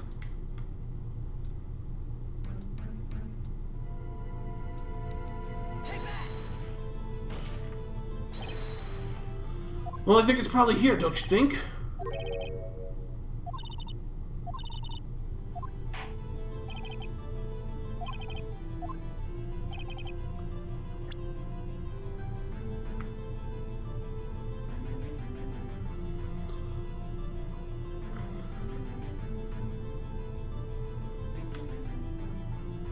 Wait. I thought it was this. Is it not? Is it the pipe? Oh, man.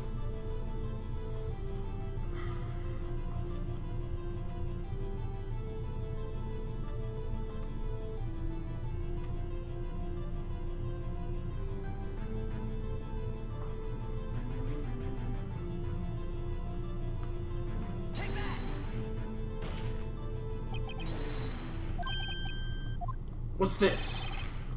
There's something poking out of the car's muffler. Wait a moment, Mr. Edgeworth.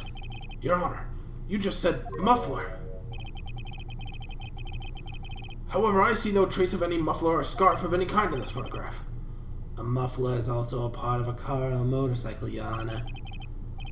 Just think of it as part of the exhaust system, a pipe. I see, Ed. I see. That suspicious-looking cloth sticking out of the car's muffler. So what if something is sticking out of the muffler? What does that have to do with this case? Nothing. Absolutely nothing. Hi, Dondare. Sorry, Miss Starr, but it's not going to be that easy. In fact, you've already told us why it's important to the case. You said as much in your testimony. What? Let's hear what Mr. Wright has in mind. Tell us why you think this piece of cloth and muffler is related to the case. Oh, fuck!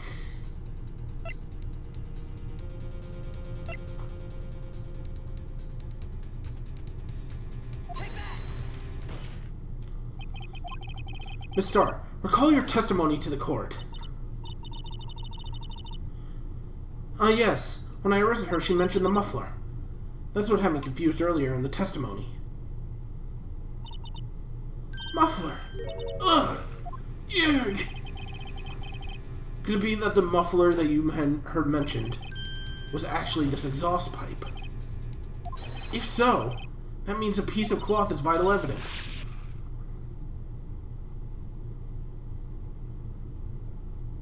What? How? In what manner? It seems we will have to suspend the proceedings. Suspend? I find myself wondering about that piece of cloth. If we leave any question unanswered here, we do a disservice to the law.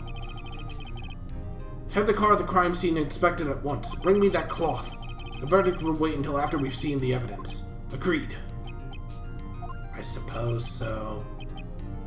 That was close. But we made it at least for now. This court will adjourn for a 30-minute recess. It's lunchtime, after all. He's still hungry. To be continued.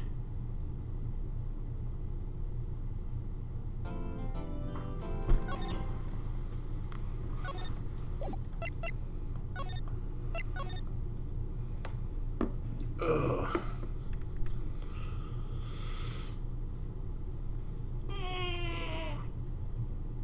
Okay. Well, I think that's enough for tonight. Yeah, I know, I barely managed to come out of that alive. I think I'm going to call it for tonight, though. I've been streaming for probably a few hours by this point. 4 hours, 9 minutes, 32 seconds. Yeah, that's about what I expected. Yeah, no problem. I enjoy streaming, and I want to go... Are we going to rate who you think I'll rate? If you're thinking it's Toki, ho ho, you are incorrect.